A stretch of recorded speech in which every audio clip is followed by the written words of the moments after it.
What is happening, Dolphins fans, and welcome to another episode of the Fins Tailgate with your host, El Capitan. Got a couple of the homies in the back. Gonna talk a lot about this Tua Tagovailoa situation, right? I mean, is he gonna hold out?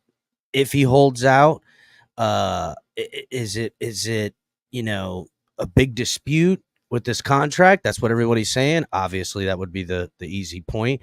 How far off are these numbers, right? What type of numbers is Tua asking for, and what type of numbers do you think the Dolphins are offering? A lot of rumors swirling around with all this stuff, but there's a lot of different points. And what is the team's true intentions with Tua Tagovailoa? Are they certain on a future? Are they only half certain and willing to pay for half certain type of money? Is Tua Tagovailoa saying, look, I don't want no damn injury clauses. I've had injuries. I ain't trying to play that nonsense. Another thing is he's represented by Athletes First, a company that has done a really good job. Let's call it for what it is. They've done a great job representing their players and getting them paid. And when he switched representation last year, I was like, uh-oh. Because there was talks. There was contract discussions last offseason, even after the concussions, right? And obviously, Tua didn't like the way those were going. And he switched up and dropped the Jerry Maguire guy. I can't remember his name. But he then goes to Athletes First, which if you look, every player that they represent, they're setting the market and all that stuff. They're crushing it right now. Is Tua interested in setting the market? Is it north of the Joe Burrow deal? Joe Burrow, $219 million guaranteed, average of $55 million a year. A lot of people will say yes. Tua deserves that. Does he deserve it? We're going to get into all this. Plus, there's other players on this team that don't think Tua is the best quarterback in the NFL. We're going to talk about those guys as well. Hit the like button on the way in. Subscribe if you're new. Let's get the likes up, everybody. We're going to get all into this. I'll bring the homies up.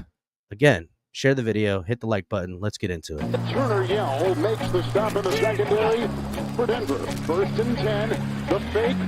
Good block in there, and down it goes. Caught at the 30. This is the dynamic throw. He's in for 6. Tyreek Hill. Touchdown. What a block. Take into your hands a plan. Your own hands can land your own brand. And damn, I feel like no one takes accountability. They want the credibility, convincingly unwilling to put in the hours it takes to get some power. Don't be f***ing sour. Take a cold shower. Scream until you're louder. Work until you're prouder. And f*** all the doubters. They're just your downers. I swear to God they all let me down. I always fought just to wear the crown. I'm f***ed off, it's these f***ing clowns who were all taught they deserve it now. It's only worth it if you work for it. Welcome to another episode of the Fins Tailgate with your host, El Capitan.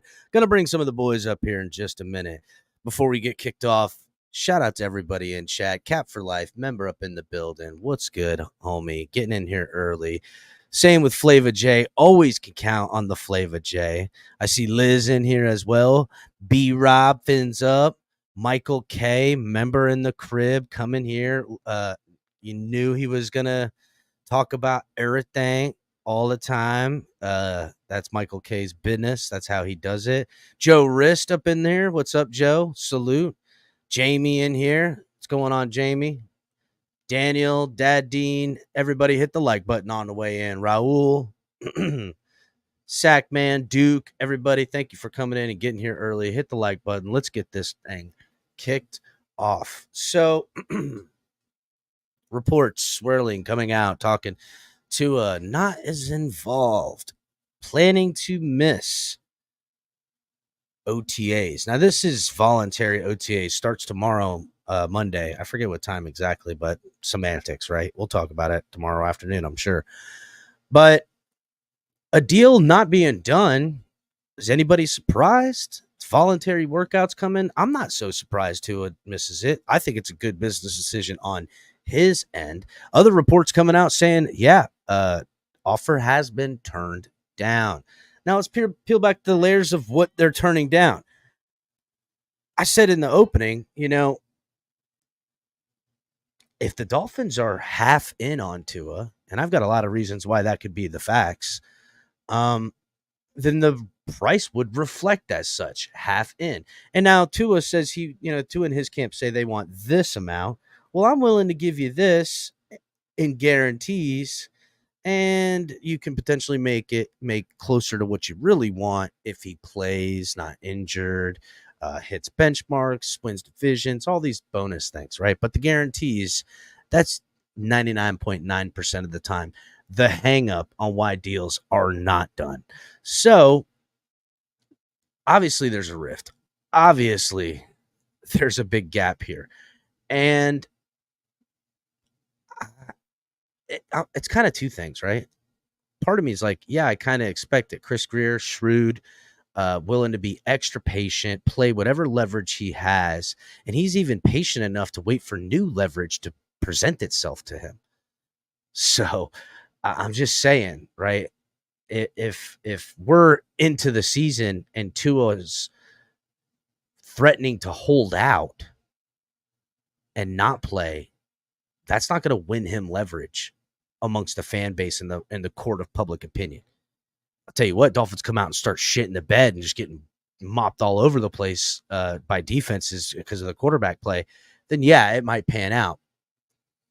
On the flip side of that, if Tua doesn't hold out and doesn't have a contract and plays, every snap he takes, every hit that he didn't see coming that gets a hold of him's got to put it in his head.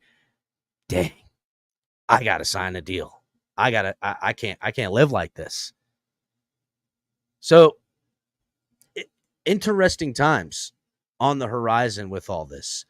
I have numbers with a lot of the guys that have been paid as of recent and quarterbacks to give us some bullet points on who got what and what the Dolphins are looking to potentially offer, while what Tua Tagovailoa and Athletes First are demanding or asking for. We'll say asking for. In relativity to the quarterbacks that they're being paid. Now, here's the thing, right? Tua, incomplete stats. And I get it, right? Like, I hear this term amongst the fan base a lot, like PTSD, right? Dolphins fans have PTSD when it comes to quarterbacks. That's why they're so harsh on Tua. We're just waiting for the shoe to drop, waiting for the bottom to drop out. And you know what? Maybe there is some. It's a good point, right? Like, yeah, I have since Dan Marino. It has been an absolute terrible time at the quarterback position, and I would easily say that outside of that 1 year with Tannehill where he threw for over 4,000 yards, we're like, wow, that was the best season we had since Dan Marino.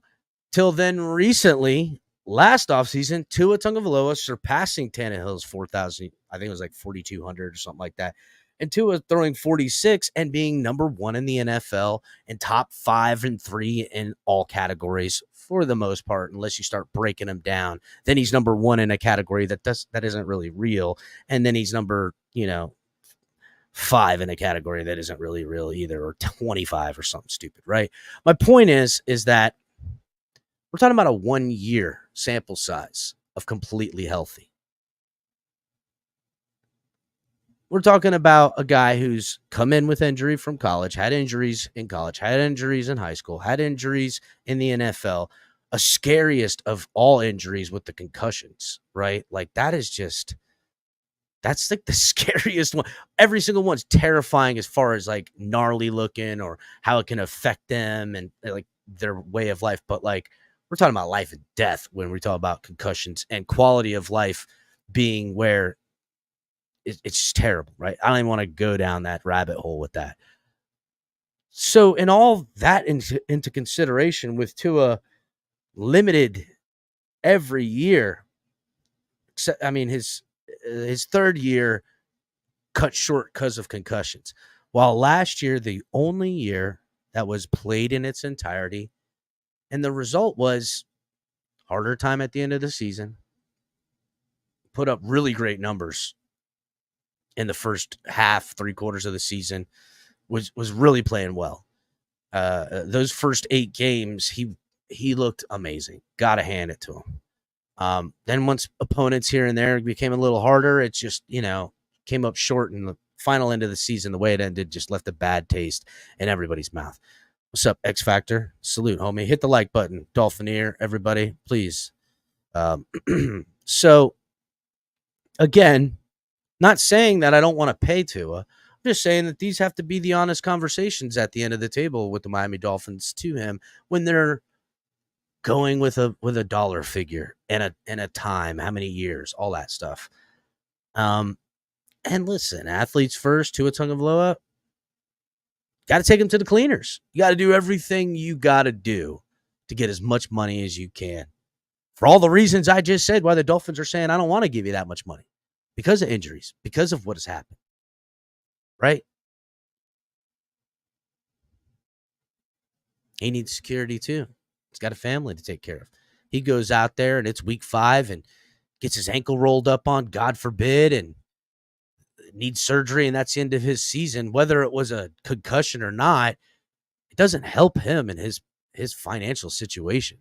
Like, that puts him up against it really bad as far as what kind of money he's looking to get or what teams would even be interested to leverage the Dolphins in a situation where they don't extend him through his 5th year. There's a reality here. The Dolphins don't have to extend Tua Tagovailoa this year. They don't have to. They can make him ride his 5th year, and they still maintain leverage with the franchise tag or the transition tag, in which case they would get 2 draft picks back. But really, a lot of the teams are using the transition tag to go see what you can get, homie, and we'll beat it. And if a team's offering a dollar amount, but they got a high tax rate, and the Dolphins go, well, we'll give you that, but according to our taxes, it might not be such a bad thing. But is Tua and his camp going to want to take that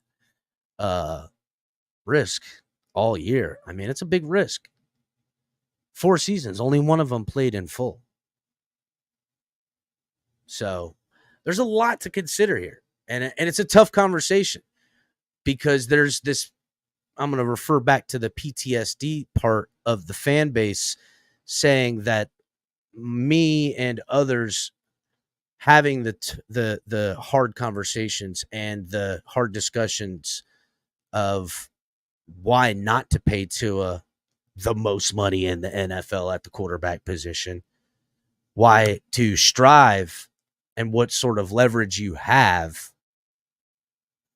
with the facts of why he's not worthy of the amount he's asking for. We're putting hypothetical. I don't know the numbers. I'm just saying, right? I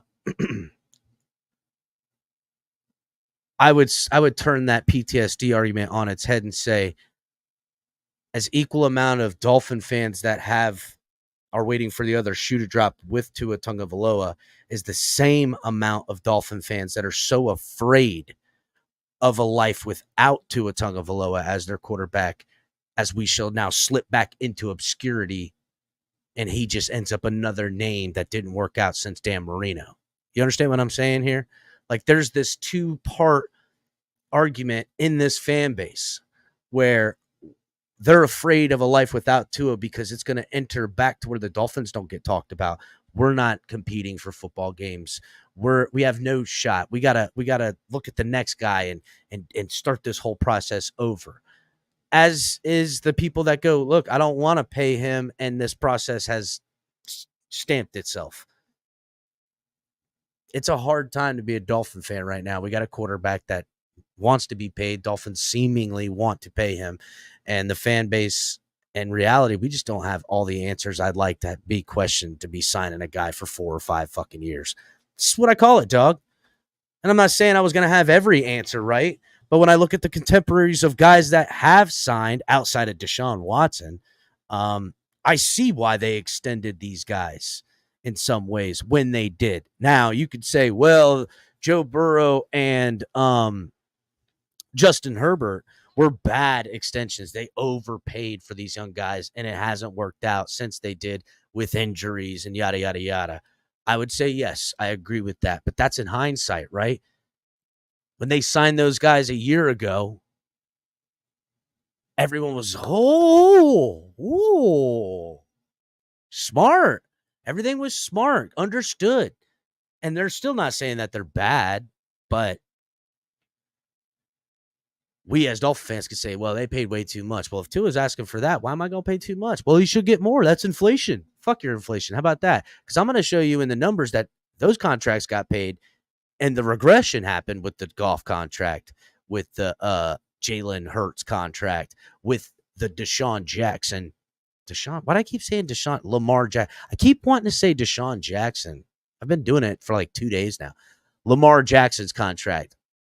The money all came down, and Lamar's the most accomplished.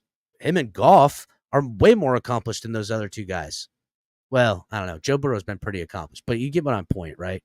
So Goff as accomplished as Burrow, not as injured, and got less money. You can say whatever you want.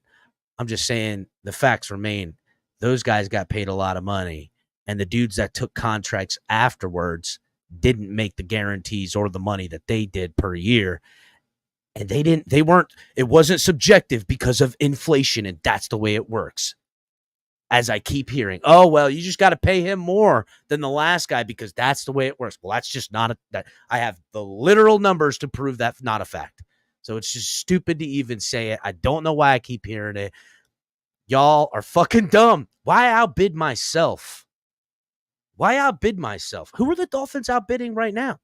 There is nobody talking to Tua Tagovailoa and thinking what they and have a number and a contract out there. Everything is just numbers and projections. And if we're going to bring all the numbers and projections to the table, I'm sorry, but your rookie year, your sophomore year, your junior year were all cut short or didn't start off well because of injuries. Yes, he did great in your fourth year, and we are proud of it. But if we're being completely objective, it still resulted in failures, and the numbers show where the shortcomings were with the team, and it was offensively last season. I'm going to bring the guys up. Ali, what's good, homie? Color. What's going on? Yeah, I hit the like button. What's going on, man? I just want to say, El Cap, you are right about Joe Burrow. Though he is accomplished, he did get injured again after he took the big contract. And it didn't, he really hasn't shown his worth in the contract after getting injured. So you absolutely are right agreed. But here's the thing, yes. right? And I don't want to Joe Burrow, and I'll give you the exact numbers here. Just give me 2 seconds. Let me pull. Look, Joe Burrow, in my opinion, without looking at the numbers, Joe Burrow is very accomplished. The guy made it, what? He made the Super Bowl, and then I think he backed it up with a AFC Championship conference game. Yeah, so I mean, the guy is good. Don't get me wrong, but at the same time, if you got to kind of show what you got after you get paid too. And so far, those guys that have signed early really hasn't. And so go ahead. I would say this, right? Is Joe Burrow got an echo from Crypto here? You put Crypto on mute. Joe Burrow signed a 5-year, $275 million contract. That averages out to $55 million a year, and his guaranteed number, his total guaranteed, was $219 million. And if people are telling me that Tua is deserving of that contract, because I'll say this, Joe Burrow and Tua damn near have been as injured as each other in their careers in the first 4 years, right? I would say if you took how many games Burrow has missed and how many games Tua has missed, whether Tua started or not, was on the sideline on the 53, I would say that they are damn close. But Joe Burrow, again, had a Super Bowl berth, followed it up with an AFC Championship berth, has gotten the awards and accolades that reflect which that would also add up to what, El Capitan? Extra games, extra potential to be injured. Great point, Color. Great That's a point. good one there. Yeah. Great point.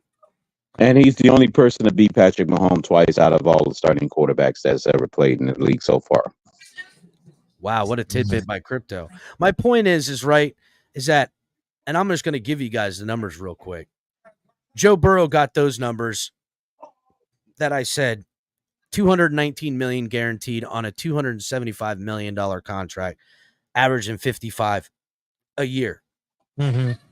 Then we've got Justin Herbert that came out, which was a total of $262.5 million, averaging $52.5 million a year, and his guaranteed was $218.75. So just under Joe Burrow. Now, both of these contracts came after the big stupid deal from Deshaun Watson, where Deshaun Watson got $230 million contract, all of it guaranteed. Oddly enough, because of how they wrote it with the contract that he already possessed with the Texans, his average salary number comes out to like $43 million a year, 43 and a half a year. So there is that, I guess. But those two contracts that came after Burrow and Herbert were a reflection of the $230 million that what's his name got, right? So after that, we get the Jalen Hurts contract. 5 years, $255 million, averaging $51 million a year with $179.4 million guaranteed. So just under 180 for Jalen Hurts. Now, Jalen Hurts, not injured, has played in the outside of last year, the past 2 years, been deep in the playoffs. You know what I'm saying? So then there was the Lamar Jackson extension, 5 years, $260 million, which is $5 million more than Jalen Hurts. That averages him out to $52 million a year on average, and he got $185 million guaranteed. That's about $5.5 million more than Jalen Hurts.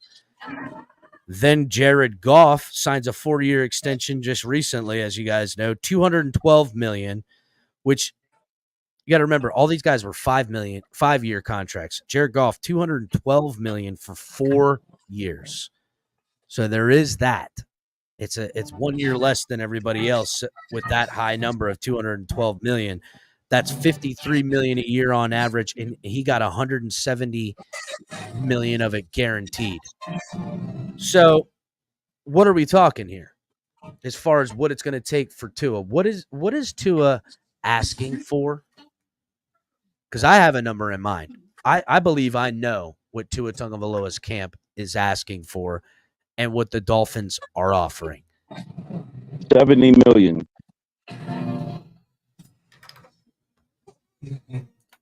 What do you guys think?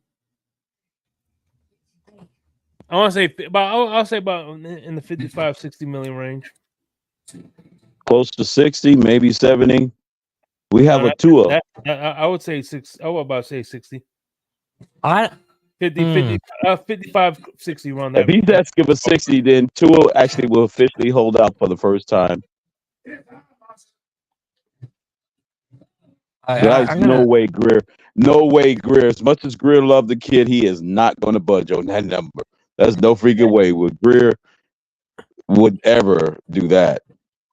And by the way, real quick, I want to point out too that this was Jared Goff's second big contract. His first big contract he got after the Super Bowl, and I want you to think about after he got at the time, the contract was taking up a bunch of the salary cap. They had to trade him because he couldn't do more with less. And if you think about it now, the big contract that he signed then, now it's kind of like salary cap outgrew it, so he was able to get more pieces in Detroit. So, but will we see a repeat of when he was in the Rams and he got his big contract there? That's a good point. I think they're asking north of $45 million. Or we do or we somehow do a quarterback swap like the Rams did, and both teams benefit. It's just Tua won't be on our roster, and the quarterback we get will be the one that win us the Super Bowl, and then Tua goes to championship games with the other team. I don't know why we're doubting the propaganda that's been put out for the last 6 months. His fans have made it clear that he's worth $55 million. They've made it clear that that's the news, that's the market. They've made it clear that that he's going to reset the market and that he deserves the contract. I don't see any reason why Tua's camp doesn't have $55 million at their top end. Yeah, especially They're literally telling us that. Look what Jared Goff is making. He's Yeah. gonna want more than Jared Goff. See, Which is a fallacy in its own right, Shake. But at the same time, you're right. That's what's been put out, and I don't think that Color. You know what a charlatan is, right? I know a lot of it's his fans, but Tua speaks through his fans. Color. We You know all what know this. you know what a charlatan is, right? Yes. Okay. Yeah. Well, you don't charlatan the charlatan, and right now I'm going to tell you right now, Chris Greer does what Tua's camp is trying to do, making you spend money like it's worth more than gold when it's really not gold at all. It's some other, substance of some kind. Yeah, you could say. Right. Fool's gold. Right, fool's gold, if you want to say. Right. The thing is, and I'm not saying, and when I say this, I'm not saying that Tua doesn't deserve to get paid, and I'm not saying Tua is a bad quarterback. What I am saying is that the amount, if that is true, they're asking north of $55 million, right? And I'm going to say north of 45 million, only because the fact that I think you're crazy that you think that you deserve to reset the market when you have only done this one season out of however many seasons you've played for your team, right?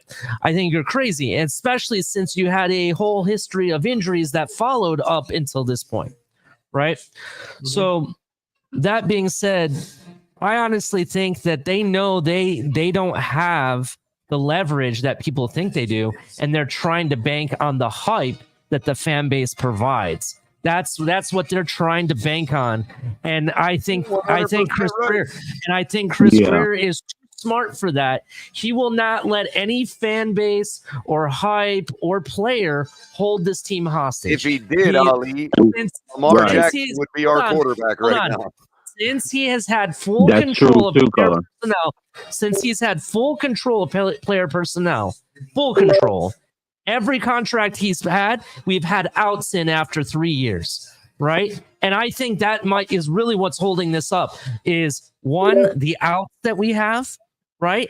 And really the nuances like the incentives or the injury incentives and whatnot that are in the contract. That's what's holding this up. I still think they're probably going to give him a fair deal that is close, maybe top 5. I'm going to say he's probably going to get top 5 money. That's probably what it is. But there's no way in hell I'm going to give this guy the whole mountain and bet on a Sentra when I could bet a mountain on someone that's not a Sentra, if you know what I mean. A car reference there. I saw it there. So in other words, he's trying to get filet mignon money.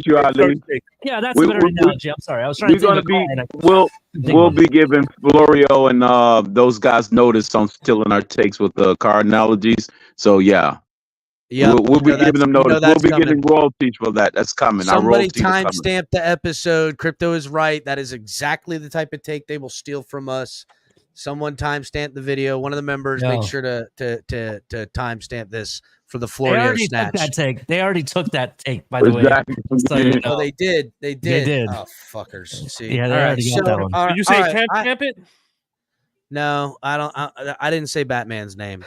Tony B says that not Tony B. I'm sorry.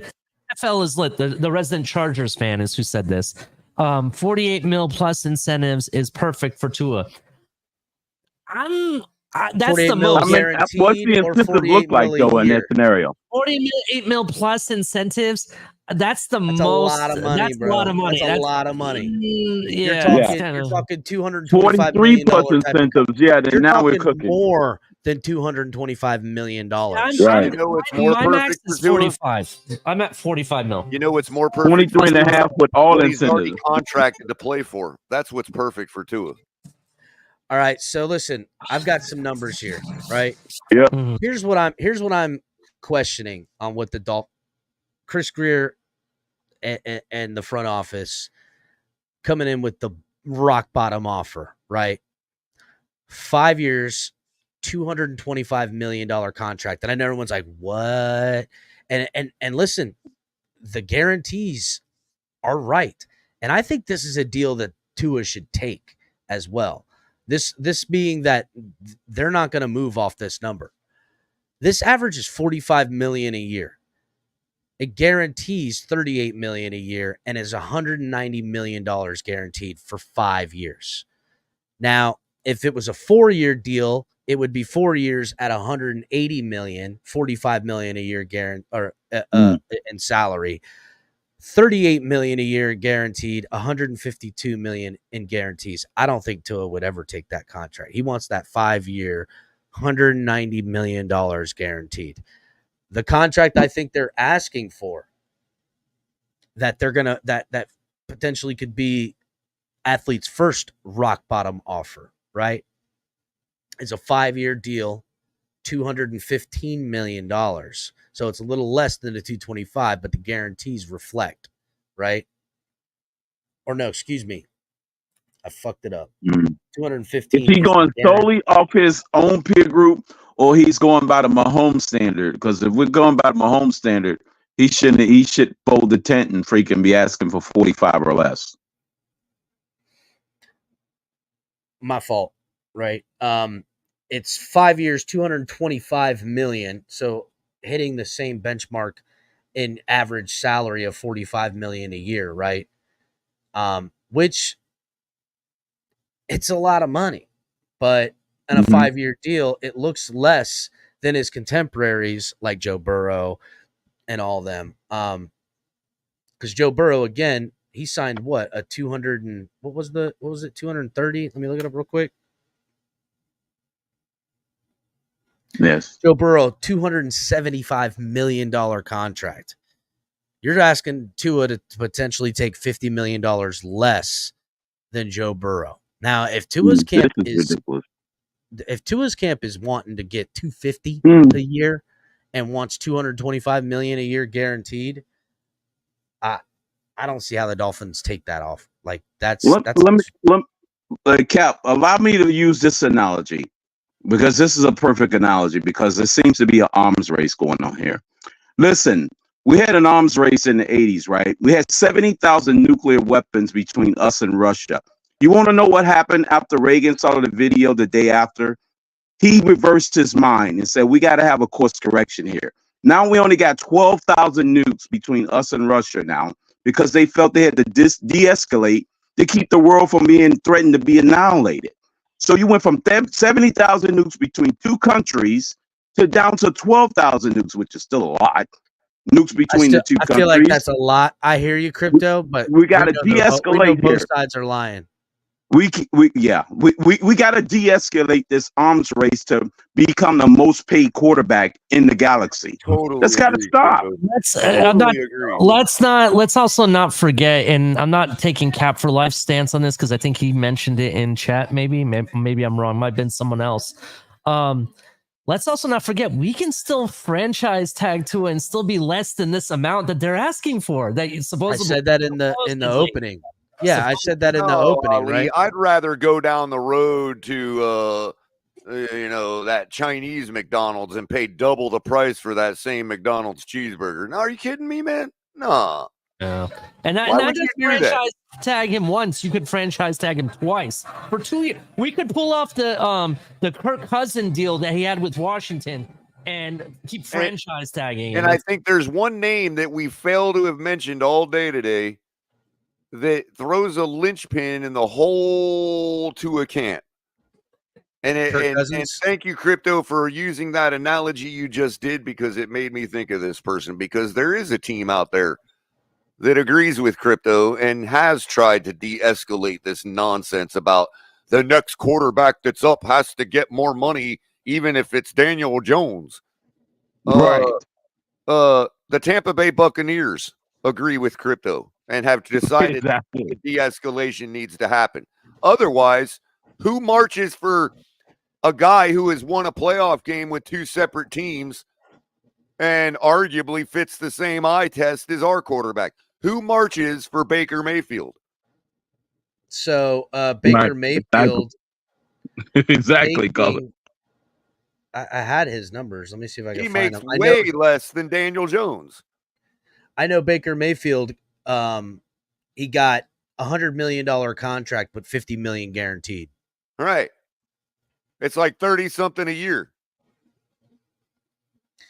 Yeah, it averages out to 33.33333. Right. Now, if we were to use all these arguments that are making about Tua, all of those apply to Baker Mayfield too. Whether Baker is better or not than Tua, all of those arguments apply. He's the next man up, and he didn't get that bag. Right.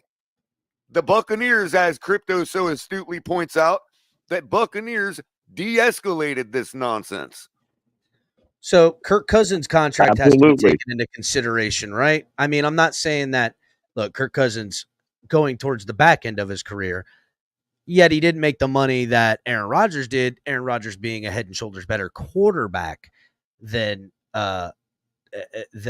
Kirk Cousins, although albeit he was older when he signed with the Jets than Kirk Cousins is signing now with the Falcons. But he got a 4-year deal of $180 million, averaging to $45 million a year, and the total guarantees is $100 million. Now, when you take that look at that contract, Tua has to make more than the $45 million a year. His contemporaries are all hovering in the 50 to 52 to 53 to 54, 55. That's where he wants. So his team wants a 50, we'll just say a $53 million, $53.5 million If I was a Baker year deal. Mayfield, I'd be on the horn getting a new agent right now. Yes, he should be. Yeah, right. I mean, If the exactly. Dolphins, if that contract comes to fruition at $53.5 million a year for a 5-year extension for Tua, you're looking at a $267.5 million contract on an average salary. Is Tua Tagovailoa going to get more money on a contract than all these other guys? $265 That would put him $8 million million. ahead of Patrick Mahomes. Think about that for a second. That'll be more than Lamar Jackson. That would be more than Jalen Hurts. That would be more than Justin Herbert, and that would be $10 million less of an annual salary than Joe Burrow. That is what they want. That's what they want right there. $265 million a year. That's the number they want. And fair enough, Tony, but why was Baker Mayfield on his way out of the league last year? He won a playoff game with the Browns. Why was he on his way out of the league? Oh, is it eye test maybe? Are we allowed to use our eye test on Baker Mayfield? The Browns haven't been more successful without Baker Mayfield and paying $230 million to Deshaun Watson. No, but what that hasn't panned out. No out. one wants to admit that they're using their eye test because they don't want people to be able to use their eye test on Tua. Okay. But you're using your eye test. You do it with Goff. Y'all do it with Baker Mayfield. Y'all do it with Daniel Jones. You do it with every quarterback. We say, no, that guy's not the guy, and you can plain as day see it. That's what they say about Baker Mayfield. Don't matter how many playoff games he's won. It don't matter what Jared Goff has done. Yeah, fuck Jared Goff. Eye test, and you all need to admit it. That's what you're saying.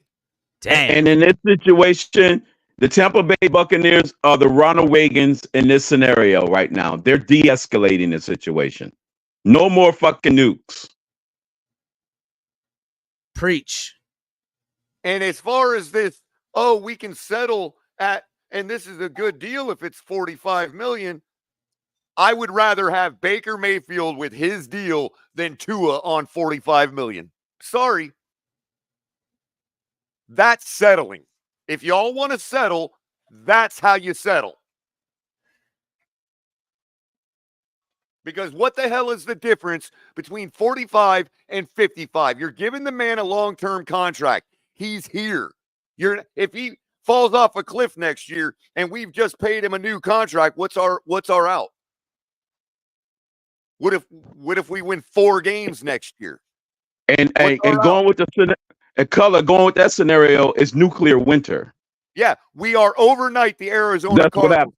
because they did the same thing with Kyler Murray and they haven't gotten anything out of it yet. Not one thing. 10 years of freezing cold. The sun is blacked out. Freaking radiation is in the air, and we don't get nowhere. Nuclear winter happens at that Fair point. is Nuclear fair. fallout Fair is in fair. this So if the bitch. trash Cardinals paid Kyler, then we've got to pay Tua. Fair is fair. Color, I'm putting this up for crypto, not for you. That's who gets that right now. Nuclear Crypto gets the winter Lando happens. God takes, damn it. not Color. Color's Crypto been came actually over to cooking. my wiki up, and Crypto's- we've been token on we've been praying in the Kiva crypto and I. Color, I forgot to Right. tell you, Canadian Yeah. Mounties have contacted me about you. Hey, by the way, I'm messing around. that color O takes is a great shirt, great material. Hell That's yeah. I'm You're wearing welcome. the fins up shirt from the whatchamacallit right now, which kind of sucks because now it's fucking Fins Go or Go Fins or some dumb shit. But anyhow, all right. One thing I just want to say one thing real quick. When it comes to Kirk Cousins and the contracts he signed, one thing is for sure. He has shown complete consistency. Year in and year out, you know exactly what you're getting. If you look at his stats. Go ahead. I just want to say this right now. The projected 2025 with the current signed contracts franchise tag is right at about $43 million for the franchise tag. So to me, that is the infinite amount of leverage Tua Tagovailoa can ask for. That's where they go, look, I'll take 43. That's why I said the Dolphins are offering a $43 million a year. Well, they're going to go below it, right? And say, well, we're going to give you one more year. That was probably their initial offer. But I feel like they don't want to pay any more than $43 million a year. And why would they? Because they can make Tua play out his 5th year and then play for $43 million. Now, okay, you could say, well, Cap, but by the time that franchise window comes, another quarterback could be signed. And you would be right. If Patrick Mahomes renews his deal, if any quarterback that's under contract, Kyler Murray comes out fly high and they redo his deal, because I could see the Arizona Cardinals totally shooting themselves in the foot on that, because I think they owe him like $58 million next year. They might screw themselves. Anyhow, my point is that, yes, that could go up. So let's say $45.5 million for a franchise tag for a 1-year sample size. It has to be considered.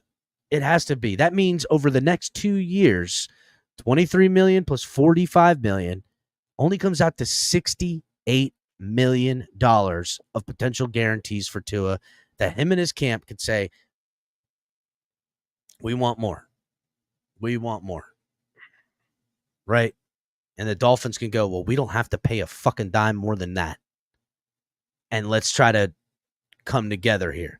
If they're going to not budge on wanting $165, $180 million deal, they want to break the bank. They want to be the athletes first to quarterbacks. They want to show the NFL, that athletes first, that we got Tua Tagovailoa $175 million, $55 million a year on average, with $225 million guaranteed, beating Joe Burrow, beating everyone. That's what they want. Their objective is wholly different than what our objective is. And I say, good holy them, right? But their objective is to reset the market with this guy. And the Dolphins have to fight tooth and nail. And I've just got to go, it's not unthinkable to think that here we are week 1 and either Tua is sitting out or he's out there playing and risking his entirety of his career. Let me ask you this. Ask yourselves this. If you're Tua and you know that if I sign a contract right now, the 23.7 that I'm due this year becomes part of that. So I effectively lose $23.7 million in the long run. Okay.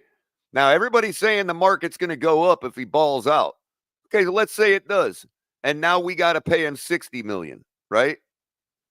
Guess what? He's also going to lose that 23.7. So why? Well, wouldn't he play? I think Why- the hold on, numbers though. come Why out. Hold would on, he not Keller. play- He's hold not on, going to let me lose the finish. 23.7 because they can only fine him up to like 11 million. Just Right, saying. but I'm saying though, if they did the deal Mhm. now, they would wrap that 23.7 in his new contract. Yes. So he would effectively lose it No, because they're not going to go on top of it. They're not going to put it on top of. Yeah, they do. Yeah, they do. So if like Then I what's say, the look, point of reworking the deal now?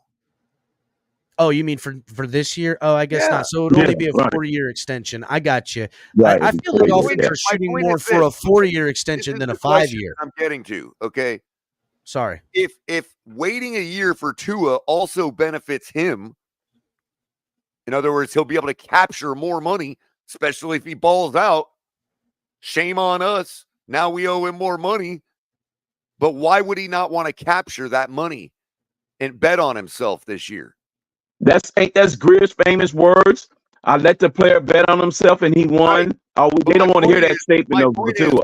What's the risk for Tua to just take this 23.7 million this year as free money, earn the next contract because it's The the risk. same. Oh, I the- know what the difference is the risk. Exactly. So this is just like a salesman saying, hey, you can get a better deal next year, but man, you really ought to buy this car now. Yeah. Why? Well, that's used car salesman tactics. Why? If your shit is the greatest thing since sliced bread, you would be willing to wait another year because it would be an extra 23.7 plus whatever the inflation adds on to that. Now you're talking No, a it'd be $70 that million is different. contract. My point is, No, why would it'll he just not only do be that different. Why would Right. but why would he not take every dime extra he can by playing this year on the existing contract? Well, because here's Unless the deal, deep right? down inside his true supporters don't believe he will attain it. Or he believes he won't attain it.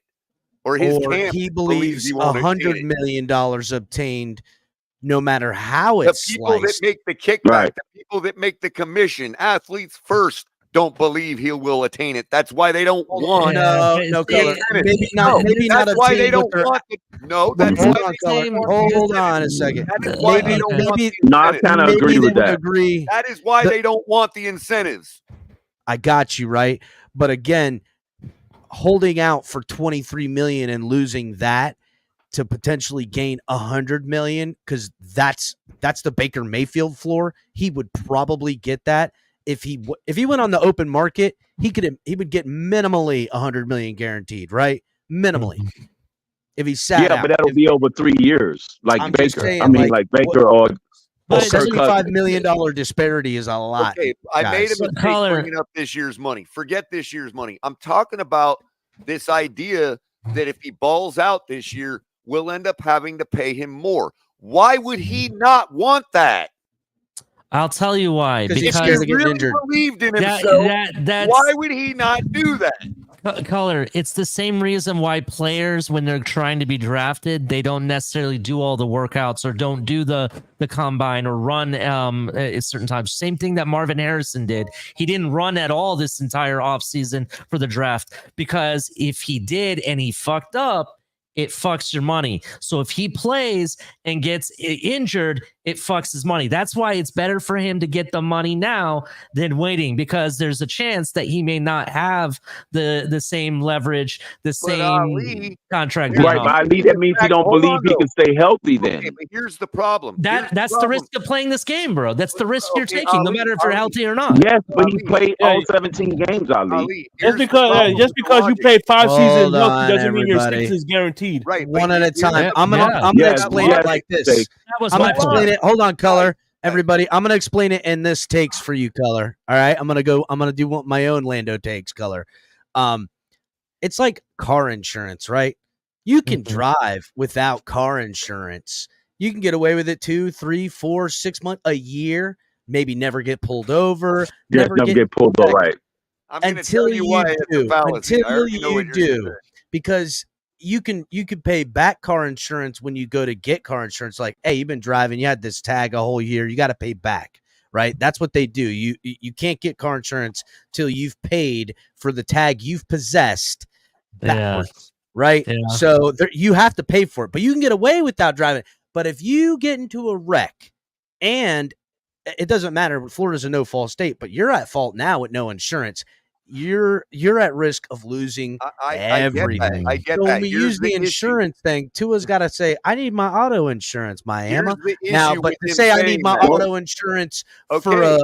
a Bugatti when we're driving a Lexus is Okay, where but we got a little bit of here's the issue the for Lando Tua. takes. Here's the issue for Tua thinking that way.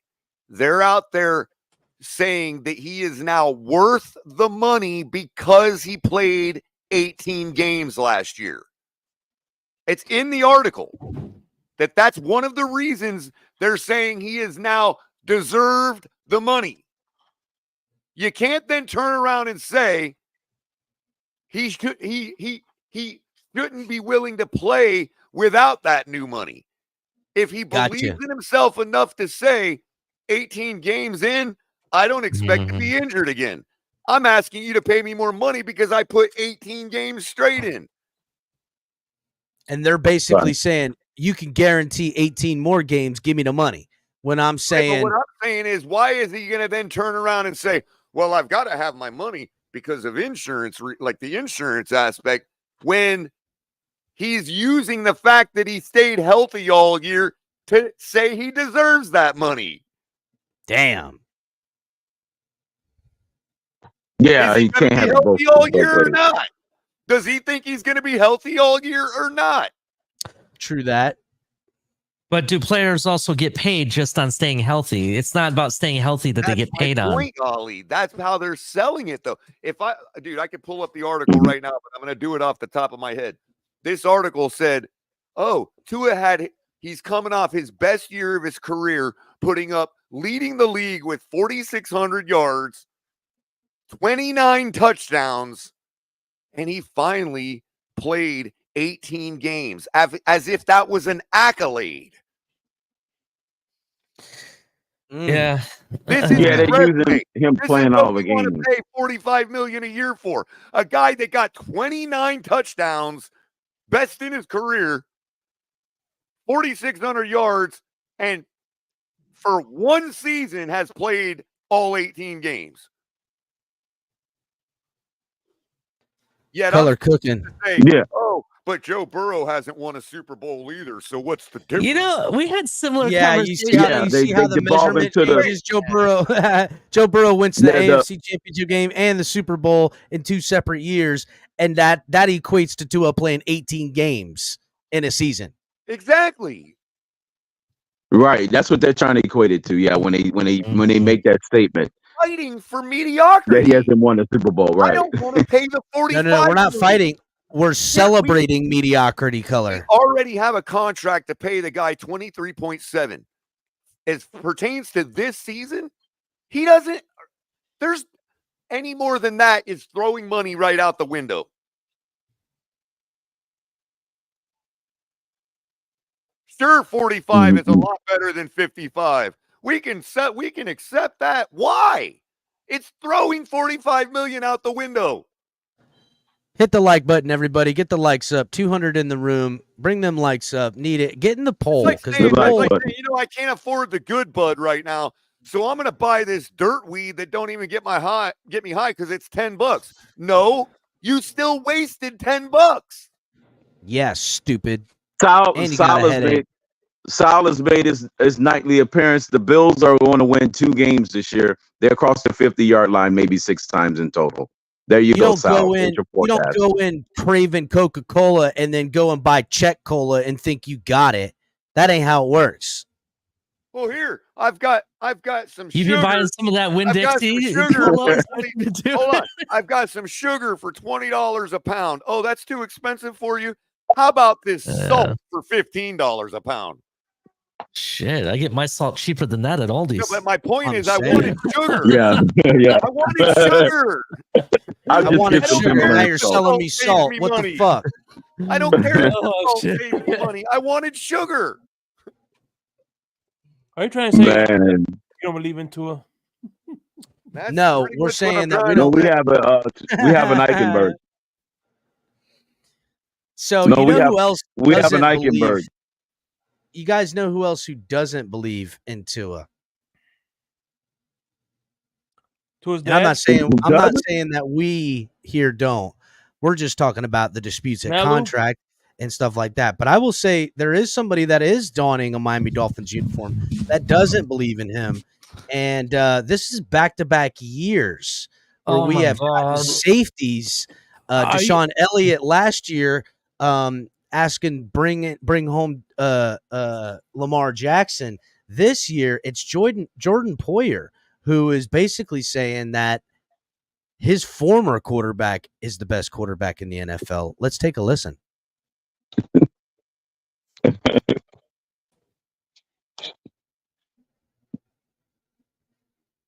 I can't hear anything. Yeah, I can't hear nothing either. Moment of it. Sorry couldn't get it done. Just have to add it to the stream. Thank you, sir. Sorry, I was back and forth too much. Mhm. All right, let me play it now. 7 years out here, man. I love every moment of it. Thank you so much for allowing me to grow as a person, as a player, teammates, coaches, everybody, man. I loved every moment of it. Sorry couldn't get it done, but you got the best quarterback in the league. But you got the best quarterback in the league. But you got the best quarterback in the league. Wait a minute, who was that? But you got the best quarterback in the league. So, as you heard from the horse's mouth of Jordan Poyer, again, back-to-back free agent safeties coming out and saying, got the best quarterback in the league. Bring him home. Well, to be Actually- fair, he didn't want those crazy white boys to kill him. Yeah, why he that's said- true. That's true. But Wait, here, Wait a minute, Jordan. That was Jordan Poyer said that about who? Okay, I'm just going to be About frank with you guys. Allen, Josh Allen. I'm going to be Yeah, frank he was with a you guys. Oh, he said that about people Josh that throw Allen. each other into tables. Yes. I'm Yes. gonna, Oh, okay. I'm going to be frank with you guys. To be 100% honest, I think you guys are blowing this way out of proportion. Anybody that says that's anything to be worried about, you're full of shit. I'm going to tell you straight up. In another sport, one of the best soccer players in the world just left their team and said goodbye to their team and said is going to a different team now, right? And in his last game, at the end of the game, after the game was over, he came on the field, said the same type of stuff. Best team in the world. You guys have the best goalie in the world. All the same shit, right? When he's going to go play for a different team. Who gives a fuck? He's saying goodbye to the fans. Who cares? He's surrounded by a bunch of Buffalo fans, obviously. What does it fucking matter? Doesn't matter anything. To me, as a competitor, before he I would have said my But goodbyes yeah, sweet way. he had But if already my signed the fans contract with actually us. got to know me, they would expect me to go, I can't wait to beat y'all's asses this year. Ha ha ha ha ha. You know, that's how I'd have done it. Why? Yeah, They give him- Tyreek came over and said Patrick Why? Mahomes God is damn the it. worst quarterback in the league. Why? What's the Yeah, point? What is the point of But doing that? Ali, To be honest- think about what Tyreek said. Tyreek Yeah. said, basically said Patrick Mahomes was not the best quarterback. Let's look at it That's this what way. Tyreek did. That's what Tyreek did. Poyer Yeah, and said, Tyreek got his Poyer's ass fine. handed to him. And He should have went in there and talked some Yeah, shit. he- I'd be like, yeah, hey, y'all needed some You guys are all superstars to talking come much. back I'm here. gonna tell you- I had I'm to gonna fly tell you- all the way from Miami to this No, nonsense. I can't believe y'all got me out here with this bum ass quarterback. He should have capitalized. See, He should have yeah, capitalized. he should But have said no, Josh he Allen went in there is going, This is the difference man, to me. I Yeah, got he I could have traded them capitalized palm on it. trees for This snow from is- snow this is castles the difference to and me, though. snowmen, and I can't Cap. believe it. Okay, but with all due respect, this is how I see it, right? This man has yet to even play on the same field with Tua.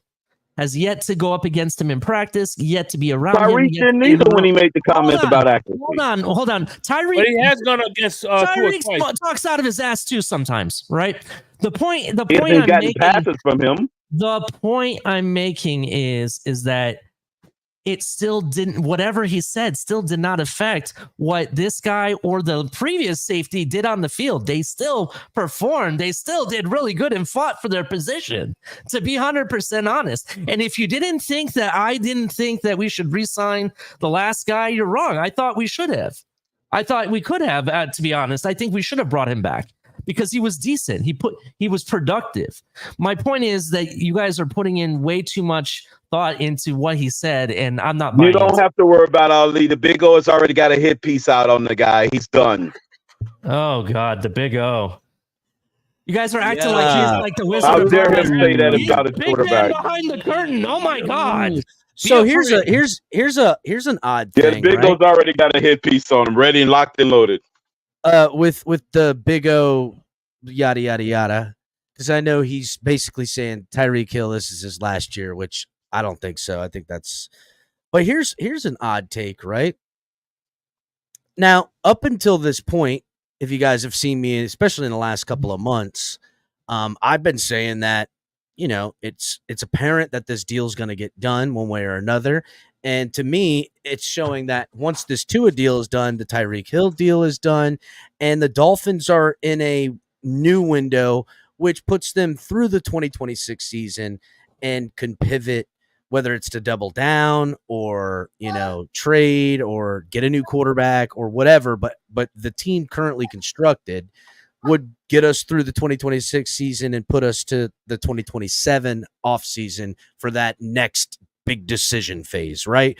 Where it's if Tua signs, Tyreek Hill restructures, from here on out, it's only who are we drafting, what talent we're keeping, but we know the direction of this football team as far as coaches and everything for the most part, I right? think the question here, GM, Captain, coaches, everything, question direction. for We have Chris we have the Greer is- direction. Hold on, let me land, color. Okay. My point is that with this deal not being done with Tua and the deal not being restructured with Tyreek Hill, it does two things. One, it makes this season able to pivot off of, and it also makes the 26 season able to pivot off of before that comes around at the end of the 2025. So like it keeps us in a year by year basis where I feel like we've kind of been, rather than us committing to this window to 2027. So it's really odd now having been making that take and remembering Chris Greer and how he's literally done business every year. Has it been anything but 1 year sample sizes a part of a plan? It's crazy because I don't know if we're going to see a change right now, color. Projection, bro. He has not paid a single player based on projection. I don't understand why he's going to start now. Good point. I don't know. I think Chubb was paid on Chubb and Hill were both paid on projection. Right, but Chubb Hill also made had a right. resume to Chubb, suggest. Chubb, not so much. But you're Chubb right. was If you on look his at, way, if you look though. at Chubb was damn on his way. He really until was. he got injured. Yeah, until he got injured. Yes, and I would say this: Teron Armstead. Look at that deal, right? Like that deal is you're gonna play this amount. I see what you can do. I'm giving you that amount. Great deal. You're right. It's been a lot of shrewd moves financially. You know what? I was gonna wait till broken takes, but I'm gonna go ahead and say it right now. El Cap. I don't care. Oh This shit! is a broken oh, shit. take. Let's go. So JR Black, I don't care about the comments. I want to for you, stop man. this nonsense that people think that the Miami Dolphins are pressed for time to resign Tua. We're not. We've already proven earlier in this conversation that we could wait 2 years of franchise tagging him before we re-sign him to a long-term deal. We could, right? But if you really look at, and this kind of proves what your point, El Cap, about are they halfway in and not all the way in with Tua, right? This proves your point. Look at the moves we made with the draft, right? Look at the moves you made. You addressed 2 defensive edge positions, right? Premium positions. All the positions you addressed are really premium if you really look at it. Chop Robinson, Patrick Paul, offensive tackle, defensive edges, both Kamara and Chop, obviously, both wide receivers, and in my opinion, one of the best or the best running back in this draft, my opinion, right? So You addressed all the positions that we could possibly maybe go for in the first round. Because if you're going to tell me we're going to get a guard in the first round, I don't really believe you. Defensive tackle, they brought in so many defensive tackles. I don't really see them drafting one, to be honest. But really, if you look at it, all of the positions we addressed, even in the offseason, there's only one other area they could look at, and it's falling into their favor. If they don't resign Tua, they could very well just draft one. And it's coming into back-to-back years where you're going to have really decent quarterbacks available to you. Let's look at 2025, for example. You're going to have Shedeur Sanders, which, if you believe in him, I'm not really the biggest fan. You got guys like Will Howard, Quentin Ewers. There's a lot of names out there that you could really draft. And if you and even in the next draft, I know people are saying you're never going to see the same type of draft for quarterbacks. Yeah, you're right, based on where we are in the NFL now. But that's even more reason why they're going to maybe put them in position to be able to get one if they do. So if I am Tua, your leverage isn't fully concrete. There is only a partial leverage that you have. Yeah, you've shown me the 18 games, as Color pointed out. Yeah, you were the leading in yardage, but there's a lot more that you have to show to have the full leverage, and he has yet to do that. And the Dolphins know it, and they've set themselves up in a way that either you take our deal, or we're only gonna go so far, but we're not leaving our ass hanging out the back either, right? If you really think about it. Okay. Yeah, no, Right. I'm right there fucking with you, bro. And I just want to point out too, when we're considering finances, again, I keep hearing this inflation, right?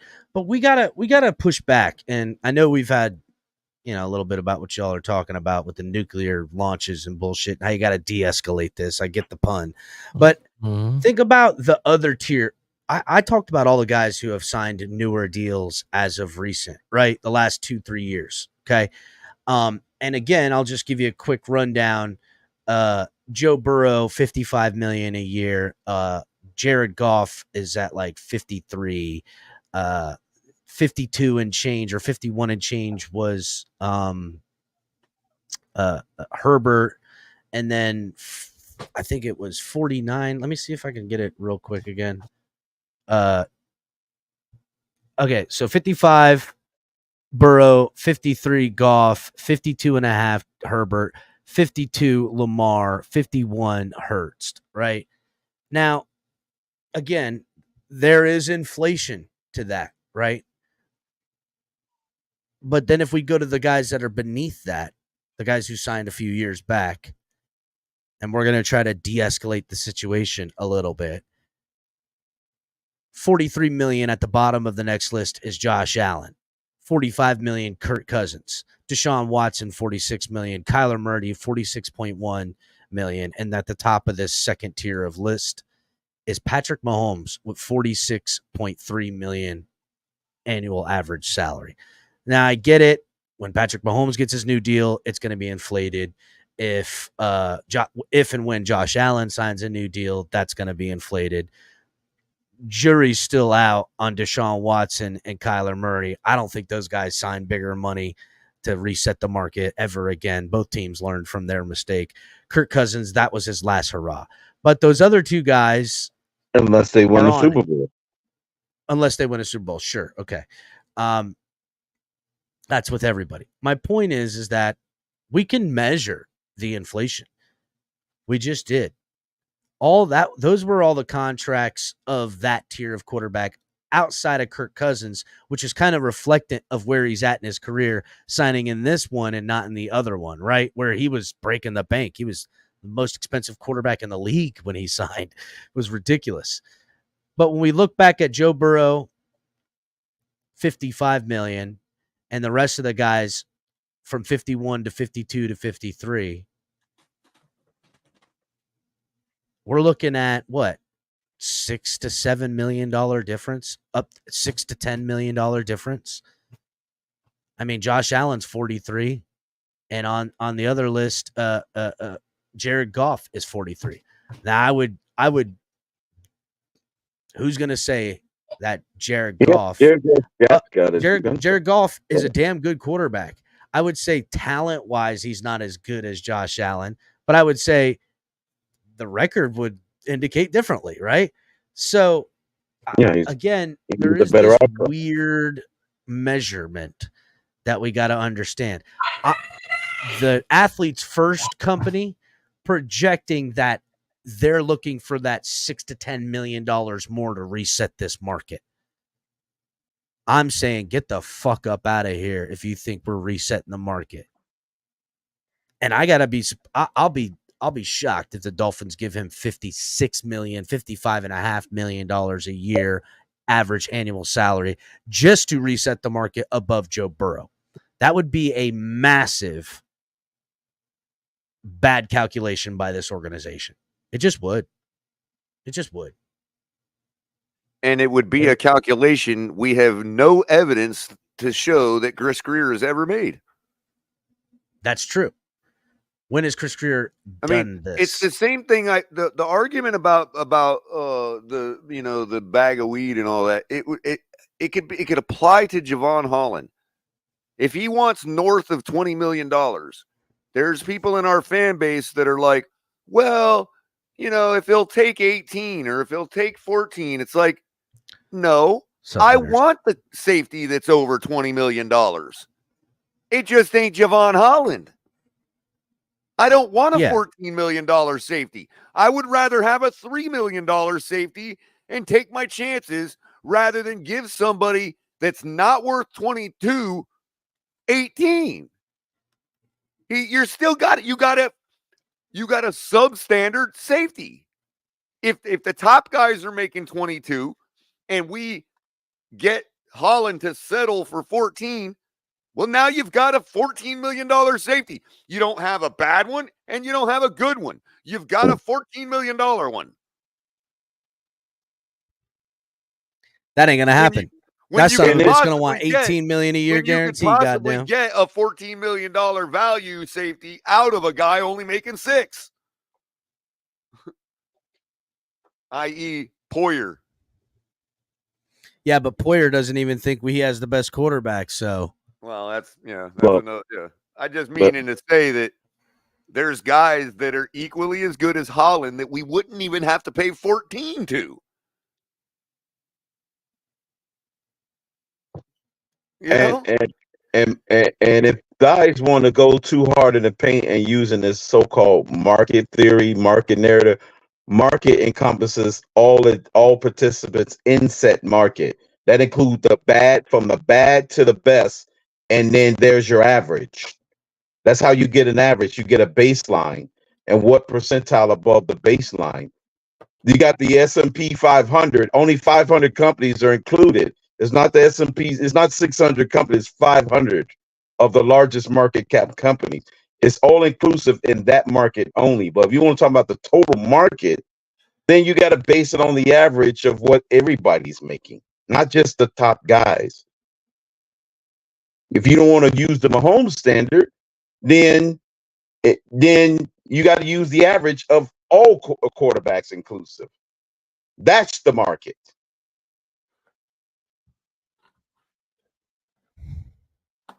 So we had a conversation on a random drive time a month or so ago, and we took. Here's the thing, right? With this contract negotiation, we've broken it down from every direction. If the Dolphins were forced to franchise for a 6th year, as it currently sits, it's $43 million. Okay. Could go up to 45 with another deal reworked and another contract signed. So we'll even just say 45 million for 1 year. That plus the 23 he's owed only guarantees him 68 million these next 2 years. Everything beyond that, you got to think, okay, that's 3 more years you're going to need. So are you going to give him another 120 million in guarantees over those 3 years? That's 4, 8, 12. So that's an extra 40 million a year guaranteed. There is a way in which you say, fine, he's worth that money and guarantees, and then figure out where the top end number with incentives are. I think that's kind of the floor. But here's the thing, right? When we were on Shake Money's show about a month ago, and we were talking about money and contracts, we said, well, who are the Dolphins bidding against? So say that Tua in this 5th year, they ride out. Whatever route that takes, whether it's Tua plays all 18 games and the Dolphins, it was worse and they need to reflect a contract like that, or it was better and it needs to reflect a contract like that, or if he got injured and didn't play the whole year, or if he did one of those Lamar Jackson small tissue injuries at the end of the year and the team doesn't make it far without him and he leverages his stuff like that. At the end of the 5th year, we have a few options. Probably the best option that we guessed would be the $38 million transition tag. That's where you need to pay 2 first-rounders plus whatever money you would guarantee to take him from the Dolphins.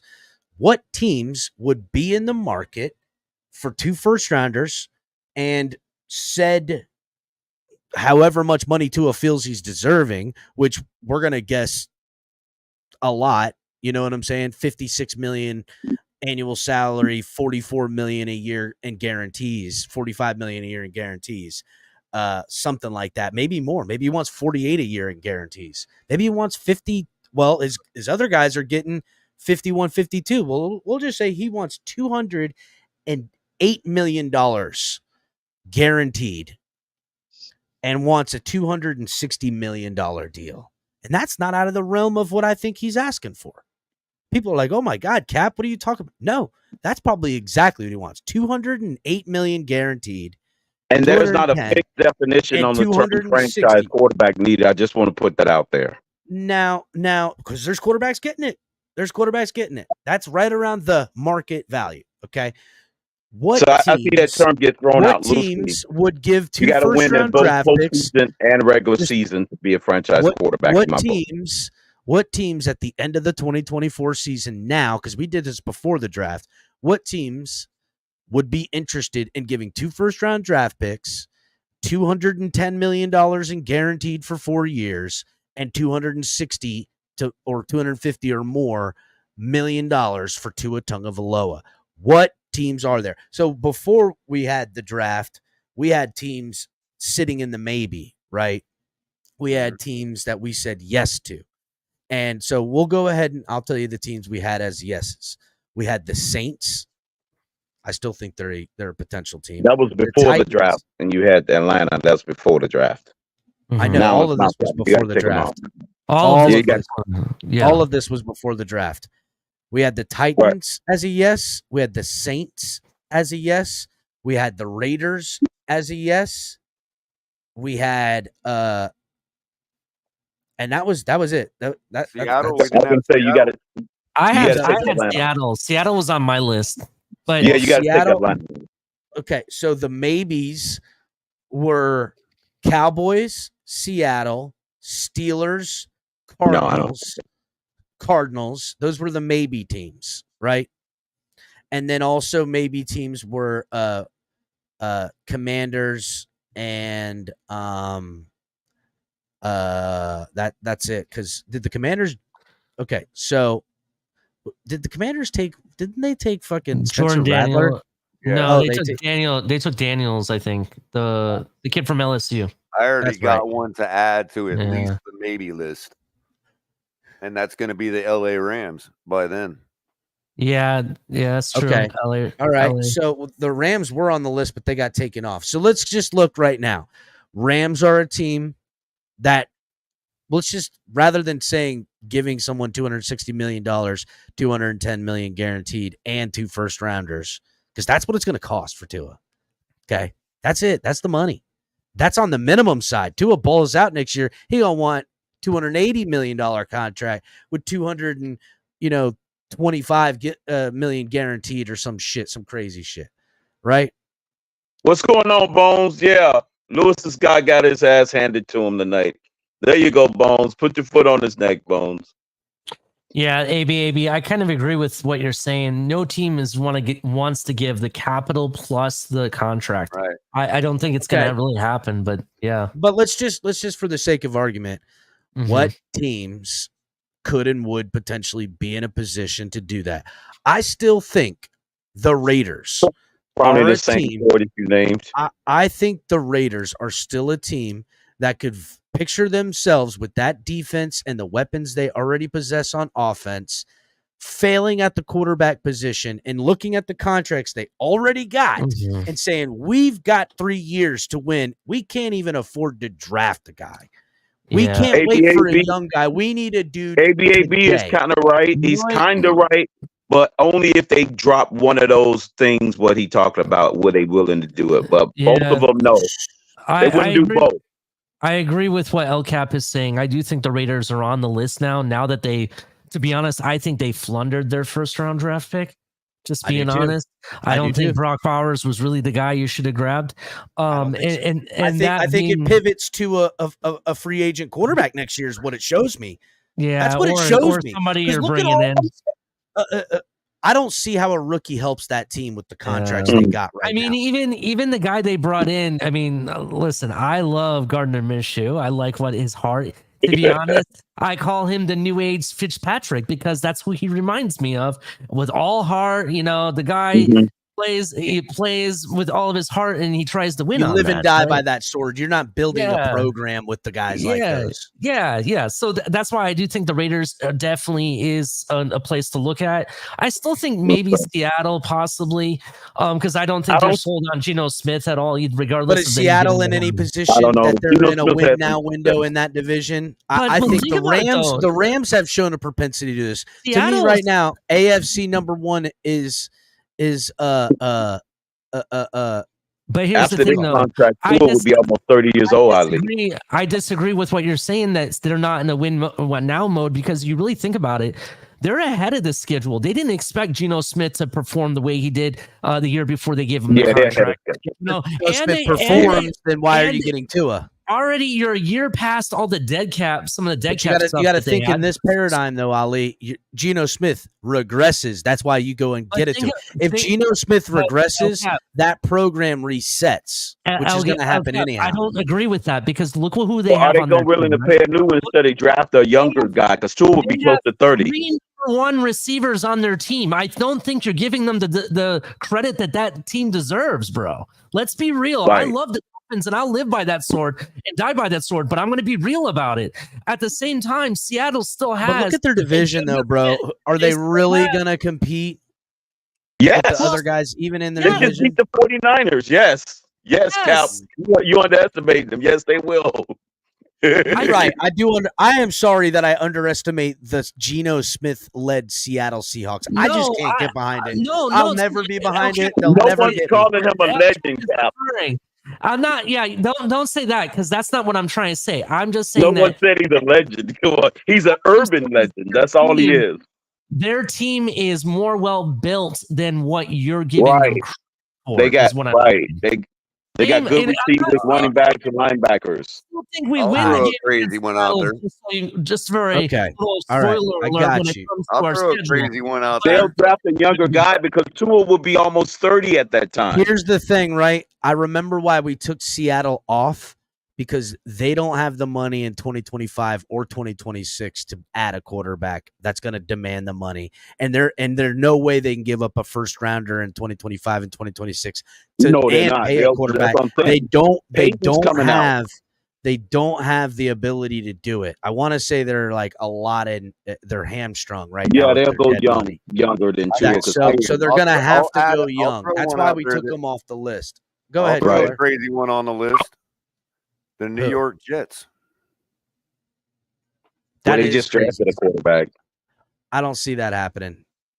Yeah, but they just drafted a quarterback. We know how quarterbacks do when they go behind Aaron Rodgers. They tend to do well. The Jets won't want to give up two first rounders to the Dolphins. There's no way the Jets want to do that. I'm sorry. No, the Jets are not doing that. I hear you. I understand what you're saying. It makes sense. But I don't see if I'm the Jets regime or ownership or whatever, why the fuck am I going to give it to somebody in the AFC East? It ain't going to happen. Because you're the what I'm saying. Jets. You just think they're that dumb. Okay. All right. Nah, I don't see that. Again, yeah, I Nah, the really, Jets, really, yeah, really. that's definitely a And- wild card. Maybe the and Giants, Jordan though. and Jordan Travis is nothing to Maybe write the home about, dude. He's nothing to write home about. Okay, so I can the see Saints- them selling Tua as an upgrade over Daniel Jones in with the Giants. so the Yeah, Raiders. so he'll be with Bevel. He'll be with his not Bevel. What's the other guy? Dabo, the guy who they wanted to come here. So there you go. I'll see And the by the way, Giants. for the person in the chat that said that the Raiders had to take Brock Bowers, I'm sorry, they didn't have to No, take it was a Brock joke. Bowers. It was No, that BPA. was a- It was Oh, that That's was the Greg quarterback. joking. Greg was I thought he joking. was serious. I was like, what? No. No, it's to help their quarterback. He's a quarterback helper. That's I don't why give they a go. fuck all that shit. You don't have Again, a quarterback in the room to to help. me- That's the point. To Good. me, He almost now beat that- us with one bad. It wasn't for one bad throw. He beats us in that game. all right. So the Saints are a potential team because of how bad that division is. They've always had a good defense. They might feel that they're a quarterback away. I Another one. don't foresee it. I Replacement. wonder about the Cowboys though, right? Carolina, there you go. I think They're Carolina's definitely a in no. line. They're Carolina's definitely in line. Cowboys with this Dak situation. No, they are size queens. They like big, strong guys. They're size I queens. got you, bro. But Not the Cowboys. if the They like if big Dak guys. if the Dak stuff dissolves to nothing, You know, don't look past Jerry Jones Who saying, doesn't fit the "Give me mold? Tua Tagovialoa." Exactly. Jerry Jones and a cash cow. Yeah, that's Yeah. a marriage, man. I What are you talking agree. about? I agree. That is a Jerry I don't- Jones. You're I don't absolutely buy that. He doesn't fit the mold for a Dallas Cowboy quarterback. Don't Look at matter. who they He had as a does. quarterback He history. fits the mold for Jerry Jones's pocketbook, bro. That's right. Yeah. Yeah. Remember what we're talking about. He would have been flamed out by then. Yeah, No. and you think about it, it actually, I mean, if I'm Tua, I'm like, that's not a bad deal because of the fact there's still no state taxes. I'm just going to point that out there in That's Texas. adding another credit card to Jerry Jones's wallet, Yeah, dude. so, I mean, it makes sense. So I the don't see Panthers, Cowboys. That's the wrong Panthers team. is a no. I mean, I guess if they're completely off of Bryce Young, right? Which to me, Bryce Young will never make it in the NFL. I He's said got it. When, Robert Hunt. I It's said it over. when he was They're- coming they're out. winning that I said it division. when everyone's like da da da da. I was like, this guy Bryce makes is Tua bust. look like a fucking giant. He's never gonna make it. He needs to take 18 months off of football and do nothing but PEDs and human growth hormone to even get available. Bryce Young will never make it in the NFL. He's the You next flip it, absolutely. fuck y'all. I'm sorry, Panthers fans. What a terrible move. Now, He's if they come to that conclusion and completely get off of it, He's gonna sure. make you eat and crow this year. don't get me wrong, right? Don't get me wrong, right? know We've who he seen reminds where me of, the bro? new head coach comes in and new GM because that's what's going to happen. Yeah. They go and get a quarterback on the market, whether it's Dak or Tua, I'll- and You build know who- around that. I'll argue for the Tampa Bay point, because they just paid Baker Tampa don't have if money. as if he was a stopgap. 33 million it was guaranteed this year. They will carry 18 Mhm. million over the next couple of years. It's easily doable financially, but they don't have the money to pay a big team quarterback. They have to draft next year. That's what the Yeah. facts are. They can't afford it. Tampa's got Cal Trask. They're gonna go with a guy. Unfortunately, They can't got to go with a Tampa's in the quarterback. same exact boat as Seattle is. They're 2025 and 2026. All the numbers show, unless the cap goes up $75 million, which it won't matter money, because cut your ears. inflation. But yeah, Too that's bad it. that The they have to Titans rely on is a somebody from team. Florida. The Titans right now Florida. have bare bones their team. I The think Titans they have like bare Levis, bones though, their dude. team. I So think they like could Will Levis. easily be a team that could No, find the Titans ain't a going lot of outside. good success. It'll be Will Levis. Rookie head coach, they turn got their way too team much around promise. and completely struggle at the quarterback position, but say are competing to win their division and sneaking as maybe not sneaking as a wild card, No, but Will Levis will be the definitely reason why. defensively and weaponry show that they've got everything, but Will Levis isn't the guy. I could see this team with money that they have, how they've pivoted off this year. They could definitely be in the market. Oh, So by the way- Titans and the Raiders. By the way, No, I don't see the Titans. By the way, it didn't take long. You start talking about Tua going to Tampa Bay, boy, that drew real talk right out the woodworks, man. He's like, what? Yeah. You know Tua going to Tampa Bay? Let me ask about this guy, this team. There's someone put it in the chat, so shout out to you. Someone put, what about the Broncos? The Broncos, think about this. I know they just drafted Bo Nix, which not me. I didn't say this, but NFL Network said that this guy compares to Tua. Why not have did say that? Did you catch that, Ali? Yeah, you're right. You caught that too, didn't you? They actually compared him on the draft day. Just saying. They said Tua was his comp. That's what I thought. I wasn't here. I thought I wasn't hearing that, Ali. Right. Man, real talk. As much as I'm not a Bucks fan, I thought I wasn't the only one that caught that. I still wouldn't wish him on another Florida team. So I get said that on NFL Network. They said that. I thought I had to. I don't see them. Did they compare Bo Nix to every team that drafted a quarterback this year is automatically off. Y'all are fucking crazy if you think they're going to give up 2 first-round draft picks to get any quarterback. Hold on. But to be honest, though, 100% honest, you've already seen this exact same move from the Broncos before. You know, when they tried to draft quarterbacks and it just didn't work. You know, they're known for always paying big money to bring in a veteran. This is the veteran. You're not wrong. They did. You know they did the Brock Osweiler. Hold on, let me sell it because I got the selling point right here. Think about this. You're a franchise that's known for not being able to draft quarterbacks. They drafted another younger quarterback that really resembles the exact same quarterbacks you already tried to draft and it didn't work out right in the first round. And he's being compared to the guy that may be available to you. So there's that. And this is the big kicker. The quarterback you could possibly be getting for 2 first-round picks plus the contract, obviously, resembles someone that's in a very similar situation or is similar in some ways to your previous Hall of Fame quarterback that played for you in the same. Man, Sean Payton don't mess with Tua, so Denver's off the list. Yeah, but it's funny they say they don't mess with Tua, but they went and drafted Tua 2.0 in a sense. If you think about it, so I could only think that the only way that gets pulled off is if they take the quarterback they drafted this year and flip him. And we're talking about too many moving pieces right now. I don't foresee that. I don't. Well, now, listen, if what was it, Bo Nix that they got right? If he is an absolute doofus and just terrible, right? It's not out of the realm of possibility for a team to go. That's what I'm thinking, Cap. Is Tua could be a fire extinguisher for a lot of these teams that just drafted a quarterback. You know what I mean? Like, oh, we wanted that style, but we wanted somebody fresh. He didn't work out. So our backup is a guy like Tua. You see what I'm saying? And by the way, all of this talk about what teams that could be in for Tua, by the way, this is based on the fact that if we transition tag him, first of all, we do that, which wouldn't be this season until the end of this season. Again, guys, that's my point. Color, nobody's going to bring Tua on their team. No one's going to bring him on their team as the backup. Tua, no. I didn't talking about the guy they have. No, the guy they have. Mean backup quarterback. I meant backup plan is what I meant. Oh, okay. Plan B. That's what he's talking about.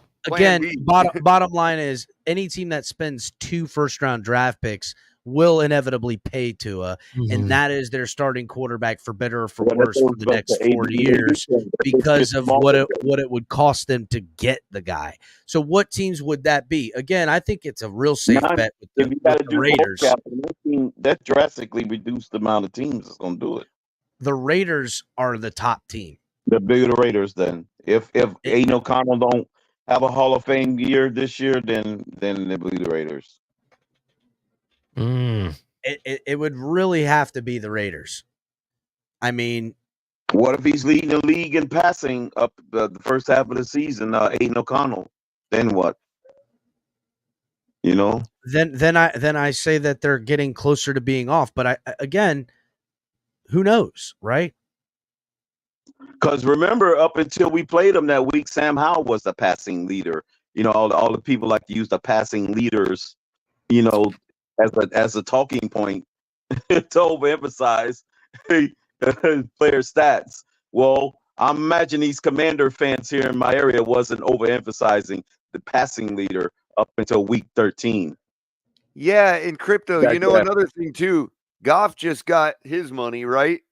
And we talk about, oh, he's been to the Super Bowl, he's been back to the championship game, and people are like, well, okay, and then they'll put the stats out there for Tua, right? Well, does anybody know who the second highest leader in passing yards was last year? Only 60 yards less than Tua? Goff. Jared Goff. So he's got the yardage and the playoff wins. Like, how is this even a question whether Tua should make as much money as Goff or not? How is it even a question?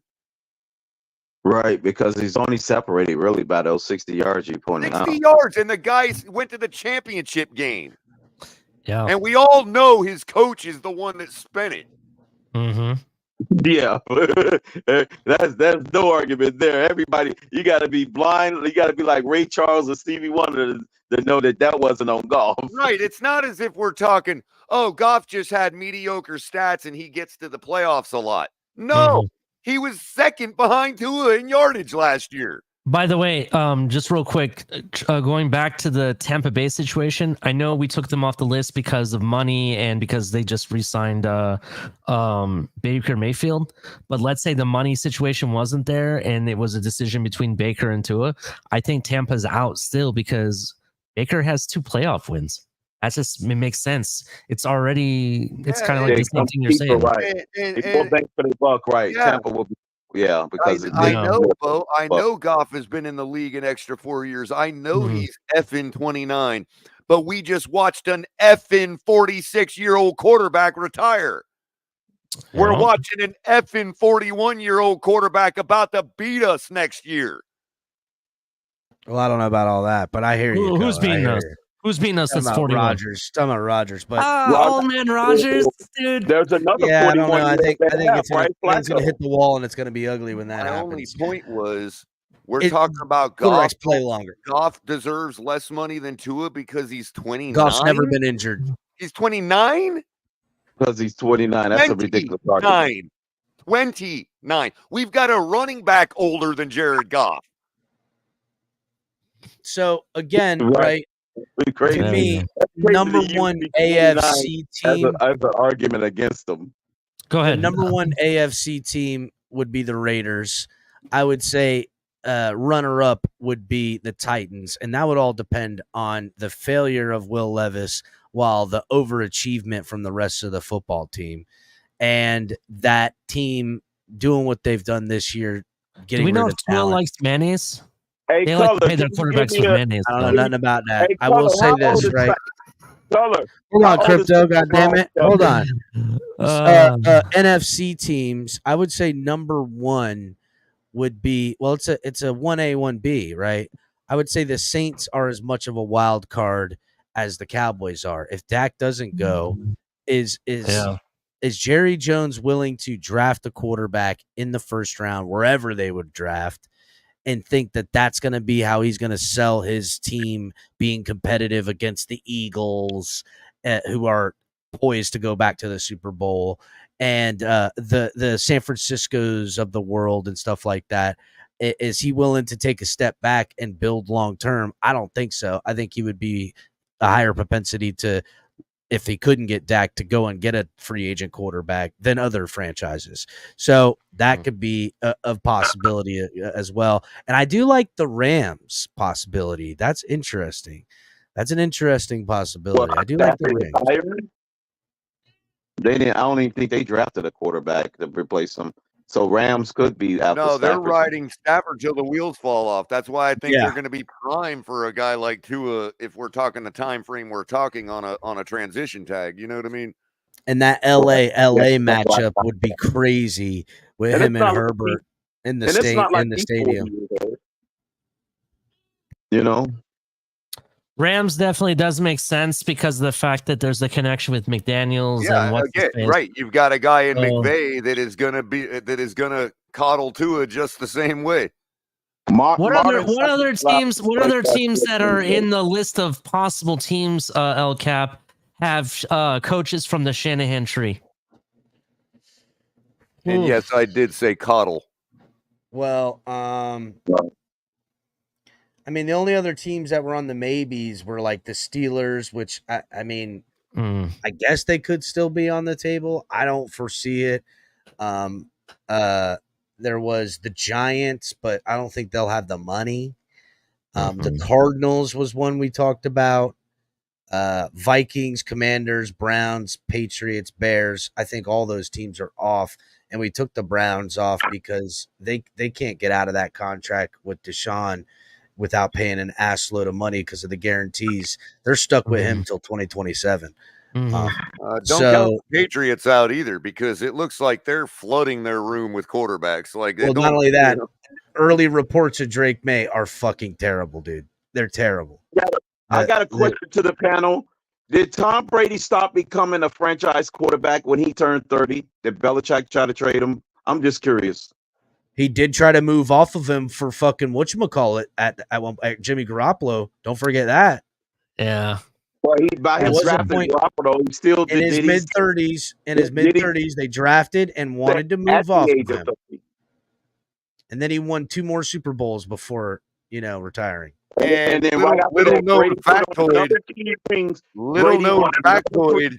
afterwards. Little known factoid: the year that Brady just won the Super Bowl with Buccaneers was the most yardage he's ever thrown in his career in a single season. Yep, that's true. And it was less than what Tua threw. He never thrown that many yards. 5,300 yards. That's the most in his career. He didn't even have 5,000 with Randy Moss. The year he threw for over 5,000, he had his best receiver was Welker. It was Edelman's rookie year, and their fly guy was Deion Branch, who had 700 and something yards. Right, exactly. Yeah, they never won a Super Bowl with Welker, did they? Didn't even have 1,000. Nor Randy Moss. And he threw for 5,000. Damn. That's I'm surprised. I don't remember seeing Wes Welker at the roast. Do you guys remember seeing him? I didn't see him there. Damn.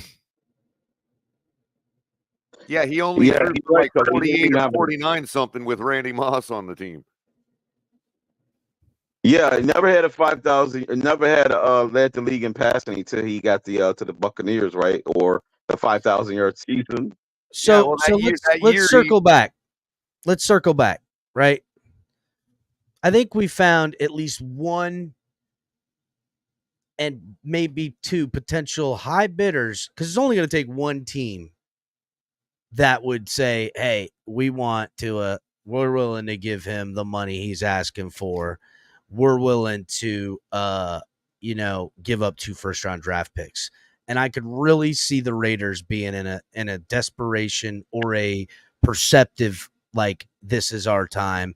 They've got to compete with the rest of that division. Whatever you want to say about the Broncos, you'll turn around and they'll be right in it one day.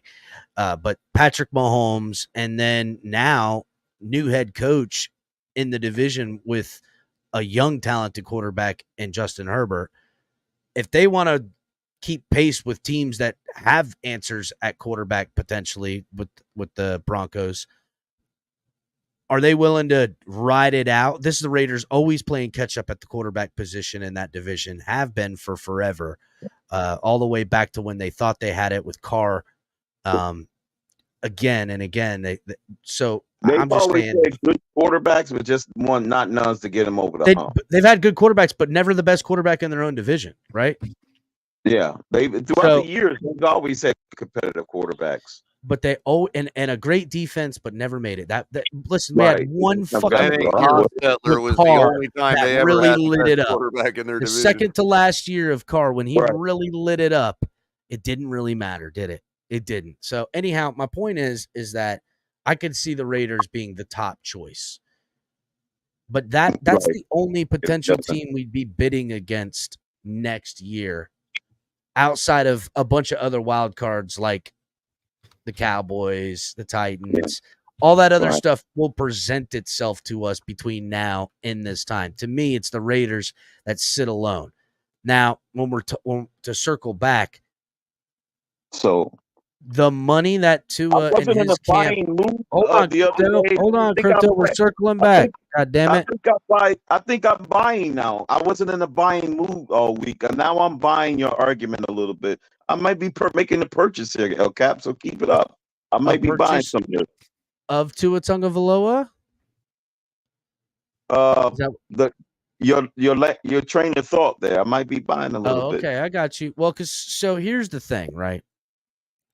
Tua Tagovailoa has rejected this most recent offer. A lot of people say he's rejected at least one offer. I would say it's more than one, and it's this most recent offer has been rejected by him and his camp. Because we know the Dolphins and Tua Tagovailoa have been talking since last offseason. Whether offers were made or rejected, who gives a shit, right? We do know the most recent offer has been rejected.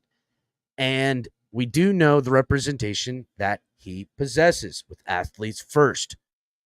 They're looking at what we also know to be true, that the Dolphins potentially are only on the hook for the amount of money guaranteed at 23 plus million this year and the amount of money guaranteed if they were to franchise tag him next year of, say, 45 million. So they really are only on the hook for $68 million over the next 2 years. The only potential bidding you're going to do against them would be the Raiders, in which case you would have transition tagged for $38 million, which is, we'll even call it $39 million. It's $6 million less than the franchise holding tag. In which case, if Tua were to leave and sign the deal that we're talking about, $265 million, $215 million guaranteed. And that's what I think they want, something like that, if not more, in the guaranteed column. My point is that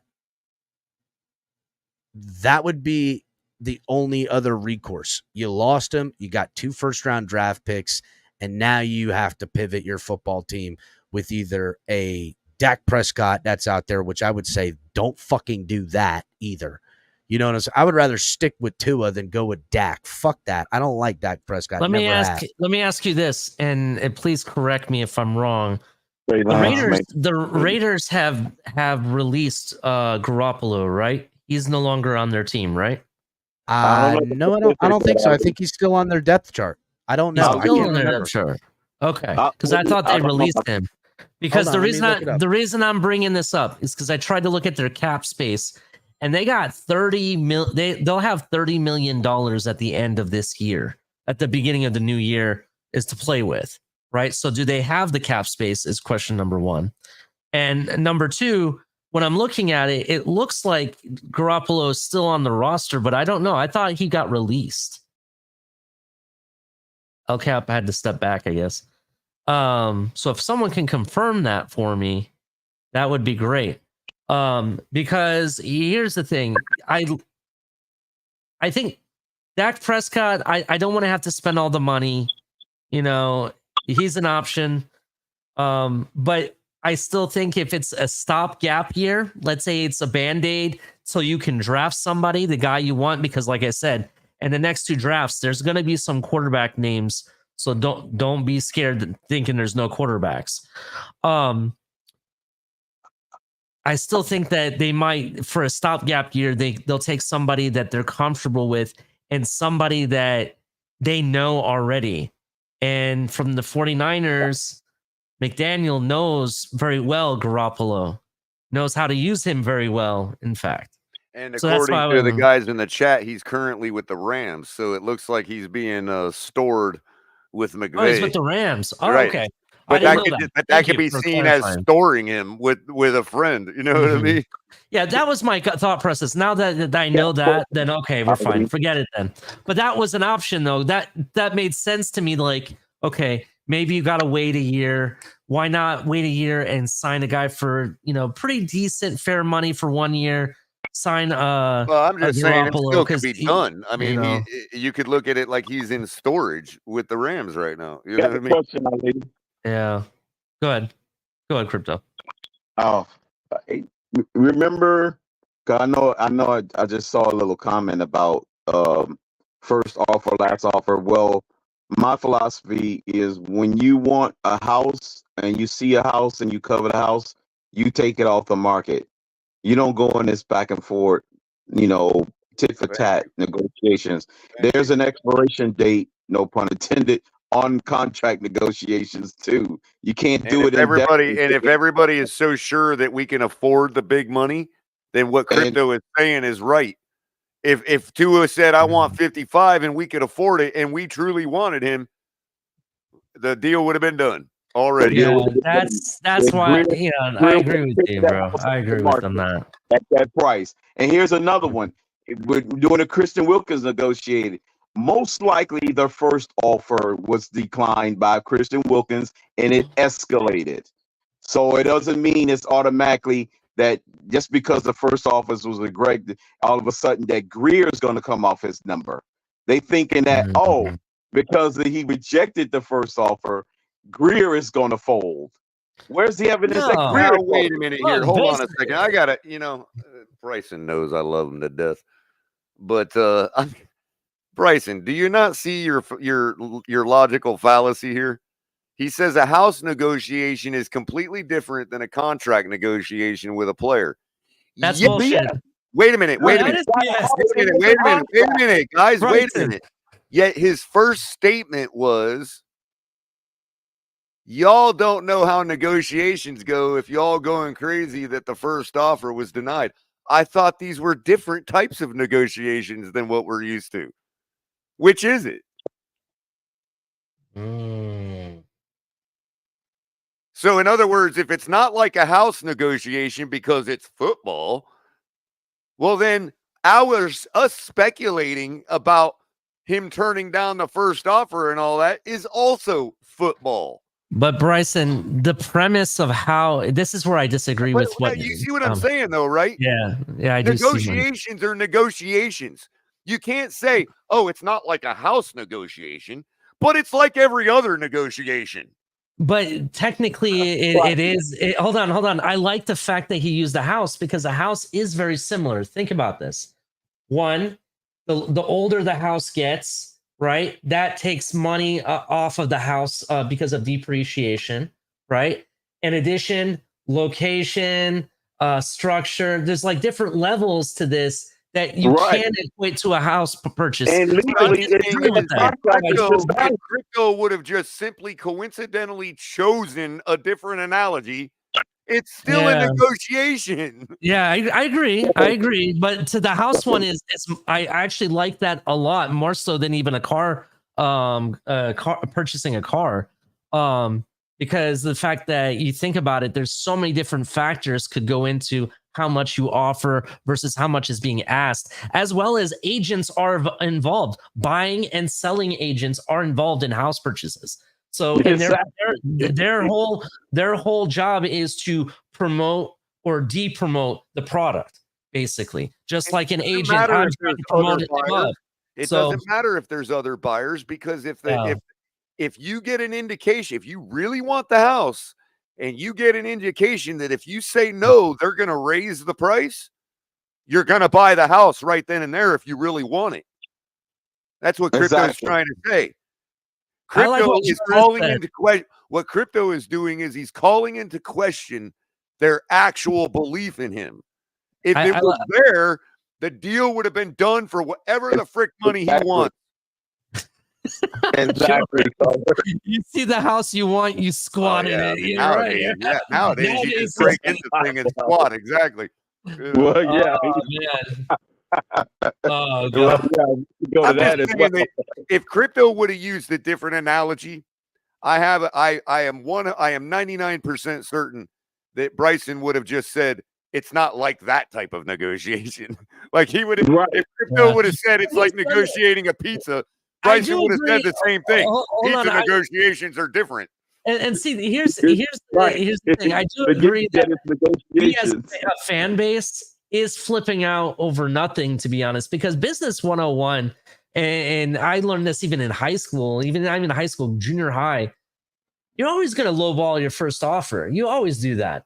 Now, Are you going to take the first thing you give you? Probably not. So the fact that they're making a big deal that at least one contract offer has been rejected, I bet you every single contract negotiation or offer in the NFL history more than likely has had that happen. Right. It's a truism. Exactly.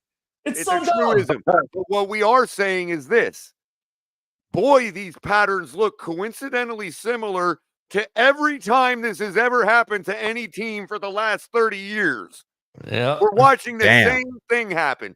And to Yeah. say that it's not and calling us, saying that we're overreacting, we're just calling it what we're seeing. We're saying this is based on the typical patterns over the for last NFL millennium. quarterback negotiations. The steps that we're seeing, the first offer being turned down, the speculations all over the place about how much each side wants to pay and take, all of that. It's playing out the same as every single QB negotiation since the beginning of the NFL. What evidence based on the history that we've known that we reneged on the initial offer, that we came dramatically up away from what we stood on the first initial offer? Kind of like when the seller of a house says, "Oh, I'll give you $250 for it." Fine, I'll pay you $130 closing.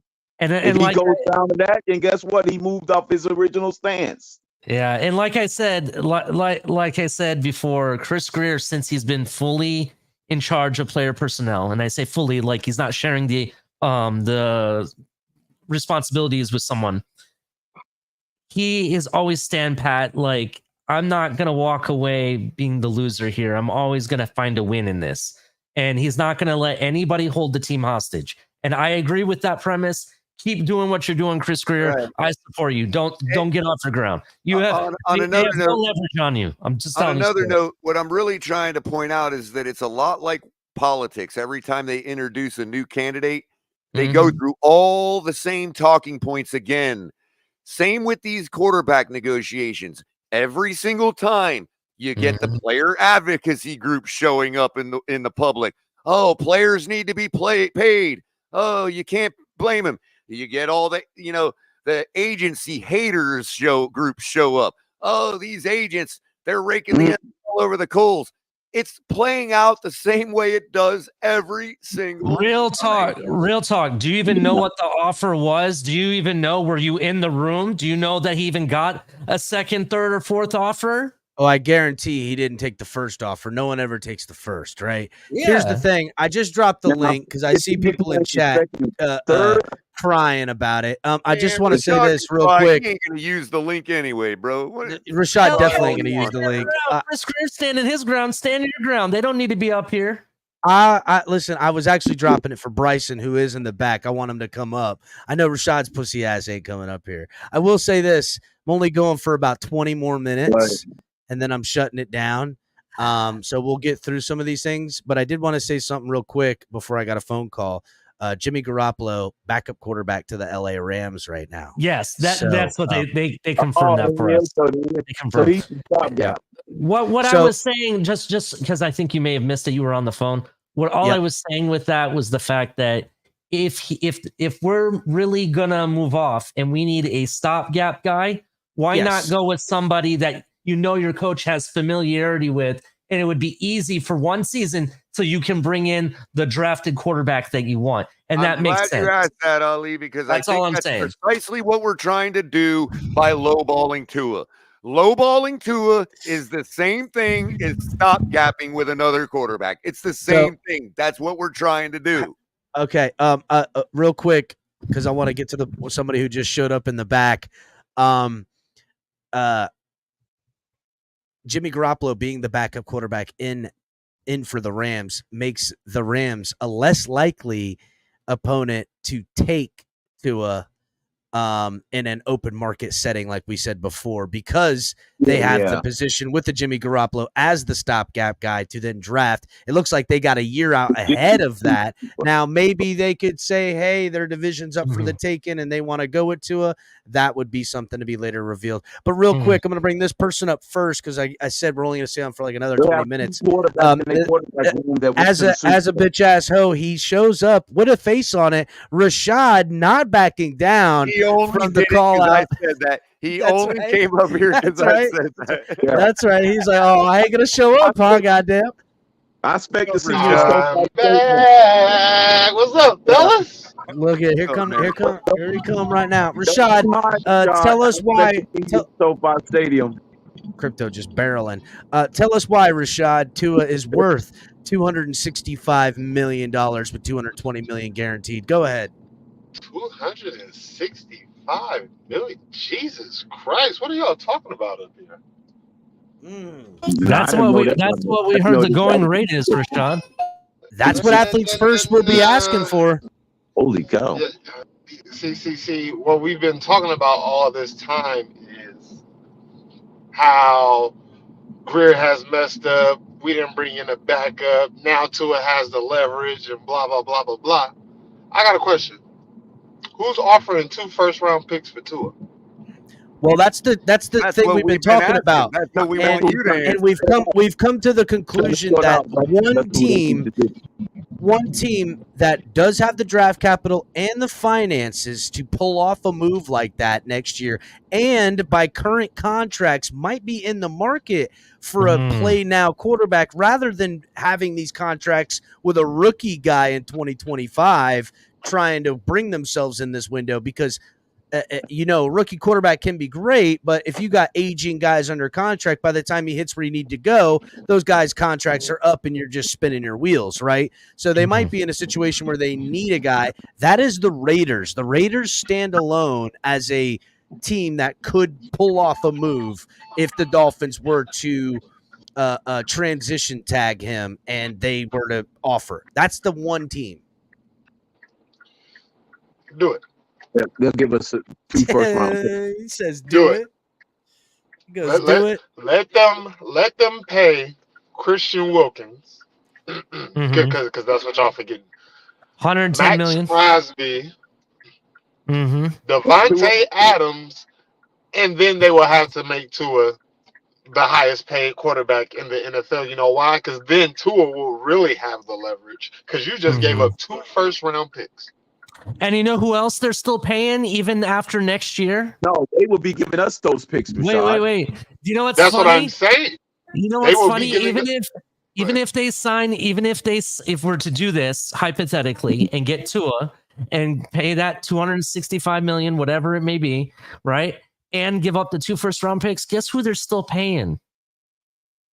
Because I just checked Sport Track. They're still paying. The Raiders are still paying Jimmy Garoppolo. Right. And just real quick, Because they're still paying Rashad him. was saying the same thing as you. He's saying that they won't. Tua will be their guy if they're giving up 2 draft picks for him. They'll have to sign him for whatever. Tua will have them by the they ball. have just said by doing that, they've just stated to the world he's their guy. Yeah. You know what I mean? So here's the numbers I'm putting together. Okay. Here's the numbers I'm putting together for everybody. A lot of these quarterbacks are making average per year 51 to 55 million. That is the top 5 most recent quarterbacks. 51 million to 55 million. Okay. That averages them now with their guaranteed dollars on these number of years contracts, which are most of them are 5 years. They're averaging 43 to 45 to 46 million a year guaranteed. Tua in his camp wants to beat both of those averages. So if we're talking, say, $45.5 million in guaranteed a year, which is not, I mean, I'm hearing people say 48 million. That 5 years is $227.5 million guaranteed for a 5-year deal. And that puts his contract getting the 51 to 55 million annually per year. It puts him in the realms of 265 or better. That is the number they're asking for, ladies and gentlemen. They want a 260 or more 5-year deal with 225 or more guaranteed. I fucking guarantee that. That is their top asking. That's what they want their quarterback to get. You're looking at Joe Burrow. You're looking at that's less than Burrow, but more than Herbert, right? That's more money guaranteed, but less money a year guaranteed than Goff. Maybe it's the same amount because Goff only got a 4-year deal. It's more than Hurts. It's more than Are they? it's the same annually as Lamar Jackson, but more money guaranteed. Again, a lot of this stuff is weird. Bryson, welcome up here, buddy. What's up, man?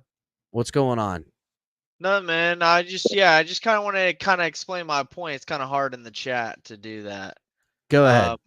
Yeah, no, my only thing is the thing about, buying a house, right? Is like you're bidding against multiple people, right? You like Tua's not on the open market. We're the only one making contract negotiations with him. And when you're making contract negotiations, when other bidders are out there, you're going to make different you're going to give better offers, right? And so that's my only thing is that Bryson. Hold on, let me finish though. Let me okay. I want to go after you because I want to. We have Tua has a whole nother year that he's under contract, and then after that, we can. Nobody talks about this, but we can 100% franchise tag him, and we discussed those numbers. So Bryson, real quick, just to illustrate your point. Hold on a second, Bryson. To illustrate your point, that would mean right now it currently sits at 43 plus million for a franchise tag for 2025. We can guesstimate somebody, one or two quarterbacks re-sign or sign extensions. Let's just say 45 million guaranteed dollars to keep to around a 6th year. Plus the 23, that means over the next 2 years, he's only getting $68 million. I just don't know what's the rush. Bryson, we have all the leverage. I don't know what's Bryson. the rush. Hold on. I want to address Bryson. Why not lowballing? Bryson, you said, and I just want to, I quote, you said that he doesn't have any leverage. Why would we be bidding against ourselves when no one else is negotiating with them? But hold on. You guys said it's like a house. That's the only reason why I said that. It is like a house, and I'll explain why. Because you're still wrong. On a closed market. That's the let me say no. That's not necessarily true, and let me explain why. Right? Because I know a little bit more about how housing bids go. Because I have a family member that's a real estate agent, and she knows a lot about it, and she talks a lot about it. And I talked to her about it. I've recently purchased a home, so I kind of know how things work. Right? Sure. This is why I disagree with you. And let me just get this landed real quick. Just like how we got in trouble, for example, with tampering when it came to Tom Brady, right? We got in trouble for that, right? Because there was a secret meeting that was supposed to happen and all this shit. And because of all that, they took draft picks away and all that crap, right? All that happened. Now, just because he is on a closed market technically at this point, doesn't mean that agents don't talk to other agents that talk to other executives indirectly to possibly get the word out. Hey, how much would you guys be willing to pay for someone of this stature?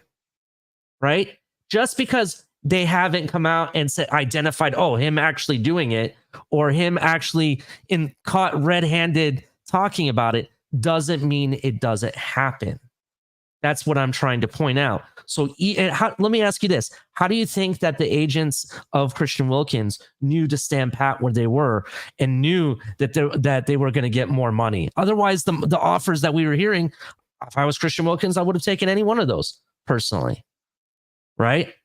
How do you think they knew to stand pat? because their agents knew what the other teams were going to be offering.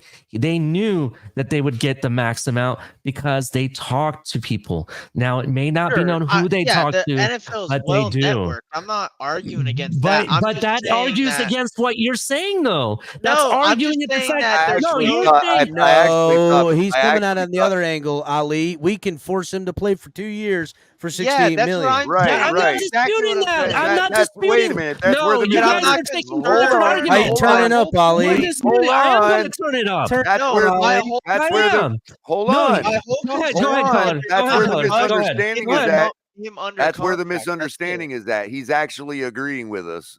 It No, seems. my only thing that I'm saying is that there's no But you just concern. said that why the hell do we feel like he has the leverage, or whatever? Okay, That's You what just we're said that. saying. my only thing by saying that is there's no there's a house that's under market, especially in recent times, maybe not right now because of how the market is going. People are so quick. They want to get this house on the market. They love this house. They want to get on the market. There is no rush for us to get Tua under contract, especially because he hasn't shown us I anything that agree. he So you deserves to agree be with on. the analogy? That's We what we're. agree. I just disagree with the I'm just fact that you saying think that that no other team has actually maybe had indirect conversations with other people that might be I didn't even associated say with that. I athletes didn't even first. say that. That's what Right, I'm but I'm saying saying. though, it sounds like you're agreeing with the analogy, Bryson. What I think the analogy? analogy is a little too conspiracy-ish. I No, don't Well, what think he I don't I simply, don't. what disagree. Crypto was simply Let's just be saying was, real. The agents and different people do talk, even though they're not supposed to. We all know it happens. We all That do. has that no one needs to do that though. I think you guys are making this whole contract thing harder than it needs to be. It's first of all, it doesn't go just because you're next up, you're getting paid what's supposed to be next up, right? That only happens when you have the accolades of whoever was next up. If you don't have the accolades or close to the accolades, then you're not going to be setting just the market I'm or just anything But not like that. Perez, that's concerned. not going to stop tell them him from Mayfield fan. asking, You tell him especially Mayfield from fan. athletes.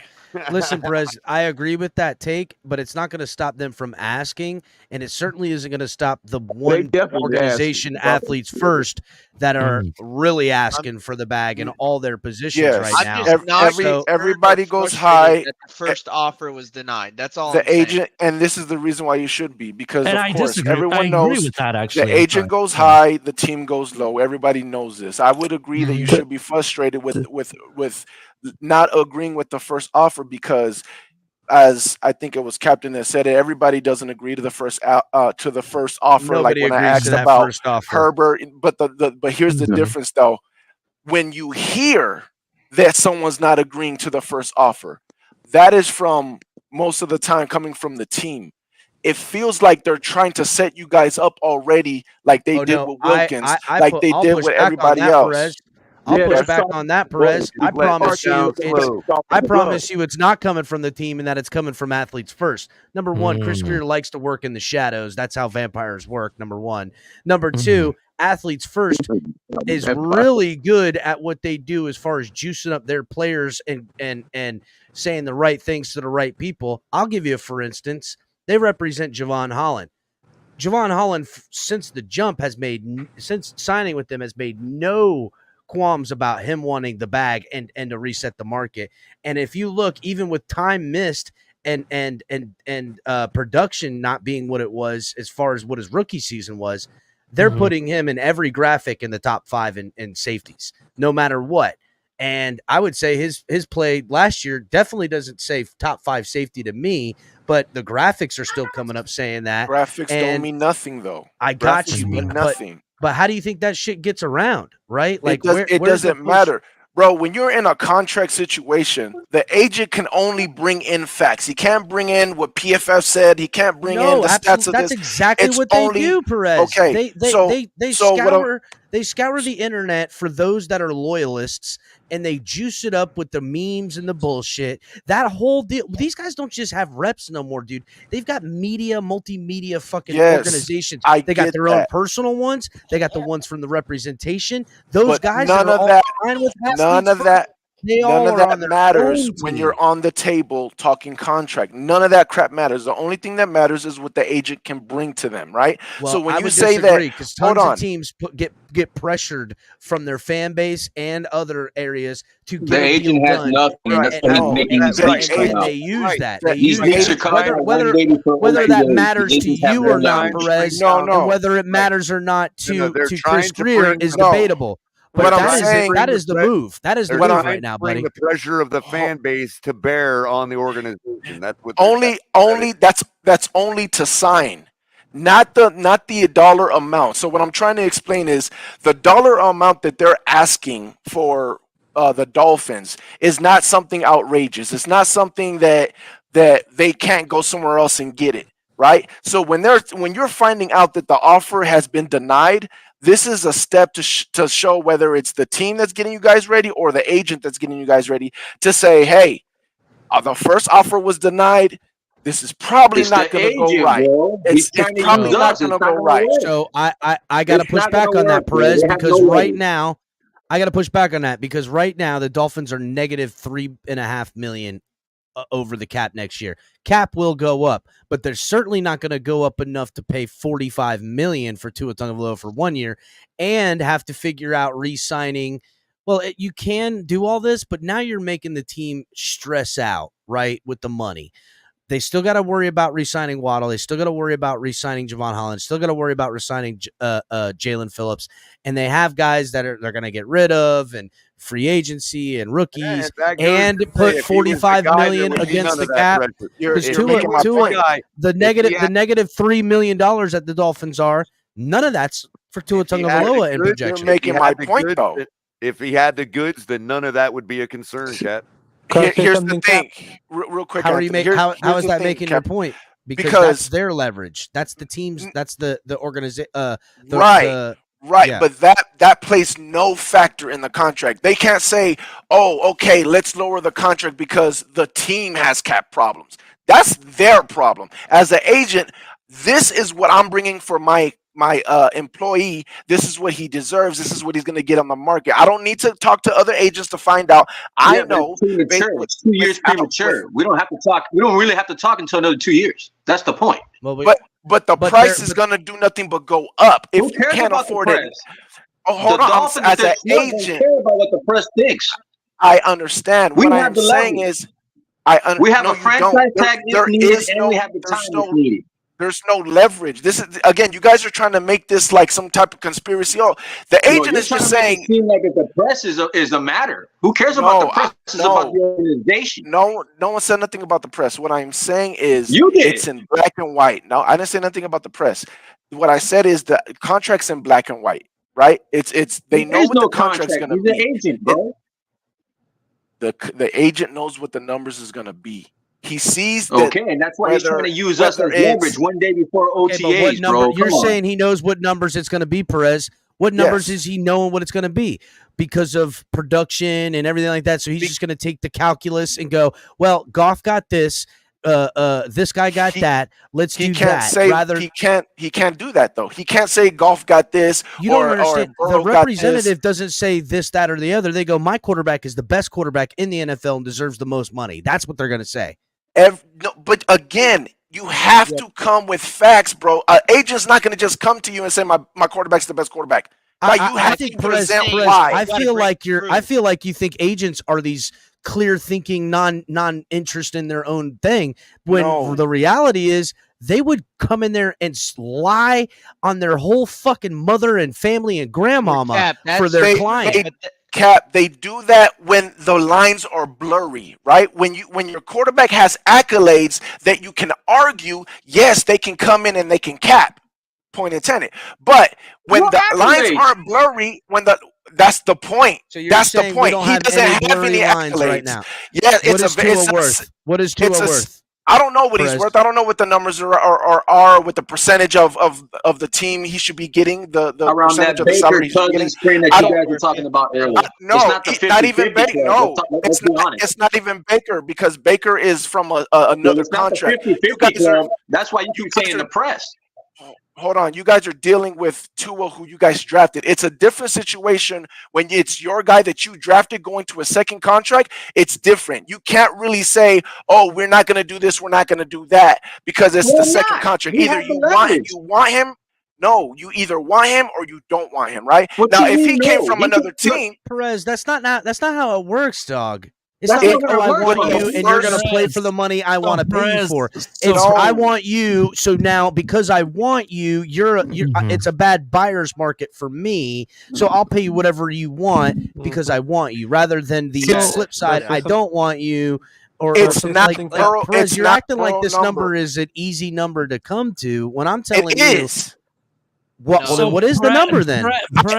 I'm saying I don't know what the amount of percentage is because quarterbacks get out. fixed until Jordan Love. Okay, well, and Jared who Goff else? just got Trevor $212 Lawrence. million deal. Jared Hold on, Goff is Jared a Goff different got a contract. 4-year deal, $212 million, which averages out to $53.3 million a year, Yeah, but and he got quarterbacks are gonna get paid. $170 million guaranteed. But that's a What do different you think contract. okay, I got it. It's every contract's going to be a different contract. No, Russ. I mean that's another that's not his coming off of his rookie contract. I don't think y'all coming off of the understand last Jared Goff's rookie to contract. You don't sign. think Jordan The Love has last more rookie say than contract we to do? sign was As Jalen far as with his Hurts. contract? Okay. I don't think y'all Okay, understand well, no. Jared Goff's contract. We'll say this, right? We'll say Lamar Jackson coming off of his rookie contract. Okay. Okay. Talk about it. Lamar Jackson signed a $260 million 5-year extension, comes out to $52 million a year, and he got $185 guaranteed. What is Tua Tagovailoa worth? Wait, how do you think he got that? I'm not debating on how he got it. I can tell you right off rip. No, but that's Lamar the point, Jackson's though. accolades are better than Tua Tagovailoa's accolades. Exactly. So what are you going to give him? Exactly. So when his You're evading agent the could question. go, I'm gonna get to it. When Lamar's agent goes into contract talks, right? He can say MVP, blah blah blah, all this other bullshit, right? Boom. Now I can cap and go into my player as the best player ever, like you were saying that agents do. But in Tua's case, he got injuries. He hasn't won a playoff game. He spirals at the end of the year. There's only so much that agent can do. So when he's coming to the table, his own agent though, Perez. Say that again. Lamar doesn't really have representation. He True, is that's true. But either way, if he represented himself, I'm saying what he can say because I'm. That's a MVP great blah, blah, point, blah. Anthony. So when Tua's coming in for his contract, there's not much that they can stretch that contract and say this is what we want, because he doesn't give them enough to be able to lie and stretch that contract and say we want this much. So whatever they're asking for, it might be a little bit overpriced because that's what every contract's going to be. It's going to be a little bit overpriced for Tua, but it's not going to be crazy. So if they're already telling you, hey, we're not, we declined the first offer. In my opinion, I feel like that's them telling you they're not even going to give us what we deserve. So we're just going to let you know how this is playing out, because it's not going to play out. It's not going to get resolved. and Perez. So you think he's showing up tomorrow? I have no idea. We actually don't even need him to show up, to be honest. It's to be 100%. But if he doesn't, then that's him officially. I know that. He doesn't have to show up to June 4th. I get that. See, that's okay. It's not mandatory tomorrow? No, it's voluntary. No. It's voluntary. Okay. So here's the thing. What you're saying, and let me just make sure I understand clear, is that because of his lack of accolades, there's a limit to how long and to how much his agent can stretch to get him as much as they possibly can, is what you're saying, right? Yeah. Yeah. Okay. So let me just be clear about this. So it's obvious that any agent in their position, regardless if they have the accolades or not, I'm willing to bet at some point agents have declined the first offer because that's their job. Their job is to try to peel back, find some ripple in the algorithm to get as much as they possibly can for their client. Besides, you think about it, they're trying to make as much as they possibly can for themselves as well, because the agent fees, 10% usually, is basically the going number.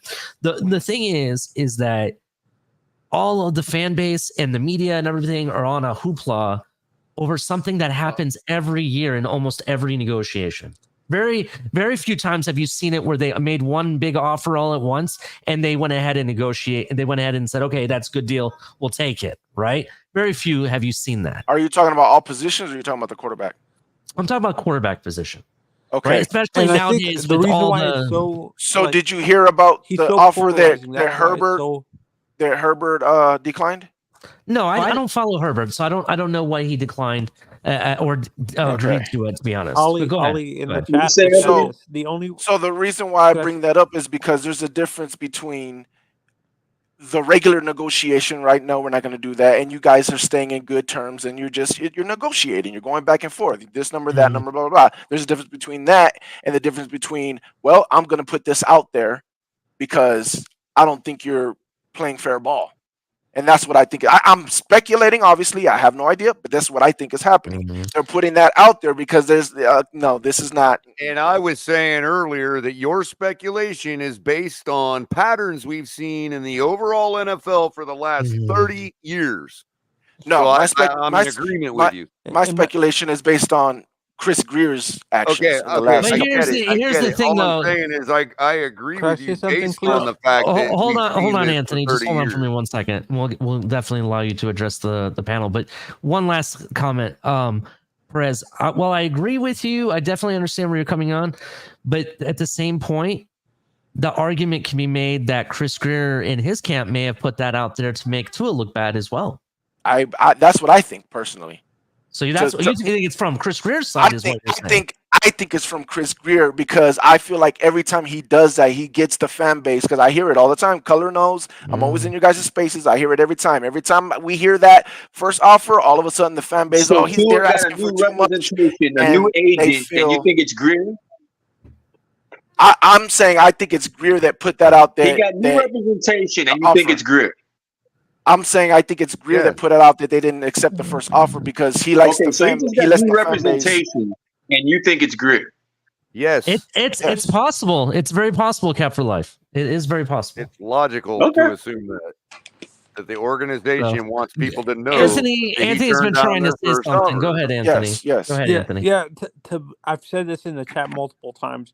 To me, the only way Tua can be the highest paid quarterback anywhere is if he's winning and he wins championships, is only if he goes to the AFL or National Arena League. That's the only way he wins championships as a professional or Oh my becomes God, the highest damn. paid Holy quarterback. shit. Damn, Anthony. Holy Jesus shit. Christ. Oh man. His fan base overrates his value, to be honest. That's what pisses me That's off. part of the issue with what I have with And quarterback that's contracts the part today. that I would bring back to Real Talk Perez is that I get what you're saying that the agent can only cap so much, but the agent can go in there and say, yo, we've propagandized the hell out of your fan base for the past 3 years, and they all agree with us. But So we let's can all agree. let me finish. Go Lest ahead. I'm you want sorry. to piss Go ahead. them off, then Mhm. that is leverage at the table that they can cap with. You see what I'm saying? Yeah, I Yeah, see what you're yeah, saying. and Ollie, I said also in the chat that, to be honest, the Rams and the Raiders make the most sense for a trade because those teams can market him to the Polynesian community a lot better because there's a lot of Polynesians in California and the Pacific Northwest and Hawaii. And a lot of stuff them, like there's quite a few. At the Raiders game, we saw a lot of Polynesians as well. While I was there, I talked to quite a few of them actually. My thing is that I talked about this on the last Broken Takes. And thank you for everybody that was there. It seems like these quarterbacks are getting, a lot of them are getting paid on hype, and the negotiations are based on what they're like. It's like a betting game. Like they're betting that this guy will, will excel to this point, whatever height that may be, and how much they're willing to pay for it. So I'm glad that we're all in agreement that hype is driving the number up. I do think that that's a stupid negotiation tactic, though. You're basing these contracts on, but that's what they're doing. That's what they're doing. That's what they're doing. I mean, again, hold on, real quick. My point is, there's only one contract that has been paid for full by both parties, and that's Patrick Mahomes' contract. Everybody, Deshaun Watson. No. You guys are talking about guaranteed. No, it's not what I'm talking about. Worth it. Was it worth it? Every penny of the Patrick Mahomes contract has been worth it, in my opinion. The guy's been to how many championships? Has already won 3 Super and Bowls. honestly, he's underpaid. To be honest, he's kind of underpaid. That signing a 10-year, $450 million deal was genius. It's been worth every and penny. honestly, he's kind of pulling a Tom Brady where he's taking pay cuts to make sure they can keep him. And to be honest, Patrick Mahomes is getting a pitcher's contract in baseball, basically, or a Shohei Ohtani contract. That's what I would compare. I think the scariest part is that Chris Grier has shown time and time again that he is not scared to gamble. The problem is he keeps losing that gamble. He gambled and said that Christian Wilkins gambled on himself. And Christian Wilkins won. He bet on himself. But Christian wasn't worth the contract he got, in my opinion. When you talk about pennies, maybe not. But that's again. That's what the going rate. No. When you're saying he's not worth, when you say what he's worth, he wasn't worth that contract. You're scraping pennies because that's what was Mike Gesicki worth a franchise tag. This guy's unpredictable. I get what you're saying, but he's unpredictable. He gave Mike Gesicki a franchise tag and gave him money. The thing is that I also think that Campbell would have been paying Christian Wilkins. Well, that's what I'm saying. You pay Gesicki, but you can't pay Wilkins. Just paying a player could be worth it from one team and not worth it for another team because you could use them better. Or was it worth it for us to pay Gesicki? Probably not. Probably not. I think Christian Wilkins, you pay that man, and I said this many times, you pay that man for what he's done, the player that he's been, as far as he's gotten better every year he's been with you. You asked him to do everything. He's done everything. He's been a model citizen, and he is the dang heart of that defense, and he's always hustling. $27.5 million a year, that's a little crazy. That's all I'm saying. That's a big contract. It is, but with all the people we got to pay. So hold on a second, Perez. I would say this, right? You saying that is how the Dolphins typically conducted business. They pay the player, but it hasn't worked out for us to do that. And we see Chris Grier not pay the player and say goodbye. And so that now being the paradigm in which we live in, everything else is on the table. The difference, Cap? The players that you paid didn't go out there so they can come back and say, give me the bag. The players that did go out there and say, now give me the bag because I deserve it, those are the ones you didn't pay. You paid the ones that you were able to pay because he ain't asking for the bag because he don't got the stats to ask for the bag. And you're thinking Tua isn't asking for the bag. Oh, no, he is asking for the bag. All more reason. He's a quarterback. Well, then there you go. So why would Chris Grier give Tua that bag and pass up on Lamar Jackson and the money that Lamar got? Because Tua wants north of what Lamar's getting. That's what I'm saying. That's what I'm saying. So if we're not willing to give Lamar Jackson what he got and we passed up on him, why would we give Tua more than that? Because we got to keep the 2 first-round draft picks, I guess, even if it was equal to money. I think Grier will, and I could be wrong here. That means that I'm not saying I agree with it, but Grier is kind of attached to the hip when it comes to Tua. That's just my opinion. No, that's not. That's facts. I think that if it don't work out, I totally disagree. Then that's fine. It's very rare. The outpouring I've seen for support for Chris Grier now that these contract negotiations have a hiccup, the outpouring of support I've seen for Chris Grier standing his ground is ridiculous, bro. It's not about for him. If he holds his ground, if he stands his ground against Tua, they will build a statue for him.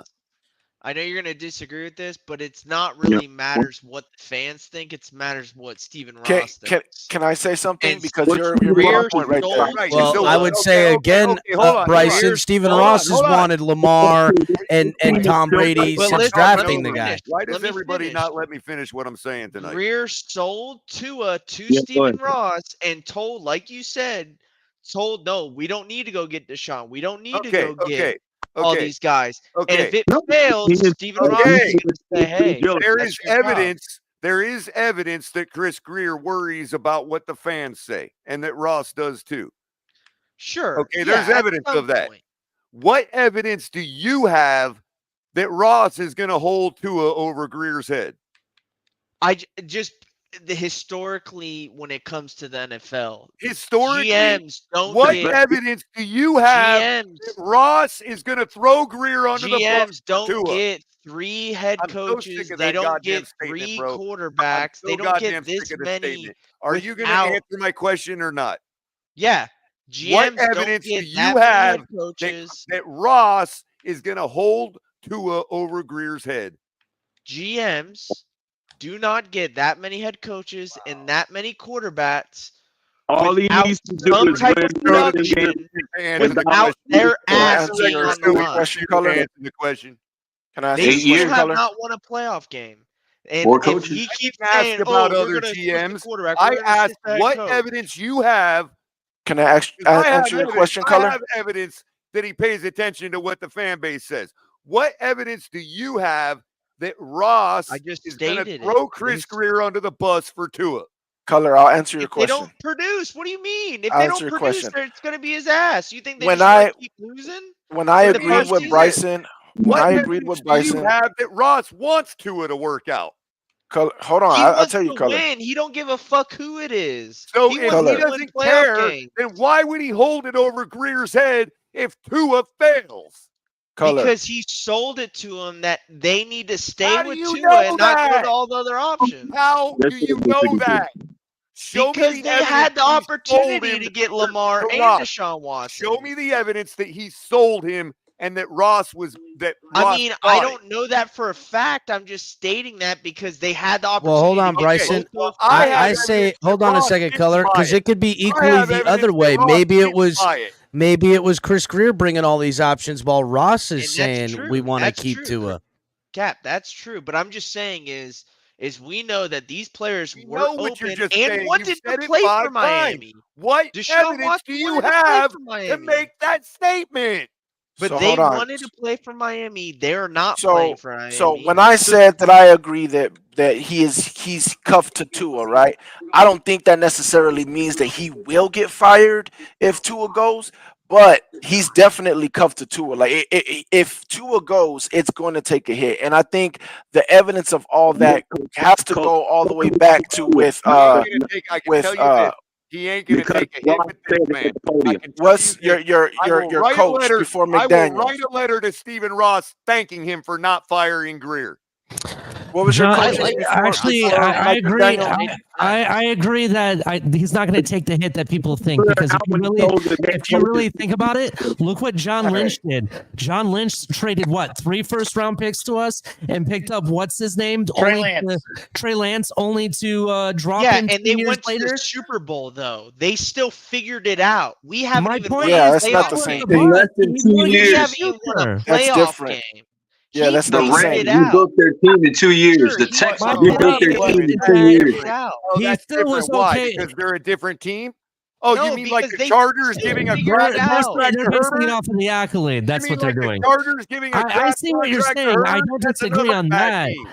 But I still think the fact was he wasn't afraid to move off of it. Yes, but Ali, you're correct. That was a huge move that failed.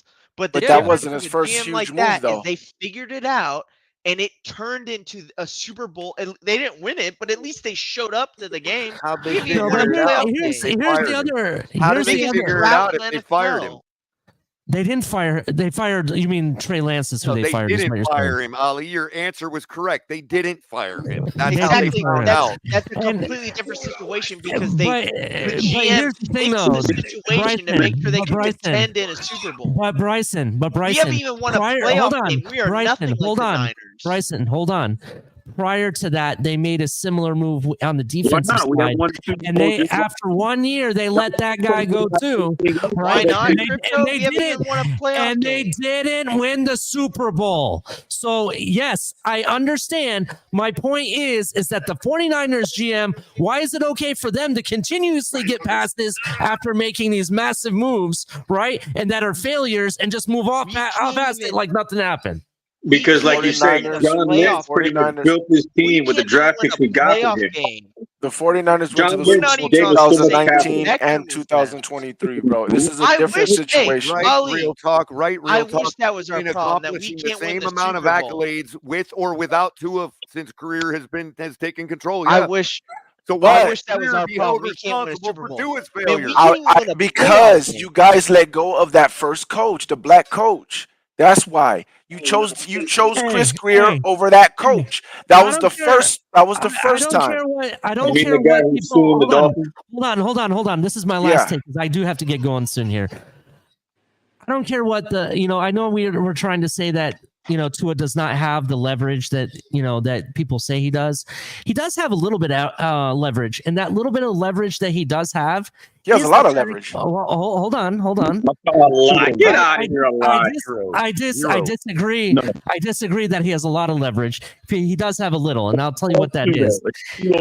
When was the last time that we made back-to-back? He has 1 week of leverage. Hold on. When was the last time we made back-to-back playoffs?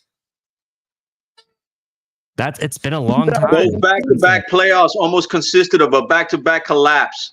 It doesn't matter. The fact is, they does still matter. made the fucking playoffs. One of them he wasn't It's even still an available extra for. fucking game. Back-to-back almost collapses. Everybody says back-to-back playoffs. If the Jets game, we didn't win that game because of the kicker. It would have been back-to-back collapses. Oh, okay, it would be back-to-back playoffs. He's still, and people that say he can't beat good teams, he still beat.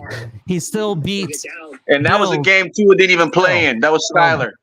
So let me explain why he got more. I don't give a fuck if it was Flyer. He was still part. Did he still win games that affected the I'm season? just saying, let's be factual.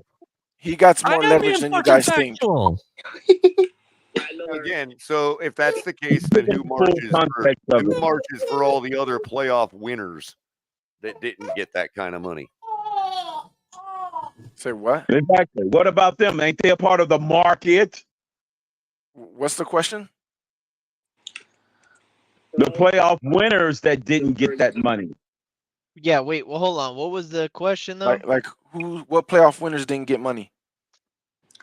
Like 90% of them. Yours. Again, Baker's coming off of a second contract. I don't give a damn. He earned the money.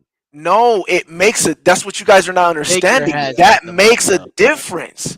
That makes a big difference. What? I got to be real, Perez. No one is taking into consideration Baker's contract when talking about any quarterback right now. I have a question. Because Baker doesn't have anything to stand on.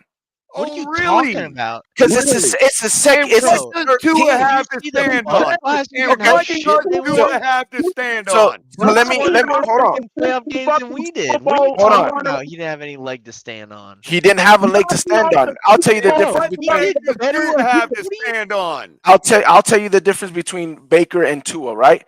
Baker comes to Tampa or whatever. He wins a playoff game. Okay, if we don't pay you, go somewhere else and think you're gonna win. He came to us to revive his career. He needed us more than we needed him. Yes. And guess what? Tom Brady did the same thing with one arm.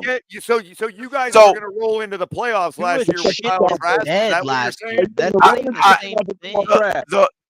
The point is, he needed us. The question. You maybe. Were going to roll into the playoffs. Maybe. Yeah. Yes. Okay, so why didn't they just stand pat and take that chance? Because we just got a quarterback for cheaper that has some experience. Right. They got a quarterback crazy, with playoff Baker owns experience. that right. Yes. Yeah, I didn't say they got a player that just put up a 50 burger You on. just said he didn't earn it. I didn't say he didn't earn it. The contract he earned is not a big contract. That's what I'm saying. It's a different. I'm sick and tired of people. Nobody wanted him last year, though. That's So it's not a big contract, and you won your division. We didn't win our division, and we're talking about a big contract. What are you talking about, dude? Because, and I'm gonna tell you the difference. The difference. You won the division, and you got a deal, and you're complaining. They think this is Twitter or something, bro. You're gonna stop talking over me, or you're gonna be put in back until I'm finished what I'm saying. Now I've done forgot. So have at it. Y'all stole the floor once again. Go ahead and argue about nonsense. Have at it. Again, the difference is Tua is your rookie. You guys drafted him. There is a difference when you're going into your second contract. That second contract is going to be the biggest contract. That's why I said it's different for Baker. Why did the Browns come off of him after he gave them a playoff victory? Because they felt like they could have a better quarterback, and they went and got really? Watson. And yes. what told them? What part of their body told them that they could have a better quarterback?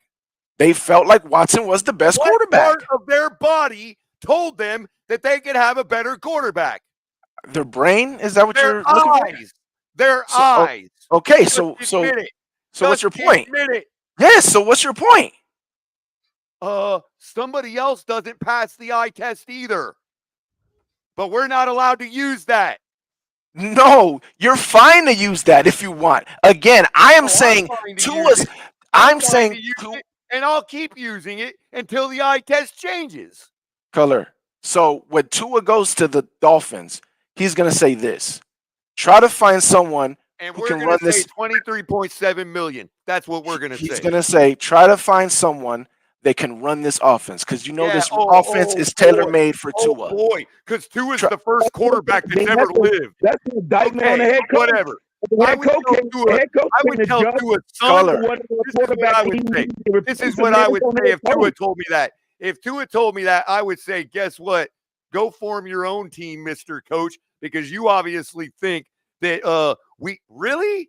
That's an indictment on the head coach. The dumbest fucking take I've heard. No, exactly. Anybody in the NFL to Mike freaking another quarterback that can run this system. STD constructed system. Please go. Relax. Go show us. Thanks a lot for insulting Mike McDaniel like that. Thanks a fucking lot. Let's just reinvent the wheel, Tua. Find me a quarterback that can run this system like Tua. I would laugh in his face. I would laugh in his face. They ain't got to find another quarterback. How about the head coach change his philosophy to just a quarterback that's in the room and make do out of it, like Don Shula. That's Mike. Hold on. How about find a coach? How about find a coach that can win with somebody besides Tua? How about that? I didn't say that wasn't impossible. Hold on. Crypto already. That's a great point, because guess what? Mike McDaniel already stated they already had to do that in his coaching tenure as being a coach in the NFL, and that was with the Washington Commanders when they had RG3. They had to change their philosophy and system to adapt to what he does well. He already can do that. I'm not saying. Hold on. So I see where we're mixing up. I'm not saying that the Dolphins can't do that. I'm not saying the Dolphins can say, "We want color." Let me land. Color. Let me land. Please let me land. Color. So I'm not saying that the Dolphins. You land. Oh, you want me to give you all the same courtesy that you've shown me all night? Yes, I'm letting you talk, Color. I'm not interrupting you. You are. I haven't landed one fucking plane tonight. Color. Then land, Color. What if I don't? What if I don't let him land? On the head coach. What if I don't let him land? I don't know. What will happen, Color? Tell me. I don't know. You all tell me. Okay. I'm the one that asked the question. What happens if I don't let him land? Color, if you want to talk, then talk, bro. I'm not stopping you from talking. Go ahead. You want to finish? Guaranteed you're not stopping me from talking. Are you done? Okay. That's the main talking point, to just say systems and system quarterbacks. No, that's not what I'm saying, Crypto. That's not what I'm saying, Crypto. I'm not saying that that Mike McDaniels can't go and get even Thank you. Mike Don't you White think or Greer whoever. knows that? That's why he rejected the first offer, Crypto, because that's hold what on. Tua's Crypto, team probably already said that nonsense. And Greer crypto. said, hold my beer. Mike McDaniel's done this before. Okay, so again, I'm not saying that the Dolphins can't go get any guy and have Mike McDaniels create a system for that person. I get it. What I am saying is there's two They things. rejected two offers. There's Hence, two things. that's probably why the offers Tua's, was Can rejected, you all and they let him didn't finish, have a leg please? to stand Can you on. all let him finish, please? So you Tua, don't feel the need to talk over me? I'm not. Tua and his agent Go are ahead, telling Doug. Greer, if that's how you feel, then go get somebody else. I dare you. Now you might get somebody else, and not next year, but the next year after that, you guys will be able to do something with that quarterback. But as far as right now, the negotiations is going to go into the training camp. By that time, that offense is already set in place. You're not getting anybody to run that offense. So you're basically saying, I'm going to screw the year up because I don't want to pay Tua and I'm going to go get somebody else. Now, you can't go do that. You can't go do that. It's personally fine if that's what you want to do. But that's what you're saying if you decide to go somewhere else. Probably gave the olive branch already to Mike McDaniel, said, don't worry about your job if the negotiations fail, because we can afford to sacrifice a year. Thank you very much. Yeah, so that's what I'm so okay, then do it. Just like But when all I'm Ross saying is shoehorned this- that's what just like Tua's when team Ross is saying. shoehorned this team with this quarterback. I'm Means sure he Tua's told team Greer, has the "Don't worry." illusion that they have the power. That's right. Ross did tell Greer that. Ross told the whole world that he was taking responsibility for this. So why would he all of a sudden throw Greer under the bus if Tua don't work out? Because what was your coach's name that left? Why can't I think of his name? Flores has nothing to do with it. Flores. There you go. Because Flores didn't want to. Stated publicly that he was taking responsibility for that debacle. For what, if the Flores that debacle? If that debacle has caused the situation that Greer has now been shoehorned with Tua, I cannot imagine why Ross would turn around and hold Greer responsible for it. I mean, if he doesn't, he doesn't. Yeah, that's because he said at the on you guys. podium clearly, Other the than head coach being a is picking the petulant next billionaire. quarterback. Real talk, if you said it was because he's a petulant billionaire, I would actually come to the table with you on that. I'm saying because I believe it was a Flores versus Chris Greer situation. They stick with Chris Greer and Tua. Flores is gone. I think Now Chris Greer and Tua has to work from the beginning, and I'm going to make it again. I think Ross wanted to fire both of them. It just takes a lot longer to fire a quarterback. I just want to ask a quick question to everyone here. We're talking about Tua and accolades and all this stuff. Now I'm not unfair. I haven't been on YouTube long enough to I don't remember if any of this happened, but we paid what's his face? Ryan Tannehill. I think we made him one of the highest paying quarterbacks. What the fuck did Ryan Tannehill? He had zero accolades on his resume, and we paid him. But meanwhile, Tua, number one, I get number one in the passing. I know we haven't won a playoff game with him. We haven't been out of the playoffs with him, but he's been putting up the numbers. Granted, the first 2 years were good, but we'd rather pay Ryan. Greg, Tannehill, I'm glad you brought that up, because the next question to that is, who gave Tannehill that contract? That's what I want to know. Was it Greer? I don't know if Greer. That shouldn't be the question. It was Tannenbaum or Ireland, one of the two, and neither one of them work for the organization anymore. That shouldn't be the question, Color. The question should be, why did he get paid? And I answered that already. Because they made a mistake.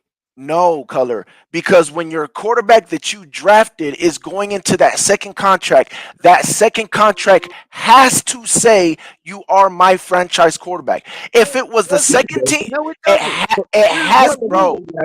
Okay, so name a quarterback. Name a quarterback then.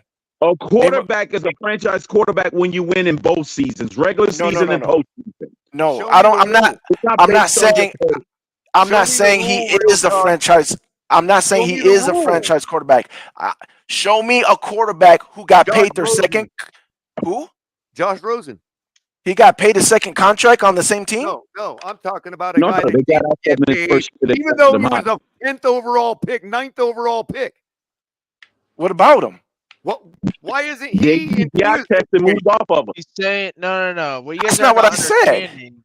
He's saying when you draft a quarterback and he's up for contract, you either believe he's a franchise quarterback and you Exactly. pay him, or you get Like a rid of him. franchise That's quarterback. all What have he's we done Exactly. saying. so far? And what have we done? Exactly. Have we paid him? No, we No. haven't. But if that's, you do, he's just arguing the it will point, be though. paid as a franchise quarterback, is what I'm saying. Now, it won't be crazy because he doesn't have the accolades. Tannehill was a franchise quarterback based on your definition. I'm not saying that's the definition of a franchise quarterback. I am saying the money has to state that. The money has to be. Real talk. You're right. But does that make it any less stupid? No, it doesn't. Okay. That's all we're saying. We didn't say you wasn't saying that. We were never arguing that. I'm saying that's what bad teams do, and that's why we are a bad team. It's not why you're a bad team, but it's a situation that bad teams get into. I mean, good teams get in this situation too, but bad teams get into that situation a lot more. Team, though? What's your team? What's though? your Are you a team? Buck fan? I'm a Bucks fan. Yeah. Okay. I just curious. Every team. It's just a rock and a hard place. It's not necessarily a bad team thing. To get over the hump. What did you guys finally do? We went and we got the quarterback. You We went and paid we got a quarterback for a fucking free agent quarterback. Yeah, but we didn't break the bank for it. We got lucky and it was cheap. But you certainly got out of that vicious cycle, didn't you? No, yes, I get it. Thank I you. get it. But again, this whole thing, insane. Because you're not insane by Ross's definition. This whole live is about Tua and the contract. And I'm just saying that it won't be crazy because they don't have the accolades, but it's going to be a franchise quarterback payment if you guys decide to pay him. I don't know if you will. The fact that we already heard that they disagreed with the first contract, maybe even two. What is the current franchise tag rate? I don't know. 42 million. 42. 42 that's a franchise tag though. Are they two different words? Does franchise mean something different when we're referring to it as a tag as regard to a player? Yeah, the franchise tag is called the franchise tag. Because it's the average of because the that top is five. What's expected to be paid when you're qualified as a franchise quarterback. But again, you're talking the franchise tag is the average of the top 5 contracts. Use that word because it sounds cool. We just said franchise tag because it sounds important. No, listen, Curler. That's not necessarily true. It's averaged of the top 5. Color, listen. It's averaged of the top 5 quarterback salaries. The top 5. In order to do what? In order to do what? The franchise tag is the value of a franchise quarterback. Hold on. The franchise tag is used for a player that you want to keep, but you have not agreed on a contract, and so they use that tag to keep them under contract. Color. But that doesn't mean that they're just all of a sudden a franchise player. All right, so hold up, real quick, Perez, because I heard some stuff. I've been listening, right? And you're saying you pay it, it's your drafted guy, that's what you do, all that stuff. But the last quarterback that the Bucks drafted, highly touted, they didn't pay him, and that was Jameis Winston. Yeah, I'm not saying you have to pay him. I'm not saying you have to pay him. But yeah, you kind of are. No, I'm saying if you pay him, it's not going to be, oh, you deserve this about. No. If you pay him, it has to say, this is my franchise quarterback. That's what I'm saying. I'm not saying it does not. I'm saying it doesn't. Yes. I'm saying any contract for 4 or 5 years says that's my franchise guy because you've tied your wrist to him. I'm saying why does the contract have to indicate that type of money? Cap, what are you saying? Because it's the second contract. It has to. It's probably going to be the biggest contract. It's always going to be like that. What rule You're saying you pay for the sake of that. That's what it is. Franchise money. You pay for the sake of this guy is leading my team. You're saying this guy is leading my team. One day you have to pay him like that. You have to do that in the second contract. Hold on. One day, many years ago, this argument was happening with NFL executives. And what did they do? They said, let's stop arguing about what franchise means, and let's just take an average of the top 5 salaries, and we'll value and define what franchise is.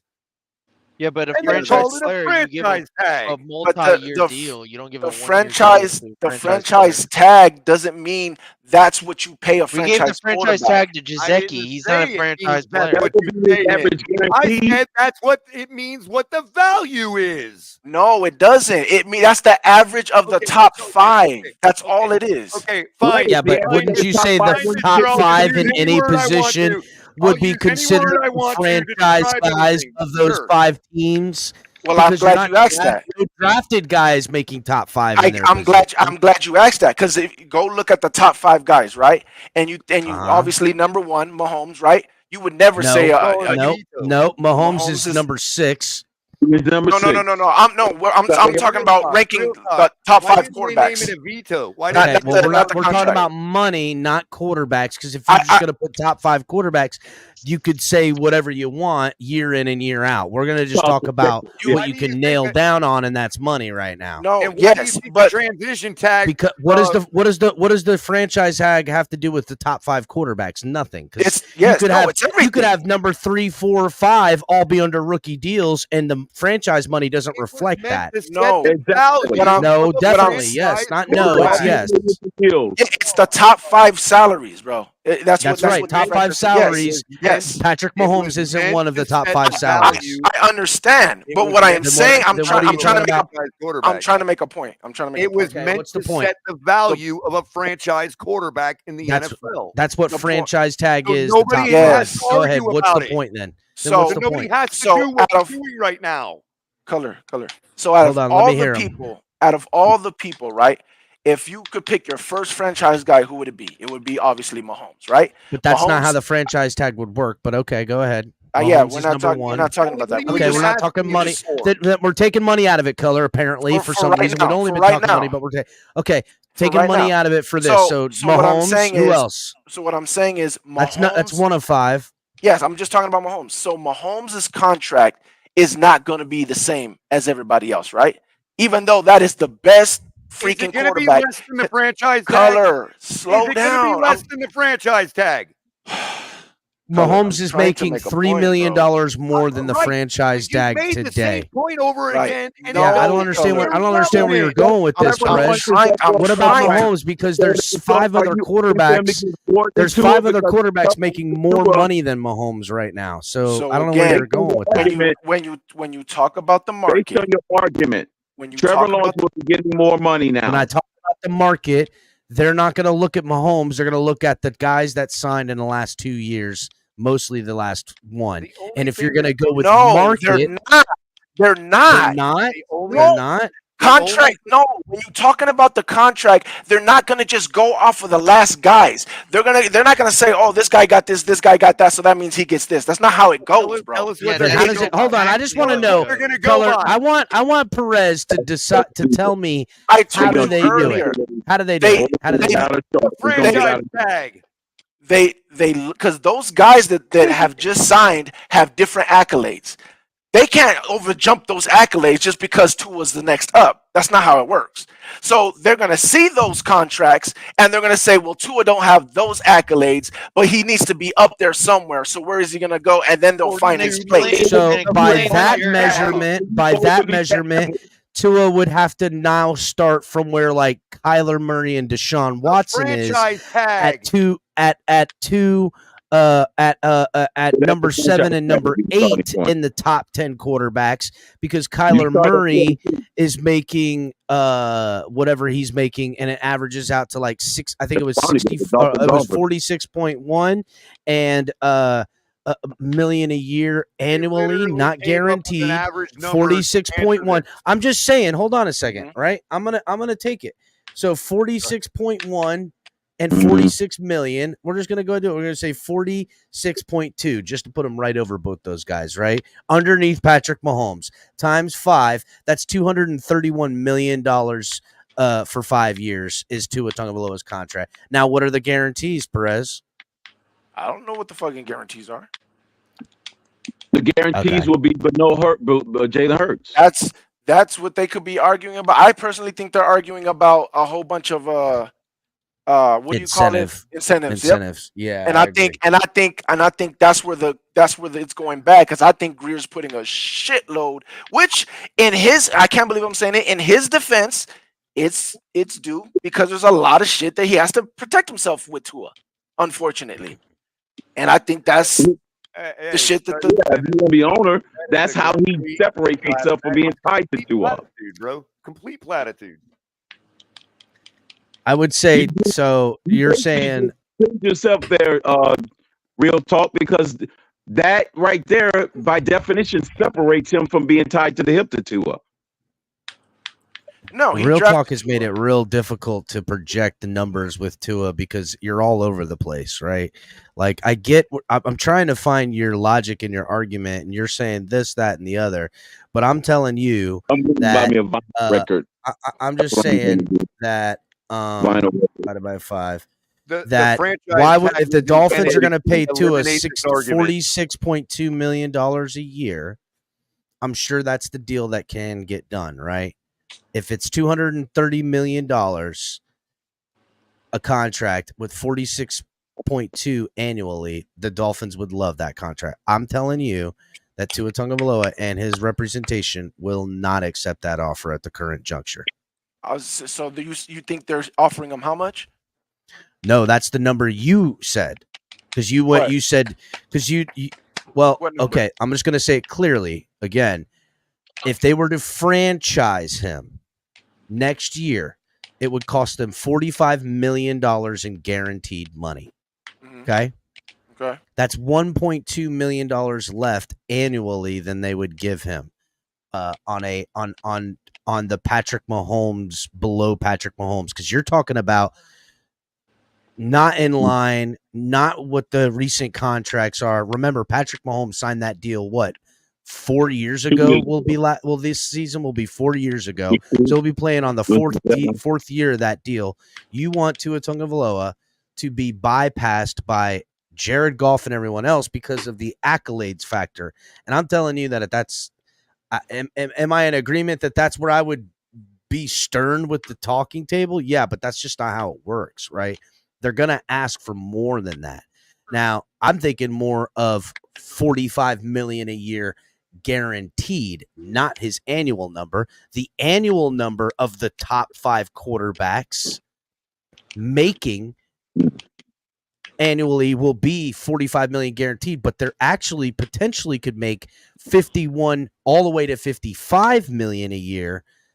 Joe Burrow, $55 million a year, 53.1 for Herbert or Goff, and then Herbert's 52.1, and then there's Lamar Jackson, who's just underneath that, and then Hurts at 51 million. Those are the top 5 paid quarterbacks. So what do you think his agent's asking for? I think his agent is asking for more than everybody but Burrow. I think his agent has been asked. I think his agent is asking for exactly what the Tua camp has been propagandizing the entire offseason. $250 million with $225 a year. So I think the agent should be asking for, I don't know, obviously I don't know, but I think the agent should be asking for somewhere around 51, 52, right between Lamar and Jalen Hurts. It's absolutely ridiculous for Tua. That's what I think. Ridiculous, like he deserves more, or ridiculous? No, ridiculous for his skill level. We'll say 52. We'll say 50. That's an annual number. Okay. So we'll say 52. And I've done this exact exercise earlier. 52.5. 52.5 puts him above both Hurts and whatchamacallit? Hurts, Jackson. And above neither one. And everybody but the top 2, which would be Goff and Herbert and Burrow. And Burrow. Goff and Burrow. Yeah. No, he would be higher than Herbert by about Herbert's 52. 500,000. No, 52 and a half is what I did. I did 52 and a half. That gives him okay. Well, that's the same annual as contract. Herbert. That gives him an annual contract of $62.25 million. Now the guaranteed number, right,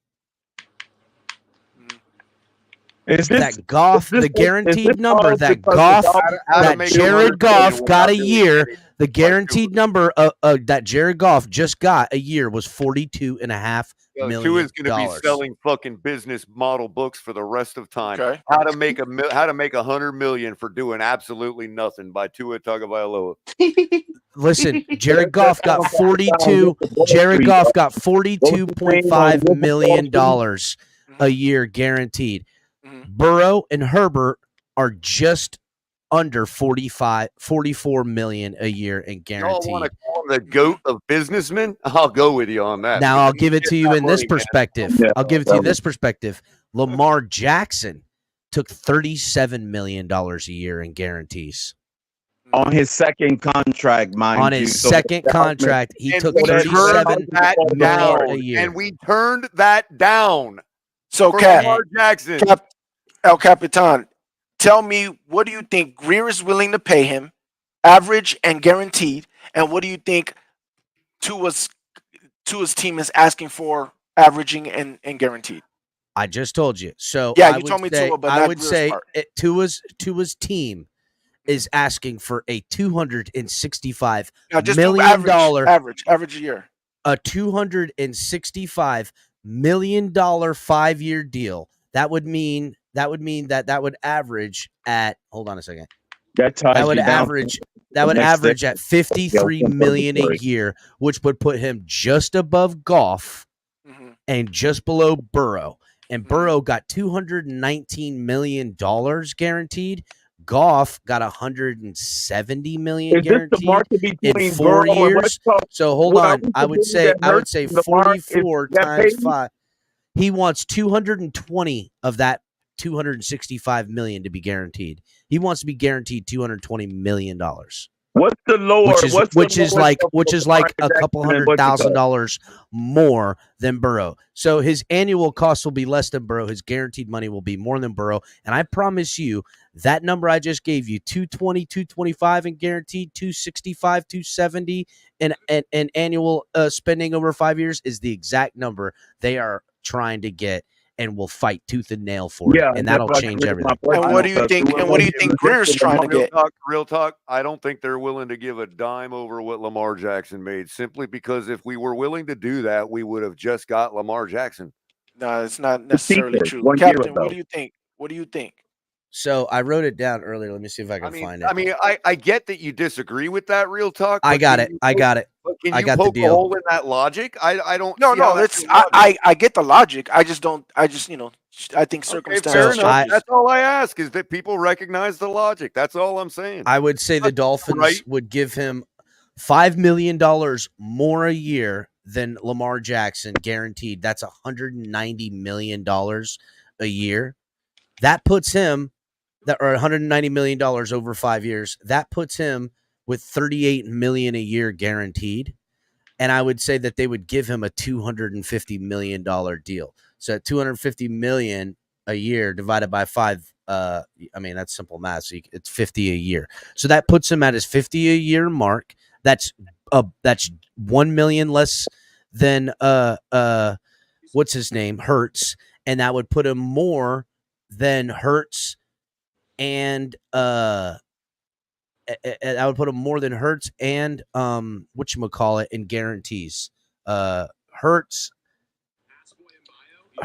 and Jackson, he would get more guaranteed money then. So he would be top 3 in guarantees and top 6 in money. That's the deal I think that they're trying because to in a get down them to year sign. he was top 5 in quarterbacking. So here's the crazy part. Here's the crazy part. El Capitan. Here's the crazy part. How the numbers are so propaganda, man. Because you Not said propaganda, you think they're asking for 53 and you think Greer wants to have 50. So you're telling me that this shit might fall apart for 3.5 mil? No. I'm saying we don't want to risk it falling apart after paying 50 when we don't have to. But he's saying that Greer's asking for 50. No, well, he's So saying it's 15. It's 15 million different. I don't think Greer's offering a dime over the franchise tag. Why would he? No, that's he's definitely. If he's Oh, not, definitely, that's okay, not fine. realistic. He's definitely not. Are we going to keep going back and forth with this? I mean, it's not realistic. That's not realistic. Well, we're talking. I We're only say it talking is about realistic. 38. I say We're it talking is about realistic. 38 million a It's very year realistic because that's guaranteed on market value. 190 million. That is a fair deal. I To pay agree. him. I mean, That's look, two okay, of fine. the You can get 265. I don't give a fuck about him getting. He can have 280 if he's only getting guaranteed 190. See what I'm saying? The guarantee. Yeah, I hear you. And what I'm saying is, if that's what's going on, there should be zero reason why this deal gets done. So if this deal doesn't get done, exactly where I'm coming from. Real talk. I don't see any reason why anything needs to happen right now. No. I didn't say that. I said saying if it doesn't, that it will be done is what you're saying. the deal will get done. If they're arguing over 53 and 50, but again, this deal has to get done. And if it doesn't, you still haven't substantiated why you think 50, it won't get done. What are you talking about? Say that again. Who would you say that Greer's at 50? That's what I'm saying. You still haven't substantiated why this deal should even get done. You just say it's unrealistic to think it's not. That's not an argument. No. I said it's unrealistic to believe that Greer is just going a little bit over the franchise tag. That's what I said. And I'm saying That's realistic. That's not realistic. Or you can just say this and that. Franchise tag is realistic. It's not It realistic. is realistic. Guess what? Still It's stalemate. It's not. There's never been. So who has ever gotten their second contract and it was close to the franchise tag? Lamar Jackson. Absolutely, I would say again, Lamar Jackson and Jalen Hurts and Patrick Mahomes. Hold on, Color. Patrick Mahomes, Jalen Hurts, Lamar Jackson all took under the franchise tag number. All of them. Exactly. What's good for the goose is good for the gander. Their contract. Real talk. Their contract. Yes, their contract guaranteed monies is less than they would have got if they played I'm not tag. I'm not talking about the guarantee money. I'm talking about the contract. Right, but not the guarantee money. It was going to get the contract and the guaranteed money on the franchise. The only money that the franchise tag recognizes is the guaranteed money. Yes, it does not take. I understand that. If you want an well, then what's the question then? The franchise tag Lamar. The guarantee money is only thing on franchise tag. With a contract, you get your guarantee money plus more money. So I'm not talking about the guarantee money when I'm saying barely over the franchise tag. That's not what I'm talking about. I'm talking about the contract itself. The contract itself is bigger than that one franchise tag. That's what I'm saying. Yes, every single person under contract right now is bigger than the franchise tag. Yes, you're exactly. Right. Then but nobody gives two flying fucks about what someone's year to date is per year when the money that only counts against the cap is the guarantees. Real talk. Why do you think a team franchise tags anybody? Because that's all they're willing to pay. Yeah, yes, that's not what I'm talking about. Color was saying no. Color, you said a contract a little bit over the franchise. That's what I'm only talking to Color. That's what Color said. A contract that doesn't have to be done this year. Color, we're not talking about if the contract's getting done this year or not. Done this year, so if you want it done this year, I'm not paying more than what I could pay next year, which is the franchise tag. That's what I'm saying. That contract will not get. The Dolphins could sign him to a 1-year deal for $52.5 million. That won't ever happen. $44 million guaranteed. Just beating the franchise tag. Just so you guys know, there was a quarterback that actually signed a multi-year deal that was similar to 4 1-year franchise tags, to be honest. And that was, you know who that was? Ryan Tannehill. Ryan Tannehill's deal, if you look at it, a 4-year, $77 million deal was basically 4 1-year deals, which at its time was very, very, very, very close to the franchise tag amount per year. Just so you know that. What was the franchise tag amount that year? $23 million. And you said his year was what? His contract was what? His entire deal. I'm not including guaranteed money or anything. I'm just saying his deal was 4-year, $77 million. Yeah, that's not close to 20. I'm just saying he got kind of screwed in his deal, to be honest. Whether you got screwed or not, that's still not close to 20. Real talk. When we get in these discussions, what everybody keeps over the 4 conveniently years, ignoring, what everybody keeps conveniently ignoring is that we are not in a contract year. We do not have to do it this year. So not talking about doing it this year. If somebody who has not proven the accolades that you were referring to be worth what he's asking for, or what quote unquote you claim to be the going rate, then I'm not paying him more than the franchise tag that I can just pay him next year. I'm offering him not one dime over that franchise tag. Okay, in a I year get you. where I don't have One to get the dime contract in guaranteed dollars. I Let's put get that you. caveat. Get what you're Guaranteed saying, dollars. Color. I won't offer a dime more than what I have to pay. What me and El Capitan was talking about, not if they should pay him right now or not, but what we were talking about was if they decided to pay him right now. You still haven't substantiated why that is even a possibility. I told you why. Because you just said that's the way it goes. That's not an answer. No, he is your quarterback. The offense revolves around his skill set. The whole offense is his skill set. Not true. That is absolutely not quarterback true. based on what amount of offense designed around a quarterback. Actually, not true. So you really believe not true. So you really believe you're spouting 2-in-ear talking points? No, that is that's actually not true. You see it on tape. You see it on tape. There's a reason why Mike McDaniels can't change it up. What I see on tape is a guy that will have problems in any system. Yes, I'm not saying he wouldn't. So how is this? How is this tailor made for him? Because it is. The system is made for Tua. It's a West Coast offense. The base function of it is West but Coast. What they're failing to realize, real talk. It won't take a millennia to change it. Not the only type of quarterback that this system was designed for. So when you say it was designed for Tua, you're being personal when it's not. It's designed for quarterbacks like Tua. Bad ones. You don't have any quarterbacks like Tua. How many quarterbacks are like Tua in the NFL, bro? Mark Sanchez. No. False. False. And you don't even have to design it for like Tua. When Tua wins a playoff game, I'll put him in the same category as Mark Sanchez. How about that? False. Bryce Young might be the only one that throws the ball like Tua. If Tua wins the division, he can be Mark Sanchez in my eyes. How's that? You need a quarterback that can anticipate real early. There's not many of those. A lot of them have arm talent, so they can throw it early. And then what's wrong with the head coach? First quarterback to ever live, man. The head coach can change it. Again, it's very possible. I am just saying, Color asked me the leverage that Tua has. I'm telling you, that's the leverage. Slow down. Because Mike McDaniel's been the lead coaching. Have no special Mike skill. McDaniel's been a professional football at his job longer than Tua been at his job.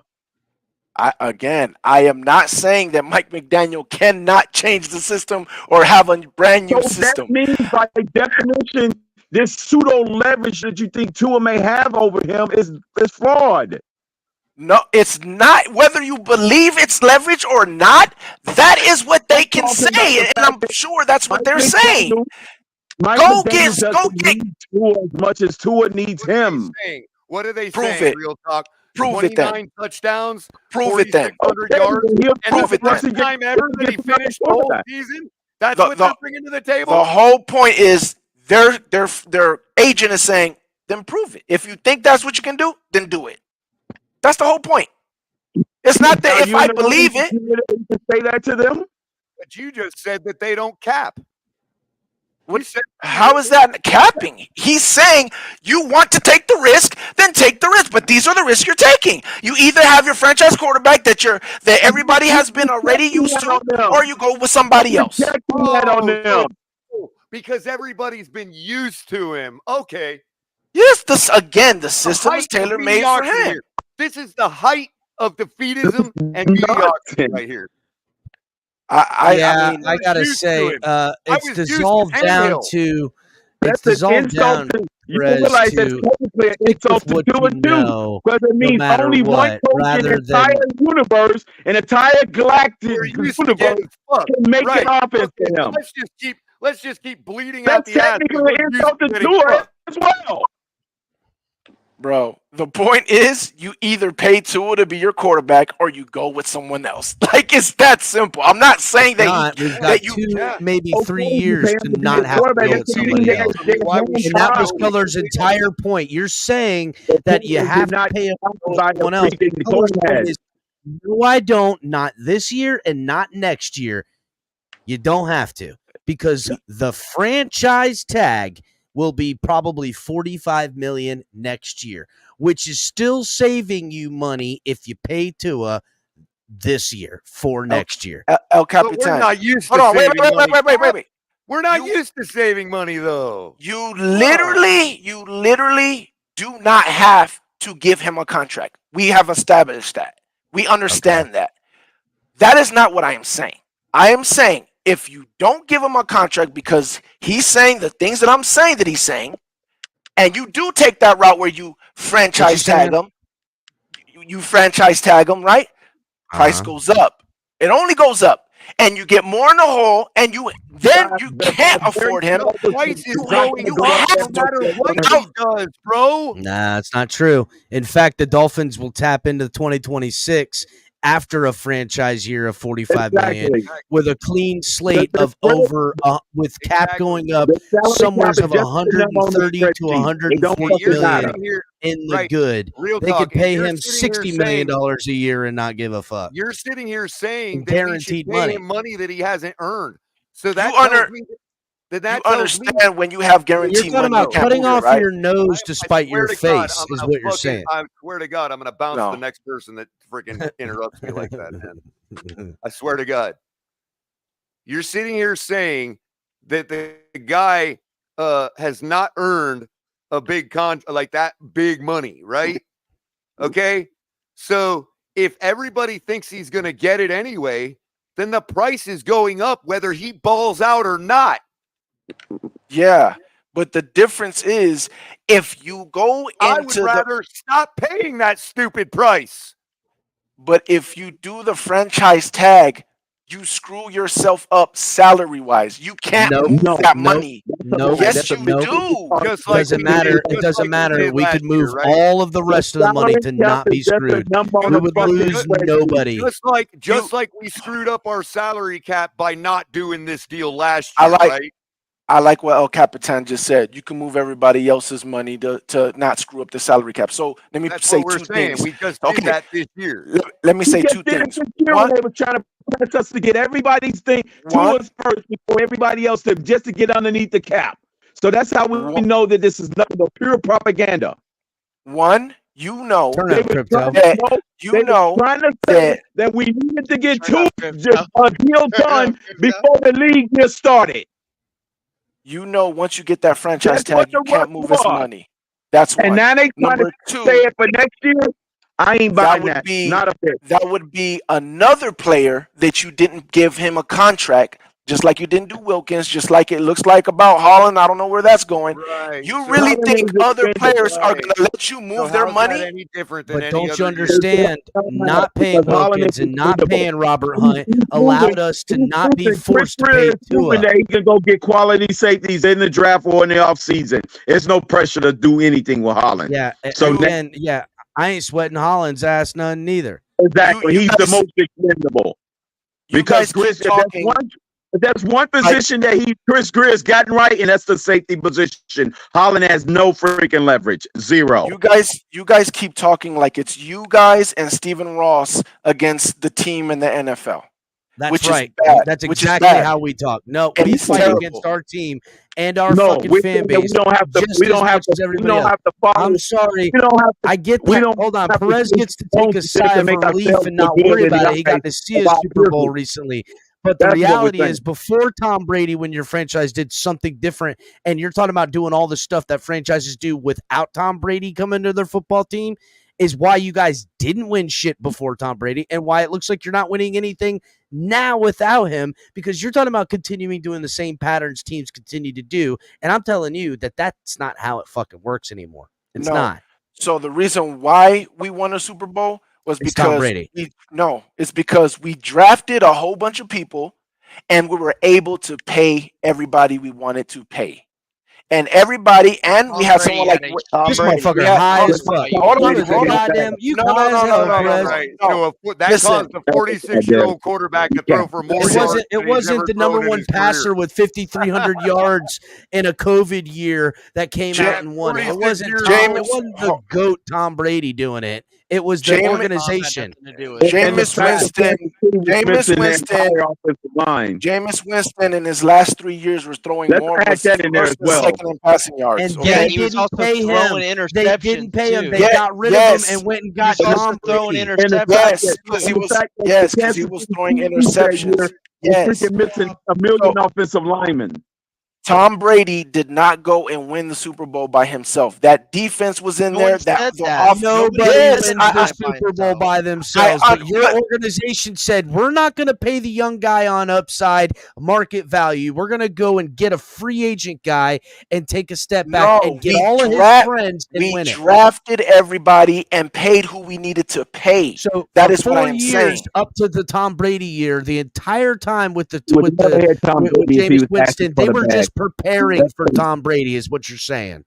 No, we weren't preparing for Tom Brady. We were building a team. No one's doing that. They changed, they pivoted because they knew doing it how the way they were doing it, and it was the right decision. Because Jameis Winston ain't done fuck all since then. We were building a Super Bowl. We were building a team. Every team builds a team. Hold on. We were building a team, keeping our contracts right.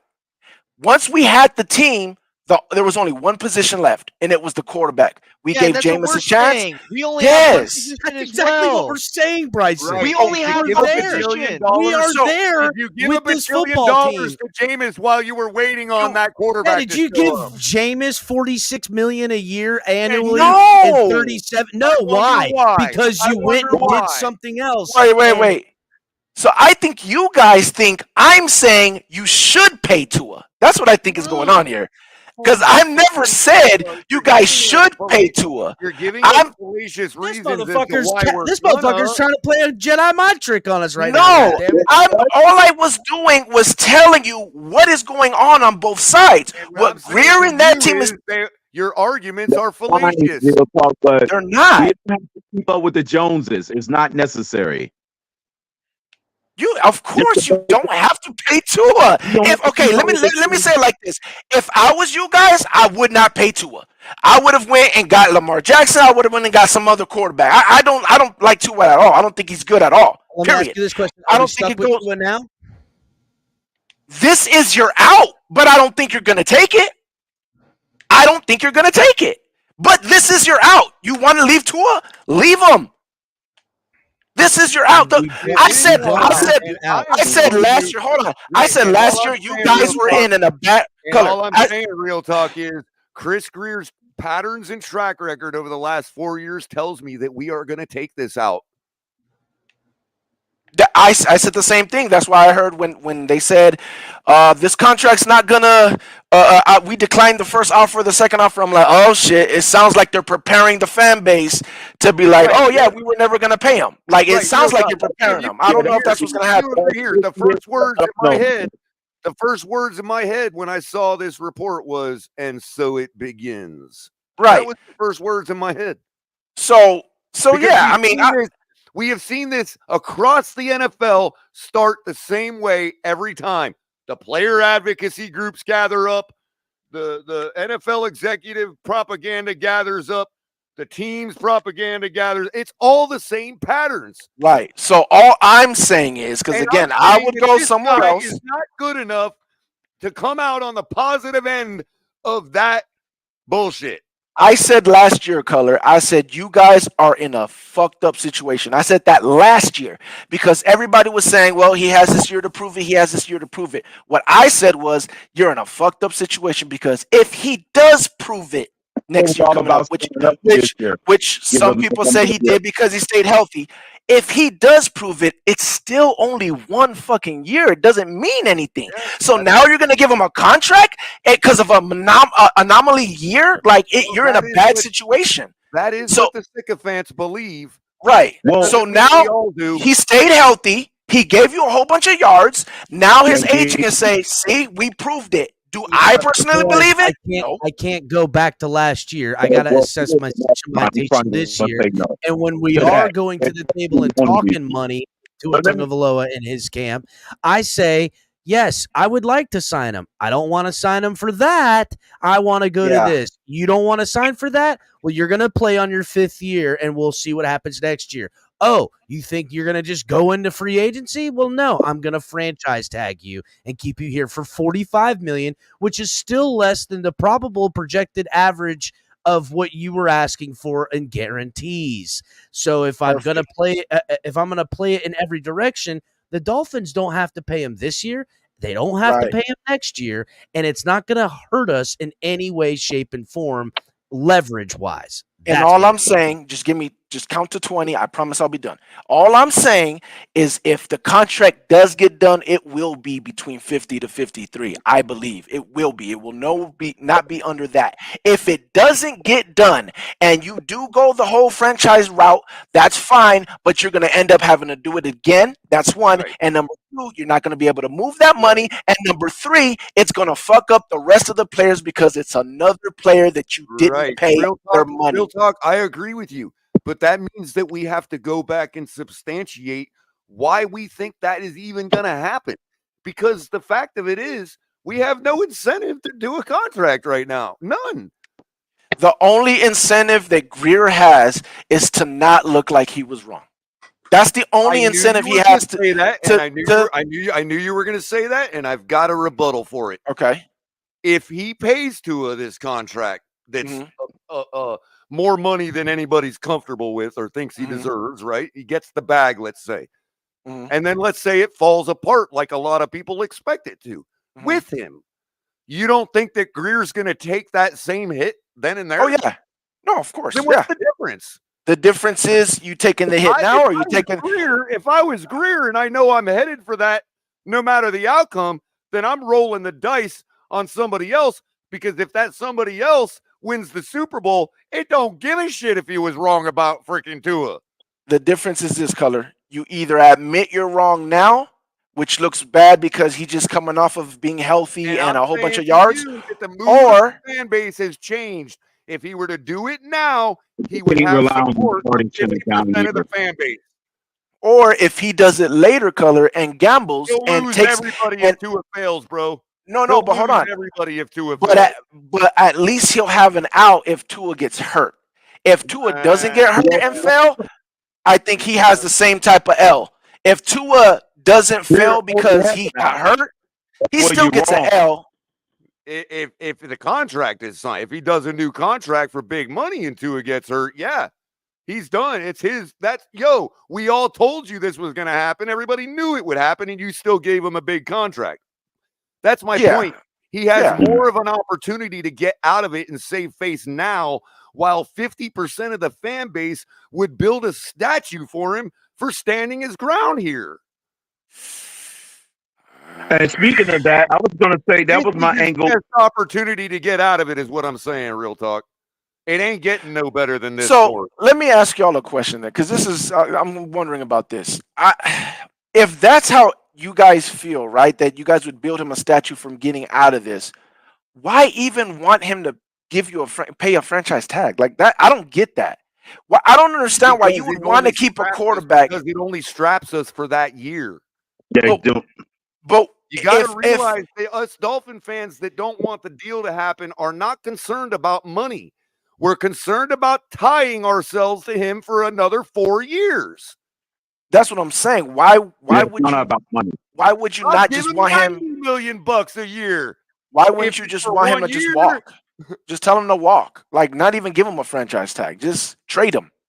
If the fan base really felt like that, and that's why I feel like again, I said 50%. The other 50% is going to require us to franchise tag him and keep going with him until the wheels fall off. So the 50%, so 50% should really just want to trade Tua right now. I would Period. say it's getting up to 50%, even bro. I even think if the fan base is completely divided on Tua right now. So do you want to trade Tua? Yeah, trade is a specific word. I don't want to give him the contract this year. Trade. I'm saying trade because if you don't want him to be your quarterback, that's the best thing you could do because you get Well, if that's what we have to do, then yeah, that's what I want to do. I want him to play on his 5th year. Okay. What? Actually, let me correct the record before all my haters start spamming the chat that I can't stand. Not trade him this year. You actually specific. What about I this want year. to happen is him to deserve a new contract next year. That's what I want to happen. And I still believe that there is a shot he could take that step. So right now, we can pay him 23.7. If he takes that next step and it burns us for another 10 or 15 million, oh well. I'm so happy we got our guy. Right, because at least you'd be paying for the money issue for me. People keep saying it's not your money. I agree. It's not my money. Money's not the issue. Yeah, but I want a goddamn good quarterback. I'm tired of this shit. If you take that route, though, Color, you might fuck up the team, is what I'm saying. No. Like, what's the point of having a quarterback if you ain't got a team no more? I'm saying right now. The salary cap, yet again, is a number on the spreadsheet. It don't fucking matter. Real talk. If we if we cut to it right now, paid out his contract, we're told that we need to pay him prior to this year before we can get into the cap. We lose nothing. He has already been paid. The contract is already there. People keep forgetting, real talk, that while he is entitled to another extension, we have already extended him. Yeah, but it's not. We said when we exercised this 5th-year option, go back and watch my shows. You'll hear me say it. Everybody pump the brakes. This is nothing but the Dolphins setting the current value of Tua for themselves and for anybody that might be picking up the phone for him when they exercise this 5th-year option. We have already told everybody what we think his value is. If you don't think that he exceeded that value last year, which most of us don't, even some of his fans don't, then why do anything else? He is already contracted for what we think he is valued at, $23.7 million. And if he doesn't want to play on that, that's his mistake because we have no incentive to do anything about it this year. I completely understand what you're saying. Let me land real quick. If he does play on that, okay, and he balls out and oh my God, the price goes up, we're still working deals to mitigate that anyway. It's no big deal. And then guess what? We got our guy. That's the part I disagree with, though.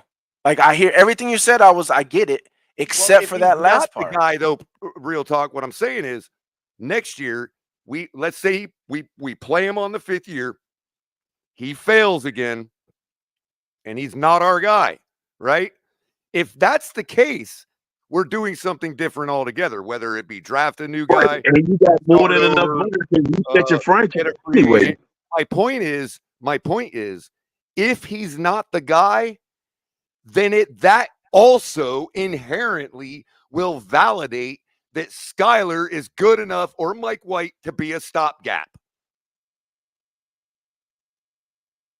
In other words, if Tua is not the guy, then everybody's been right about Mike White and Skyler. They're just as good, if not better. So it would be stopgapping with one of them, or, as Kat pointed out, franchise tagging Tua, see what happens on the market, and if nothing happens, you're stopgapping with him for $45 million.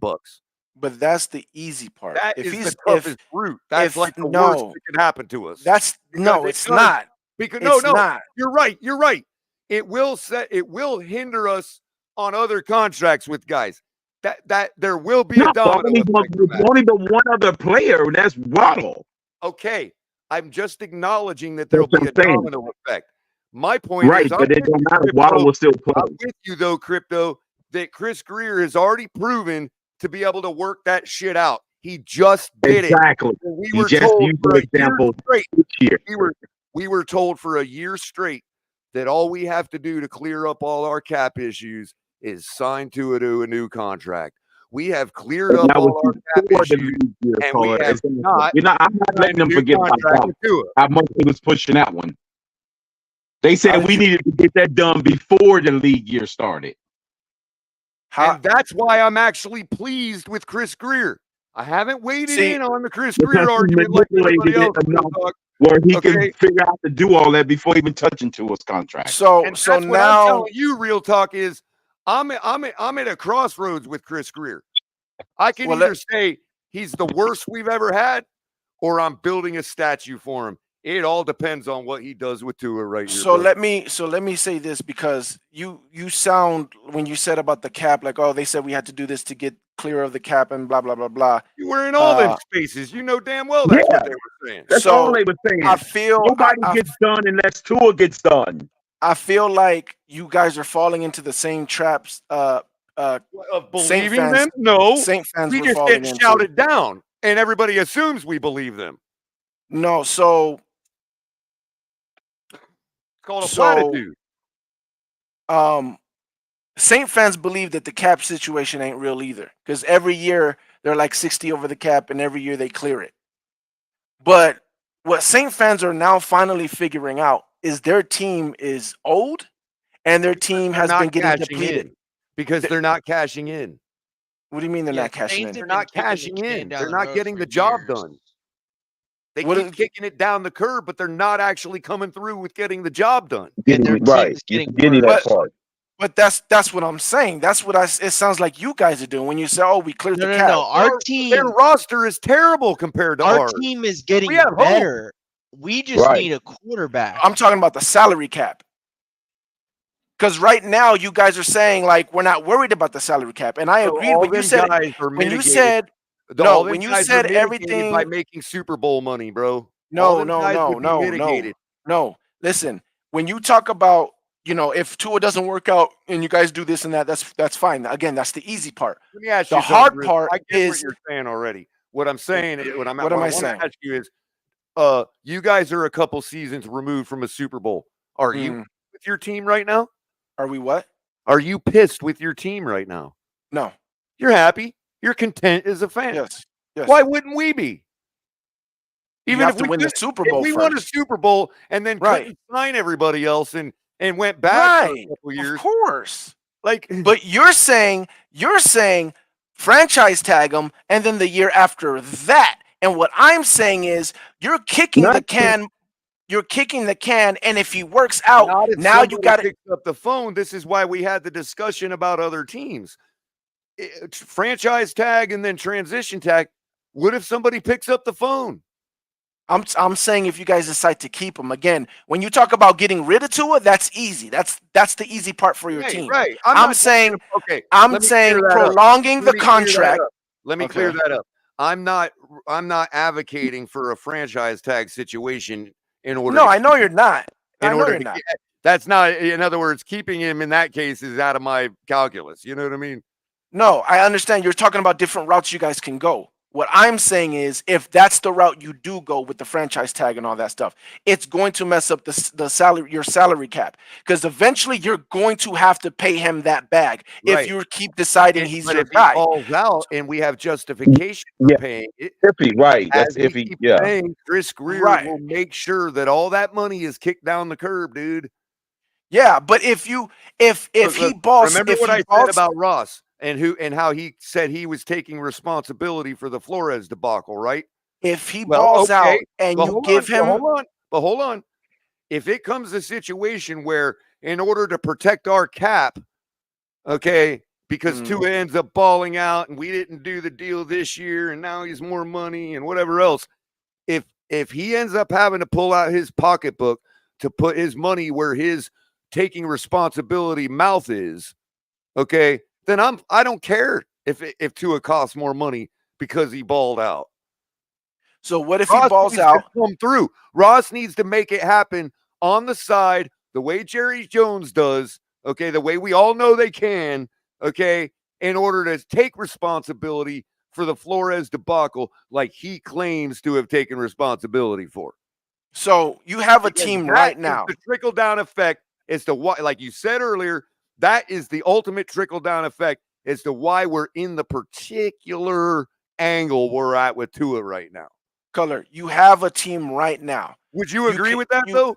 That what? That Ross, that the whole Flores thing, shifting gears like that, whether Ross took responsibility or not, you agreed, I thought you were saying earlier, so I think you would agree, correct me if I'm wrong, that is precisely why the particular angle we're in now with Tua is the way it is. That, and I think, bad moves by Greer, but yeah. So, and all I'm saying is because Ross told the public that it was his responsibility. To me, it would be incumbent upon him to make up the difference if Tua balls out and commands more money than he commands right now. Yeah, I don't think there's a problem with. I don't think you have a problem with paying Tua the money, bro. I'd be a happy Dolphin fan, man. But would you be happy? I would love you my be Tua. happy if you paid Tua the money that he deserves, but now your team isn't able to have a Tyreek Hill or isn't able to have a good O line because you can't afford it? Has to pony up. No, he can't afford it, literally, because of the salary cap. No, I'm talking about the way, bro. Don't be naive, man. Come on, that's what I'm turn saying. naive on me, bro. Come on, man. You know damn well Jerry Jones makes shit happen with other players. Okay. No, it's again, Jerry Jones pays his players. There's a difference. I'm talking That's about what I'm saying. Yeah, but he don't prolong it and keep them for eternity neither. Private incentives to bring guys in. Did he not move off Ezekiel Elliott when it was time? He just drafted his replacement. Yes, but he still got his contract and got paid when it was time to pay him. Will use private incentives to bring top But players. what I'm saying, he don't hold on to lingering contracts. It's not about bringing players in. It's about keeping players or staying with players. You can't keep players. It don't matter. You can't keep players. Rob Brown, what you call, is out the door. Connor Williams, they're all out the door. You guys got to understand how important the locker room culture is, bro. Like, you can't. It's not just about bringing in whoever and the shit's gonna work out. Why That's is not that how what we've been doing? That's why you haven't been winning championships. I mean, any playoffs. There you go. Like that's what I'm saying. Well, you got to build a team. We bring and in the way you're mouthpieces. We bring in and pay for a bunch of mouthpieces to talk up to it. There ain't no culture there. That's what I'm saying. And then you're waiting to pay Tua, which again, that's your prerogative. I wouldn't pay him at all anyways. But you're waiting to pay Tua. All that's gonna do is every player, Christian Wilkins, Holland, I want my money. Then if you guys want to, like, hey, can we revise your contract or mess with it? Nah, leave my contract alone. By the way, I'm sorry, Real Talk. I don't mean to interrupt you. Show note. I'm going to go ahead and ask everybody to like and share. There's across Twitter and YouTube. We got like 312 people watching right now. Appreciate y'all. Come over to YouTube, hit the like button, give us a subscribe. And I am officially switching it over to late night coffee with a cup of color because, yeah, we're getting into some other talk that, don't speak for the whole Finn's tailgate. So, yeah, anyway, welcome to late commentary. We've shifted over. We got Real Talk Perez, a Tampa Bay Buccaneers fan and a staunch one, a fellow Floridian, and we got, you are in Florida, right? Real Talk? No, I'm in Vegas, bro. Are you from Florida? Ali went off the thing I was going. Are you from Florida or are you a total? No, I'm from West Coast. I'm from Cali. Oh, okay. Well, that's almost the same thing. Anyway, we got Crypto here, always turning it up. And welcome everybody that's still hanging with us and chatting in the chat. Appreciate y'all. And thank you, Cap for Life. I do feel like I'm cooking tonight. Even if Real Talk disagrees with me, you have to admit I'm cooking, Real Talk, right? No, I mean you're all talking. I'm just saying I hear what you're saying, and it's not to say that it can't go that way, because obviously it can go that way. What I'm saying is my ideal situation. I'm not the owner. I'm not the GM. Yeah, well, my whole thing is, if everybody has either side got a break for impact. Meaning that if September 1st come and a deal is not done, then we just got to brace for impact and just turn off the propaganda machine once and for all, and just let the common sense settle in and finally have the rule of the day.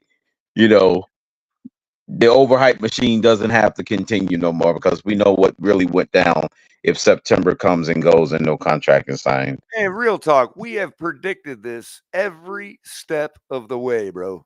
Every step of the way. And people are surprised. That's why I tell people pump the brakes. First of all, some people were like Bryson earlier was saying, oh, and I know he jokes around too. There's a little bit of hyperbole on his part, but he's all like, everybody going crazy over Tua turning down or this or whatever. Now, I agree with everybody. Of course, the first deal is going to be turned down. He wouldn't be a college graduate if he took the first deal. You know what I mean? I would question his heard about it though. I would question his college Unless degree. it was just overwhelmingly well over the market, then yeah, you take the freaking deal. Right. But this is what I'll say. When I woke up this morning, not one thing on my timeline said anything about Tua turning down the contract or anything about anything else. All I saw was,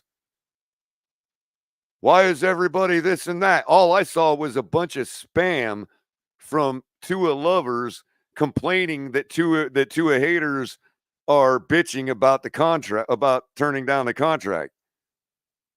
Like I hadn't even seen one word of anybody that said anything about it. Most Tua haters, and I don't want to call them haters. I call them detractors because not matter of fact, I don't even think what's his name. Okay, but most Tua detractors. I didn't even think he had a show today. Look, the reason most Tua detractors don't say much right off the bat, okay, is because usually on Sunday those people are working. And that's why they use their eye test more than everybody else because they don't have time to sit here and get in the weeds. They see what they see on the TV on Sunday and it doesn't impress them. Okay. So they don't feel the need to go on Twitter during their work day and be like, oh my God, can you believe it? Nanny, boo, boo. He turned down the contract. So all these Tuaneers imagine this is going on. They still won't show me it, right? And the first thing anybody said, I had like 10 people. Stop. I don't even know if I've seen a tweet from Pete about it, and nobody was bitching, bro. Speaking of that, I even seen a tweet from Pete yet on my timeline tweeting about it. I just don't think you guys should have heard about a contract being turned down. Like that lets me know that they're actually going at it. Talking about the implications, dude. Right, yeah, they could have kept it quiet. This is why I keep bringing up the NFL at large because this is like clockwork. I didn't make the predictions along the way and tell you all this is exactly how it was going to go because I don't believe in Tua. I told you all that because this is how it goes every time for everybody that starts chirping about, oh, we totally want to get this contract done with and we hope that it'll get done, and that's what we really want. As soon as the Dolphins said that, I said, no, this is going to be long. Be prepared. Well, see, I mean, our contract with Antoine Winfield was long. Here's the thing, bro. If he deserved it, as much as the propagandists say he deserves it, we would have never – there would have never been a deal to turn down. No. Again. In other words, the deal would have been so good – there would have never been we wouldn't have heard about the first deal. Exactly. That's my point. We wouldn't heard about the first denial. Yeah. That's my point. And like I said, get it done and tell us what the deal was. You know what I mean? We were trying to give Antoine Winfield a deal before we tagged him. We wasn't able to do it. We tagged him. So even after the draft, we were still working on it. No one said anything about we decline this, decline that. Obviously, shit was being declined because they're working on it, but no one came out and said it because both sides wanted to get the shit done. So every time I hear somebody say, oh, we found out that this was declined, that means someone is saying, you're trying to hustle me, and I'm going to let the public know that someone is trying to hustle somebody. That's not a good sign. Exactly. And real talk. Think about it. Yeah, that is somebody trying to hustle you. Since you're not so immersed in the Dolphins, you can probably see this logic. And I'm not saying Dolphin fans haven't. Most of the guys on our team agree with what I'm saying. Okay, aside from the injury aspect, I get that. Okay, but that's what they're pumping up as one of the things he's solved. So, putting the injury concern aside, why wouldn't, if Tua knows the market's going to go up like everybody else does, and he knows he's going to cost us more money if he balls out, why wouldn't he play on his 5th year? I'll tell you why. Secure the 23.7 and then get a whole entire new contract. I'll tell you why. Way more than he could have made this year. I'll tell you why, Color. I'll Please tell you tell why. me. Listen, you just said it he has already to do with the word you just used. Yeah, yes. You said he already proved the injury stuff. Did he? No. Okay, hold Technically, no. I don't want to debate that just for a No, second. it's not a debate because he did it. Completely put it Yeah. aside for a second. No, Okay? you can't, and I'm gonna tell you why. No, I because understand you can't. Hold on, just for this thought experiment, okay? Because the reason I'm asking that question is because if I was Tua, and I believed all the hype my fans believe about me, right? Don't matter. Feel that about myself, and I know I'm about to ball out. Don't matter. I understand because of the injury concern, but put that aside a second. You can't. If I know I'm going to ball out. You can't, Color. That's the whole point. Exactly. Because you don't know what's going to happen. Exactly. So when you sit there, hold on. When you sit there already happened. And Chris Greer says, I want a whole bunch of incentives, or I can't pay you this because of injury. They're saying, one, he stayed healthy. He said one. We know what has already happened. Yeah, Color. He says going to happen, but we already know what has happened. But he said his agent says, nope, he already cleared the injury situation, and I want this contract, and I want it to be this. Why? Because he can have. We can rightfully put that aside. Then. No, you can't, because he's also saying, I need my paper because tomorrow's not promised. Exactly. But tomorrow's not promised. According to being the new GOAT, tomorrow is promised. Well, that's not realistic. Ah. No agent is gonna. Why is it not real? See, real talk. I agree with you. Don't get me wrong. I'm doing this thought experiment. No, I get you. I know what you're doing. I see. Why would it not be realistic? Besides injury, because it's a card that every agent will always play, because it's the truth. But he can get hurt. It's the same. It's the same reason why it's realistic that he wouldn't go to training camp unless it's mandatory or whatever. But what is the reason? Because he can end his career and then they ain't got to pay him shit. Besides injury. No, you get guarantees even with injuries. No, if he has a contract. But that's the nature of the sport. Okay, let me spell it out for you. Okay, the guy's not good enough. The guy is hustling us. Neither one of them is thinking that, though. What I'm saying is, put it like this: if Greer is thinking that, then you have a dumb GM. That's what I'm trying to say. Because why would you be worried about a guy hustling that he's not good enough than what you think? But I'm not saying that he's hustling us like he's sitting there in a room folding his hands and cackling. That's not what I'm talking about. But the hustle. But what I'm saying is, why is his agency pushing so hard to get a deal done with a team that has no incentive to do it this year? When the fact of it is, he could actually make more money if the hype is true. I already told you why. Because the hype's not true. It could be that, and also injury. I mean, it's both. And the both Dolphins would never, and any organization worth their weight in gold, we'll say, would see the same thing on me. Why are you trying to push this car on me, bro? But Color, why you see that is a on me, bro? That is a gamble, is what you're saying, right? That that the agent and Tua don't want to gamble because they might lose that. Right. Might Now, gamble. now, if this was a car and you were Which saying, means they don't really believe in themselves. if this was a car and I was buying it to race, and you were saying to me, well, it's never really been in a race, dude. I'd be like, why are you trying to push this car so heavy on me? But you can't. That's not what's going on. You have been in a race. No, he hasn't.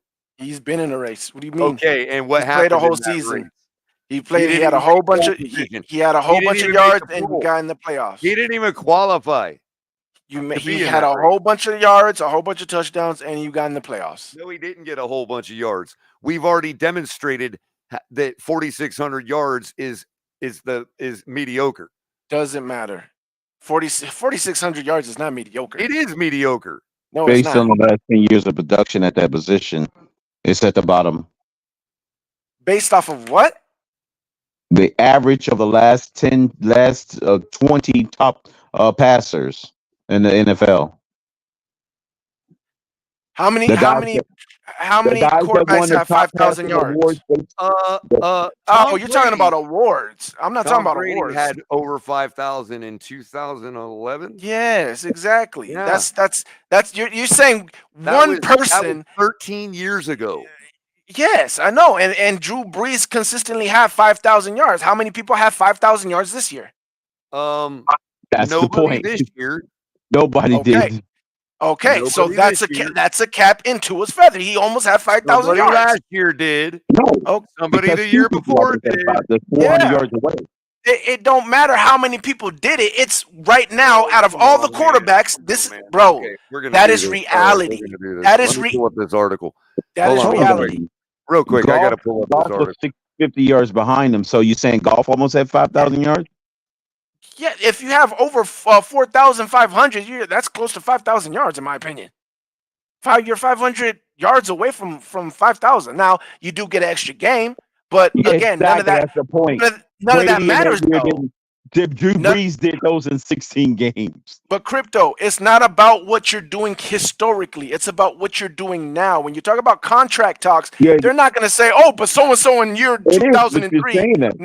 No, it's about what is my quarterback compared to all the other quarterbacks right now. That's what they're saying.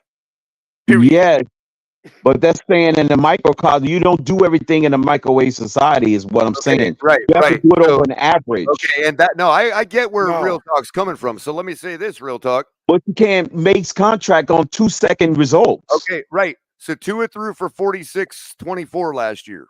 Okay. Did that lead the league? Yeah, that led the league. Who was number 2?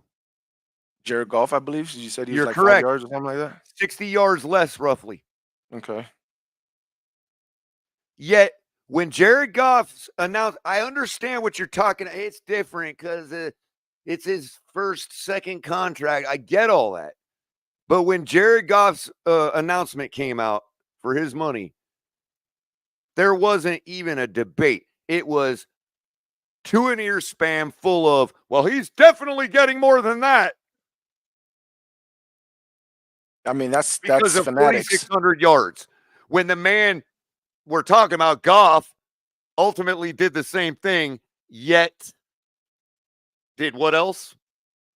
Yeah, but again, see, what I'm saying is these are reasons why you got to pay a man to 53 to 50. I'm not saying he's going to get paid more than Golf. See, I'm not saying. Wait. Hold on, Color. Hold on. These are reasons you play him on the 5th year. That's what I'm saying. Color. This is what I meant by, like, you have to have accolades that you can't debate. And he has some accolades that you can't debate, like that, leading the league in yards, right? Now, is that the end all be all? Does that mean you get the highest paid contract? Hell no, not even. It doesn't mean shit when you're talking about that. But when you talk about I need to be paid top 5 money, you need to give me something that you can say you're top 5 that other people can't do. I'm simply telling you it's You not can enough. do that in completion percentage and say I was the best in accuracy for the year and not even come close to smelling the top 5 in yards. Of course.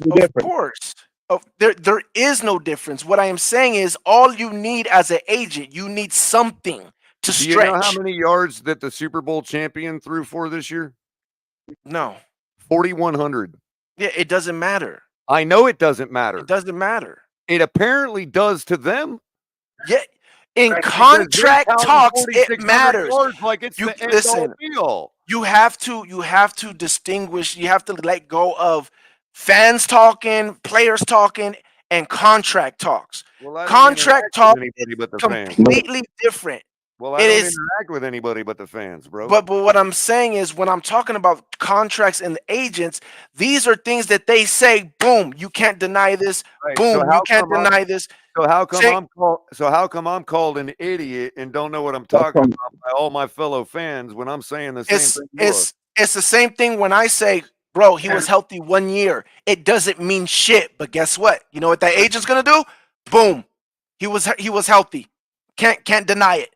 Like, I get Right, that for 1 when we year, talk but about you ask him to be paid for 5 years, which means they have yes, to take the average health over 5-year average. I get it. I get it. Doesn't Same mean he's thing with healthy. statistical numbers.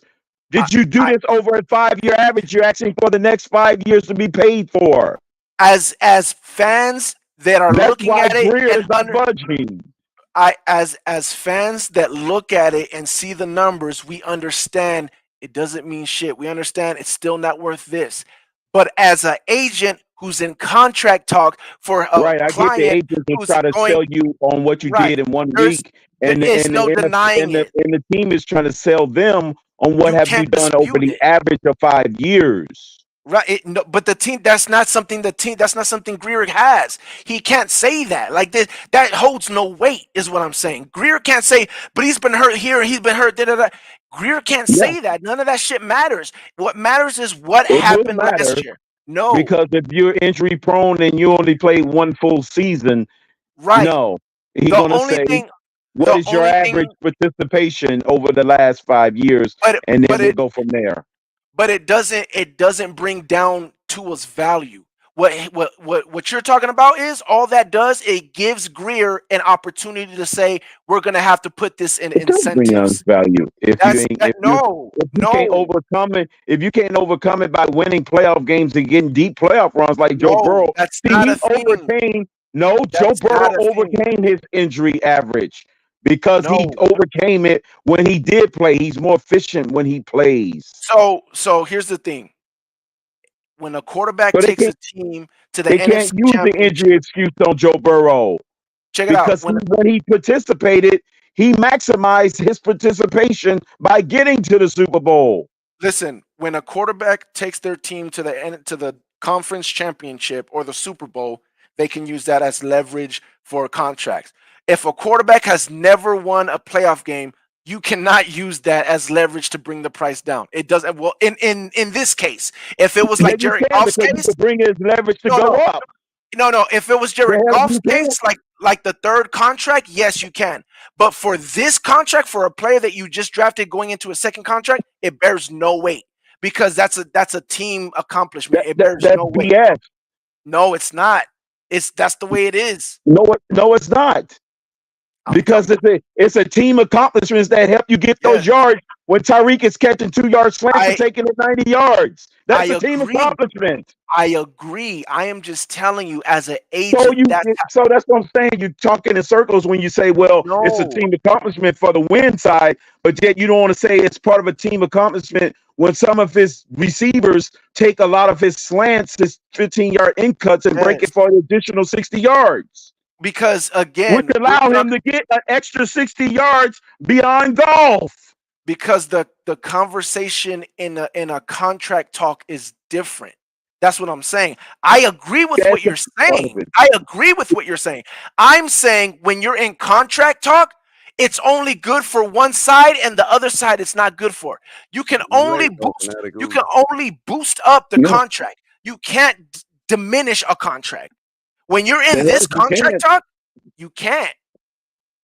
That's you can why always diminish the contract if for performance a base. If I go to my job and all of a sudden I decide to get into a multiple accident, causing my job's insurance rates to go up because I'm a bad driver, then guess what? My job's next contract, most likely I'll be out the door, number one. Or they're gonna give me a pay cut. That's not the same thing. And again, The remember, hell is it not? If I'm on the salary and I'm on the contract, it is the same because I'm not performing well. You want it to be apples and apples, but it's not. It's apples and oranges, bro. I know. You're not. What you're saying is No. not wrong. It's just wrong for this situation.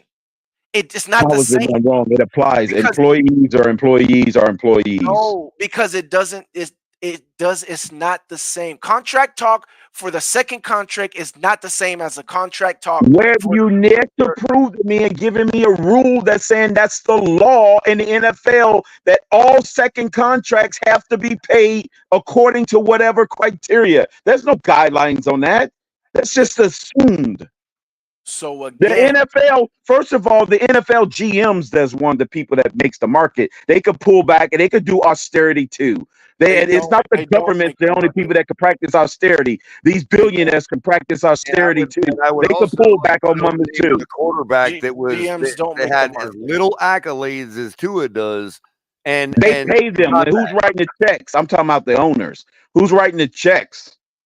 The NFLPA Aside, Herbert. makes the market. They're the ones to decide No, they the don't. market is gonna. But if they it do- still has to be agreed upon by the owners. Oh, of course. And the owners But- still, and if the owners decide they want to divvy up their salary Now among, you guys are and coming they can do around. it. Thank you, Crypto. You guys are definitely coming around now. And when they all negotiated that together, they all came to the table and agreed upon something. And let's say they took an average. They all agreed that there would be an average. And they all called this average the franchise tag. Yeah, again, I think you're confusing what we're talking about. No, The I'm fran- not. The franchise tag is so you can keep a player and they don't get ripped off. Okay. That's what it's for. Again, you're totally missing what I was trying to say earlier again. And that's why I brought it back up, because what you guys just said is precisely what happened. They all came together, they had a big negotiation, and they said in the collective bargaining agreement, this is how we factor a fair market value for a franchise quarterback. No. That's no. What do you mean, It's no? not- That's the Why average would of they the use top the five. word then? They decided that. Bro, Why would they use the word? you are saying it like they're saying this is what they deserve to be You're paid. saying it like they just drew a word out of the hat to use to No. describe their tag. I'm saying that you are using the franchise tag And I'm telling as you if the word means something. I know what the word means. I am saying what you're using that situation for. You are using the franchise tag to make it seem like this is what they are supposed to be paid. That is not what I said. I called it fair market value. It's not. That they do not Then what believe is it's it? fair Then- market value. In real talk, what is it then? If it's not based on the average of what the top five is. Contracted, objective, fair market value. That's literally what it is. It's a fair market value for someone that doesn't have a contract. That's it.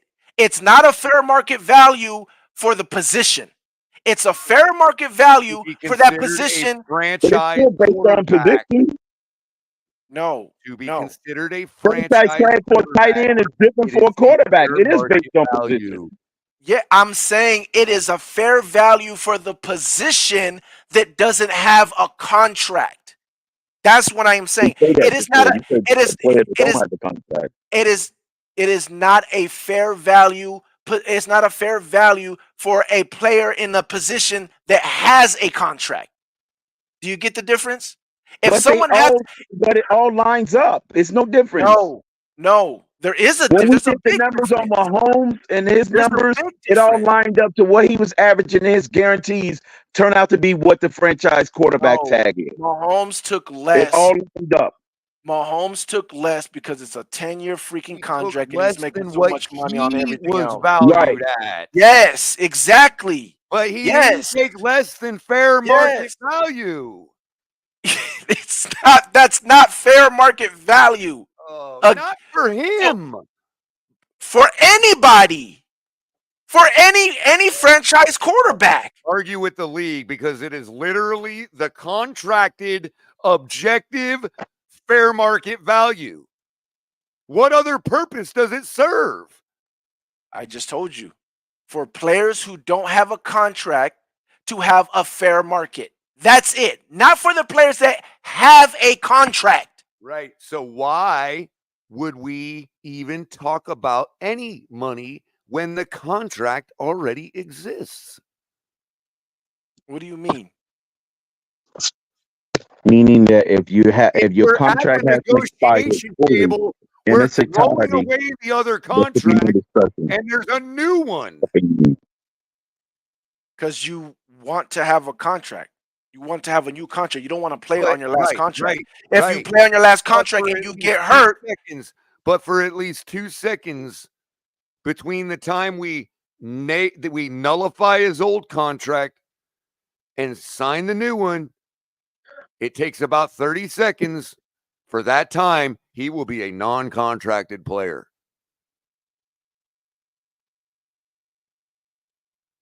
I don't get what you're trying to say, Color. Because what you're He can doing, play on 23 million guaranteed. He'll be fair okay. market value is only set for non-contracted players. We're talking about forcing a scenario where he's no longer contracted. Otherwise, why are we even talking to the guy? We have a contract. Because his agent wants him to have a new contract. His agent doesn't want him to play. So basically, rip up his old We don't know how contract, to start set the anew. fair market value because he already happens to have a contract. So we don't know how to set the fair market value. No, the fair market value is the fair market value for everybody to start every negotiation. No, that's not what it's for. The negotiation never starts there at where the franchise tag is at. That's what I'm trying to tell you. The franchise tag is lower than where negotiations are started. Because some players Why not? transcend that What's the value problem with right off that? the bat, and you Real already talk? know it. Say what? Two people were talking. I'm talking about if there's a question of it. If that guy transcends the fair market value anyway, then there is no need to set it at fair market value. I agree. Even if he there's a doesn't. question. Even if he doesn't. The franchise tag is only 3 million from the market value average of the top three, anyways, including the contract. And they're saying a franchise quarterback in the NFL is valued at bleh.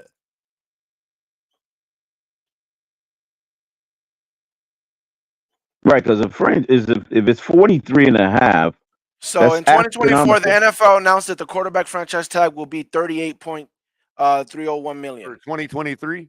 For 2024. 24. Oh, okay, so we're even talking higher numbers than So we're projecting remember, we're 42. also, Cap was talking about the transition, like the second tag, which by then would be 2026 or whatever. In 2026 to 43. That's how we was ended up with the 40 and 40.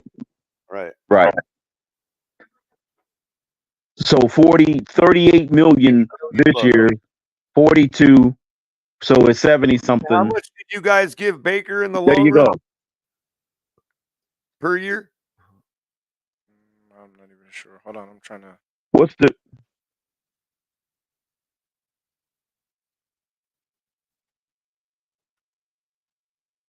Well, he's got 23 guaranteed. In the meantime, I want to read this article, okay? Because everybody's talking about these numbers and like. So Baker Mayfield is given 33 a year. Right. Derek Carr is franchise tag. Yeah. $5 million below the franchise tag. Yeah. Derek Carr is 37. Aaron Rodgers is 37. Fire his agent. Aaron Rodgers is 37. Daniel Jones is at 40. Dak Prescott is at 40. Matt Stafford's at 40. Josh Allen's at 43. Patrick Mahomes is at 45. Kirk Cousins at 45. And we're talking about 55 for Tua Tagovialoa. Oh, yeah. You paid 10 million more than them. That's ridiculous. So everybody that is over the franchise tag, right? Guess what? That's only a few of them. Besides, but they still near that tag. Their team doesn't have to franchise tag them next year. I'm kidding. That was a joke. But no. if those people are over the franchise tag, that means that still goes into the argument that they're paid at least that. That's what I'm saying. Yeah, I know. That's the bottom, is what I'm saying. It's not that. It's not like, oh, that's a fair value. That's the bottom. You don't want to get paid what the franchise tag is. That is a fair value. Aaron Rodgers and all. I'm not Aaron Rodgers, No. but what's his Real name? talk. Just won. He's way below that. Real talk. Most companies pay above minimum wage. Hold on. Exactly. Most of them do. They're not getting $735. So that's the whole point. Color, that's the whole point. That's what I'm trying to been explaining to you. That the franchise tag is minimum wage. That's my point. It's minimum wage. It's not fair. Top three is minimum wage. That's only because sight unseen. Or top four. Most employees are worth more than minimum wage. You don't even have to look at most employees. But real talk, you forgot to add that that's only minimum wage for the top tier players. Right. For franchise. Or salary earners, per se. Actually, salary earners. What we would consider a franchise quarterback, mid-level or not. 40,000, I mean 40 million is not minimum wage, right? That's Daniel Jones. Right, but again, the fact that all of those guys you said 38 million for this year is the minimum. Listen, that's what I'm saying. Daniel Jones is getting paid 40. That's not top. That's not top 10. Real talk. Top 5. Real talk. Most of those guys you're talking about. He is. You just named all 5 quarterbacks. Most of those guys you're talking about are closer to getting new contracts than the other way around, which means that they're actually right about, since the franchise tag won't change until the next year. That doesn't mean that if you were to follow its actual progress, that it wouldn't be up at about what those guys are making right now. You see what I'm saying? No, say that one more time. Okay, so the franchise tag, when it jumps year over year. Yes. Okay, so but let's say it jumps 10 million or 5 million.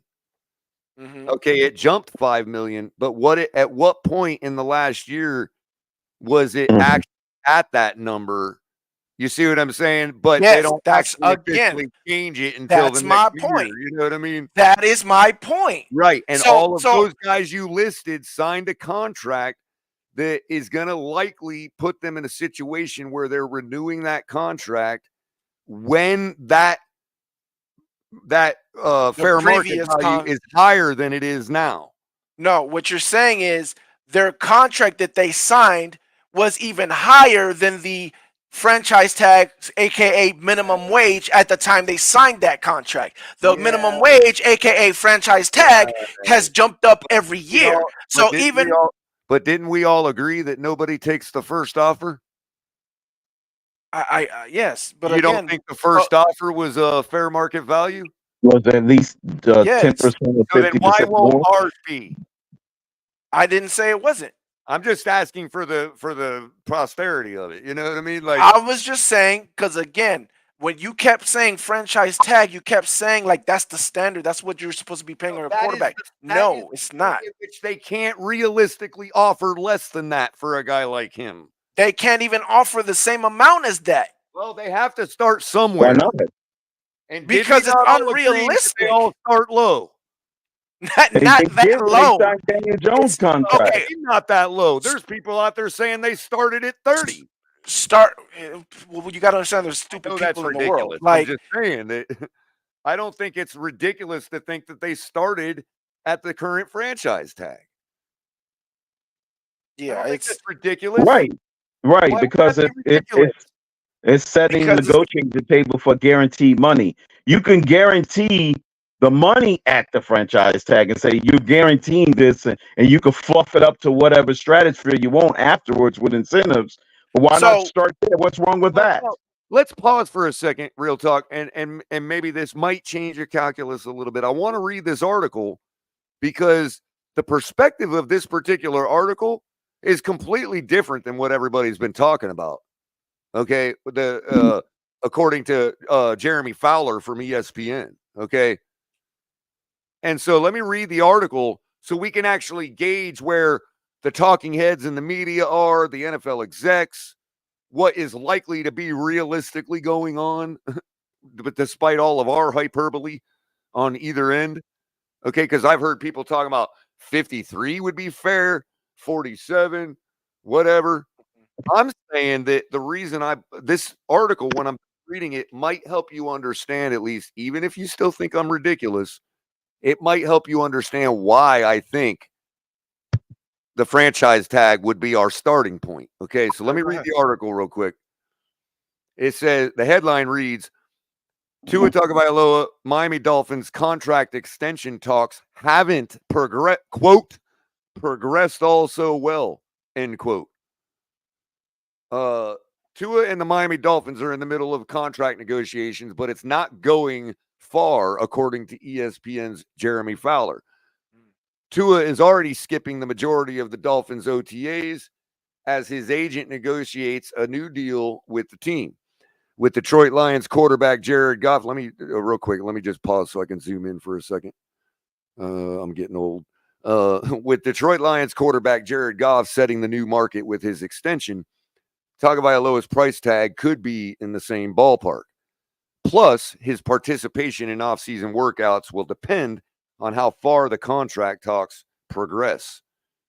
Quote, so this one's interesting because he's got a contract extension potentially coming up, Fowler said on SportsCenter. The Miami Dolphins have started talks.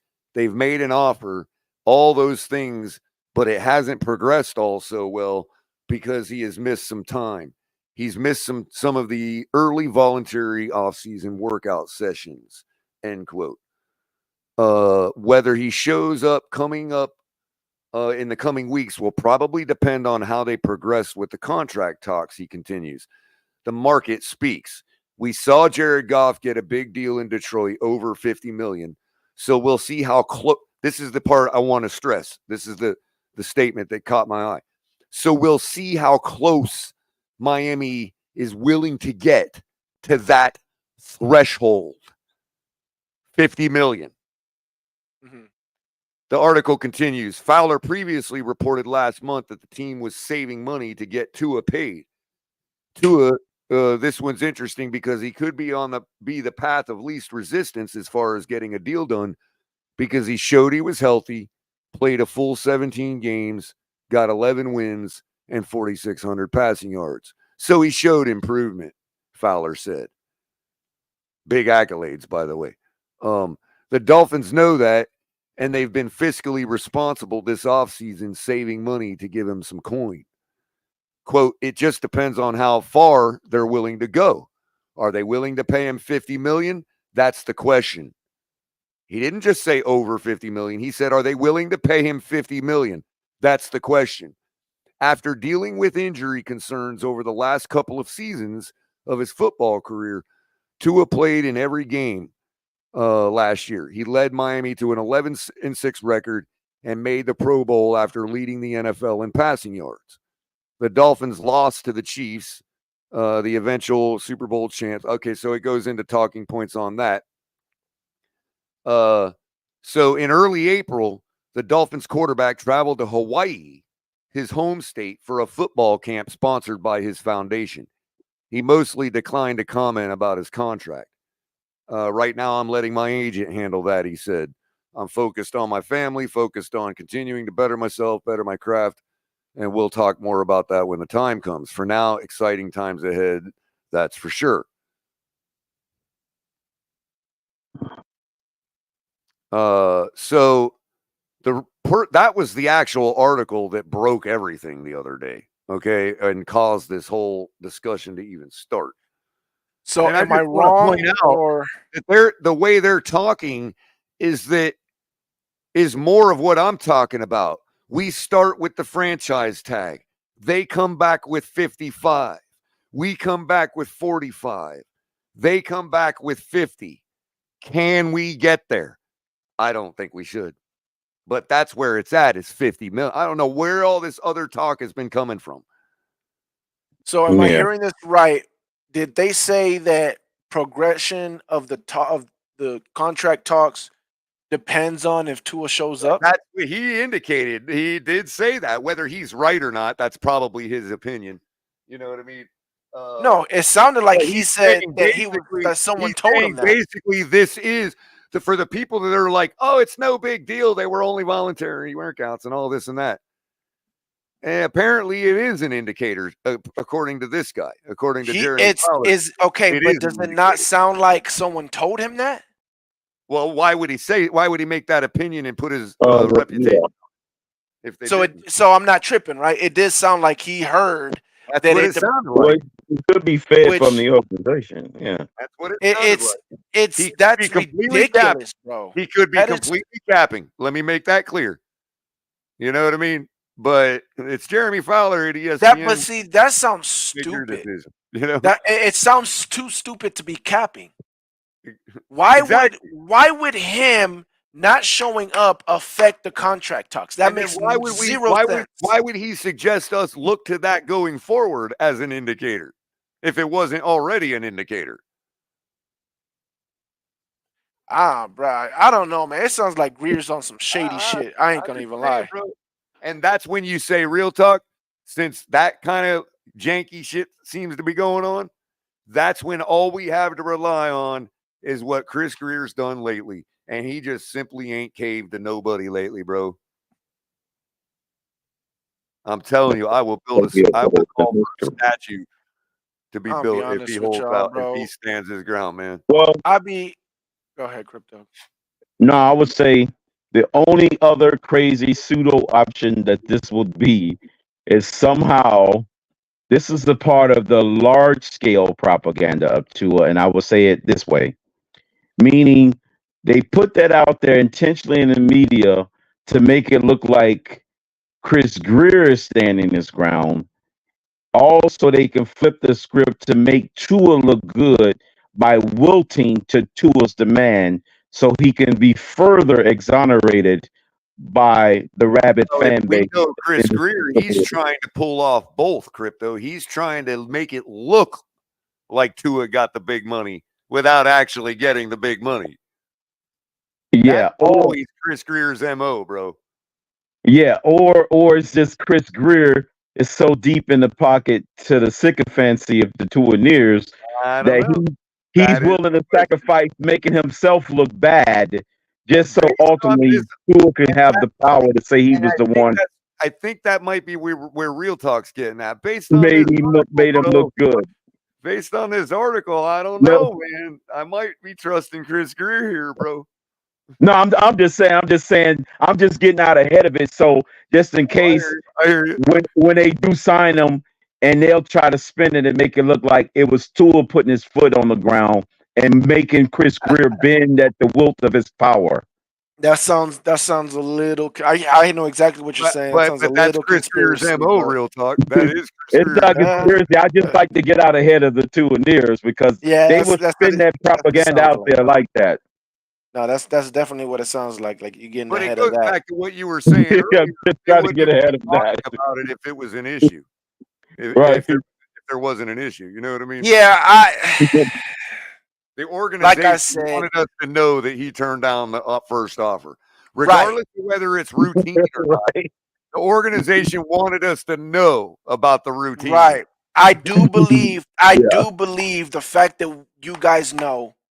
I do believe that's some type of strategy. For what? That's the debate. We don't know, Real Talk. That's the debate. Because they're not going to give up all their cards. What we don't know, well, some of us speculate and do know and think we know.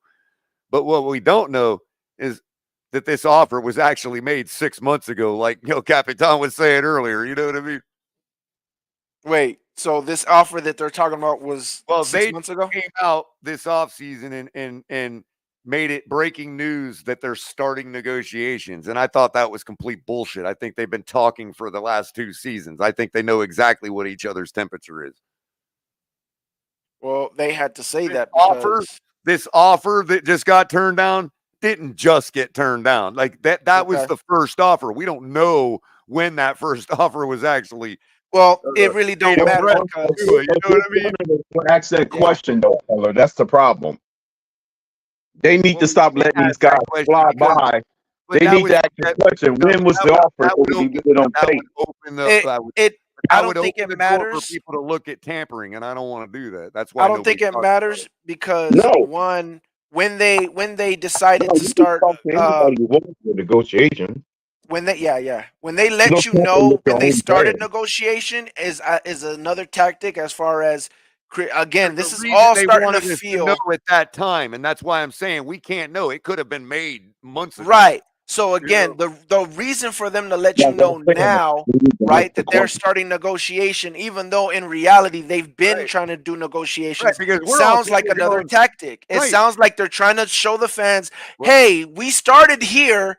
And just so right, you know, right. because if they were just negotiating and then Right, it all of a sudden he's missing mandatory, it would have looked like Greer right, never right, right, tried. right, So right. Greer's trying to Well, real show you, talk. hey, I've been trying since this date. Well, real talk. And This is how you know what you're saying is probably true. Okay, as far as when they started the negotiations, because we as a channel, as a network here, we've been having this debate for the last 2 seasons, bro. Nothing's changed. yeah, Everything we talked about tonight, we've been talking about for 2 seasons.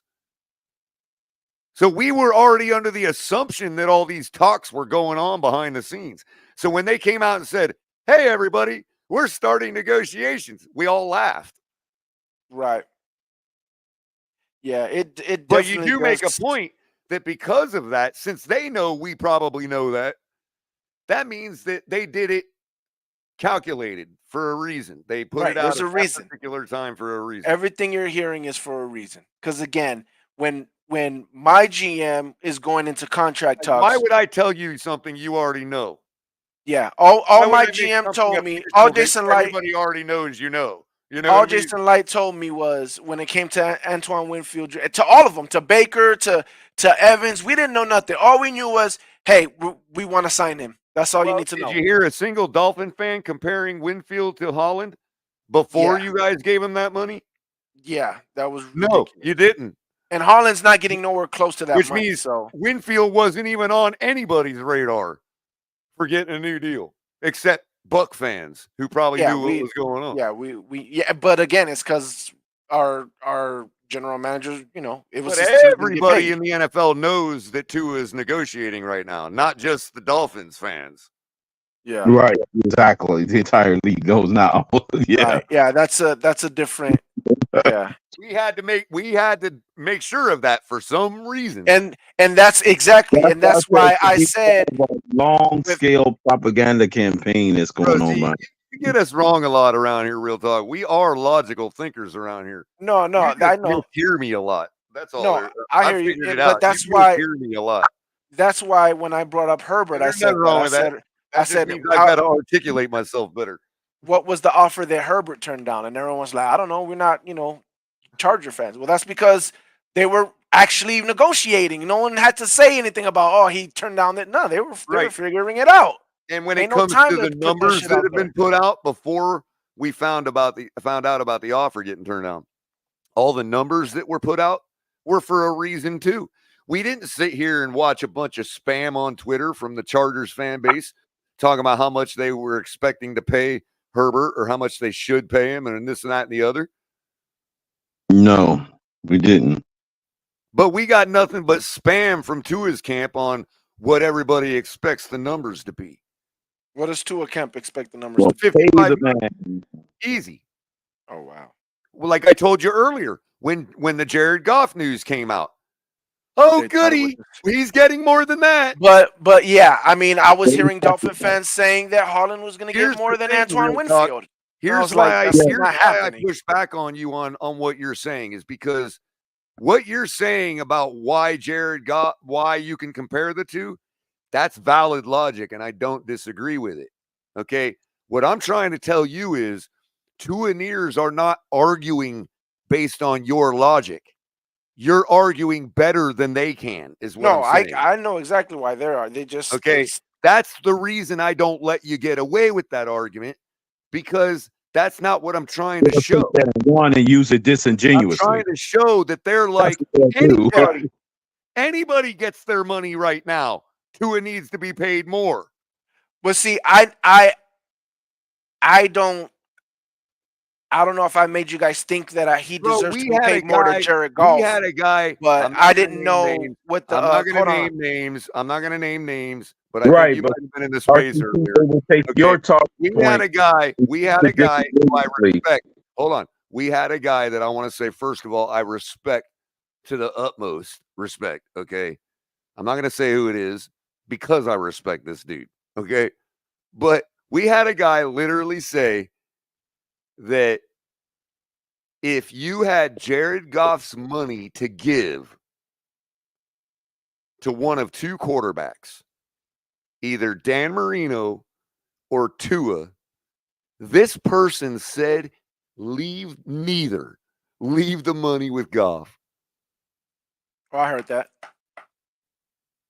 All because he wasn't willing to say, and I don't mean to put words in his mouth, but I suspect because first of all, the guy stands on his toes. Talking about So Tony, right? I'm not talking about anybody. What I'm saying is the guy stands on his toes, right? And he's good about that. So the reason he said leave it with Goff is because he wanted to make it clear that he thinks Goff deserved that money. And that's why I respect the guy for saying that. Right. But the point was to say the amount of money, not Jared Goff himself. Take him out of it. Just talk about that contract and that amount of money. Who would you give it to? Dan Marino or Tua? Yeah. And at least he answered the question. The rest of the two, like nobody would answer the question. Yeah. I just think that the difference is the contract negotiation. The contract So it's not about negotiation. timing. What I'm saying, real talk, is it's not about timing. Mm. There are people that would give Tua more money than Dan Marino right now. Yeah. That's my point. Yeah, I know. That's the narrative I'm pushing against. Not your valid point. No, I know. I know. Timing I get is it. different. You know what I mean? It's apples I and get it. oranges. I get that.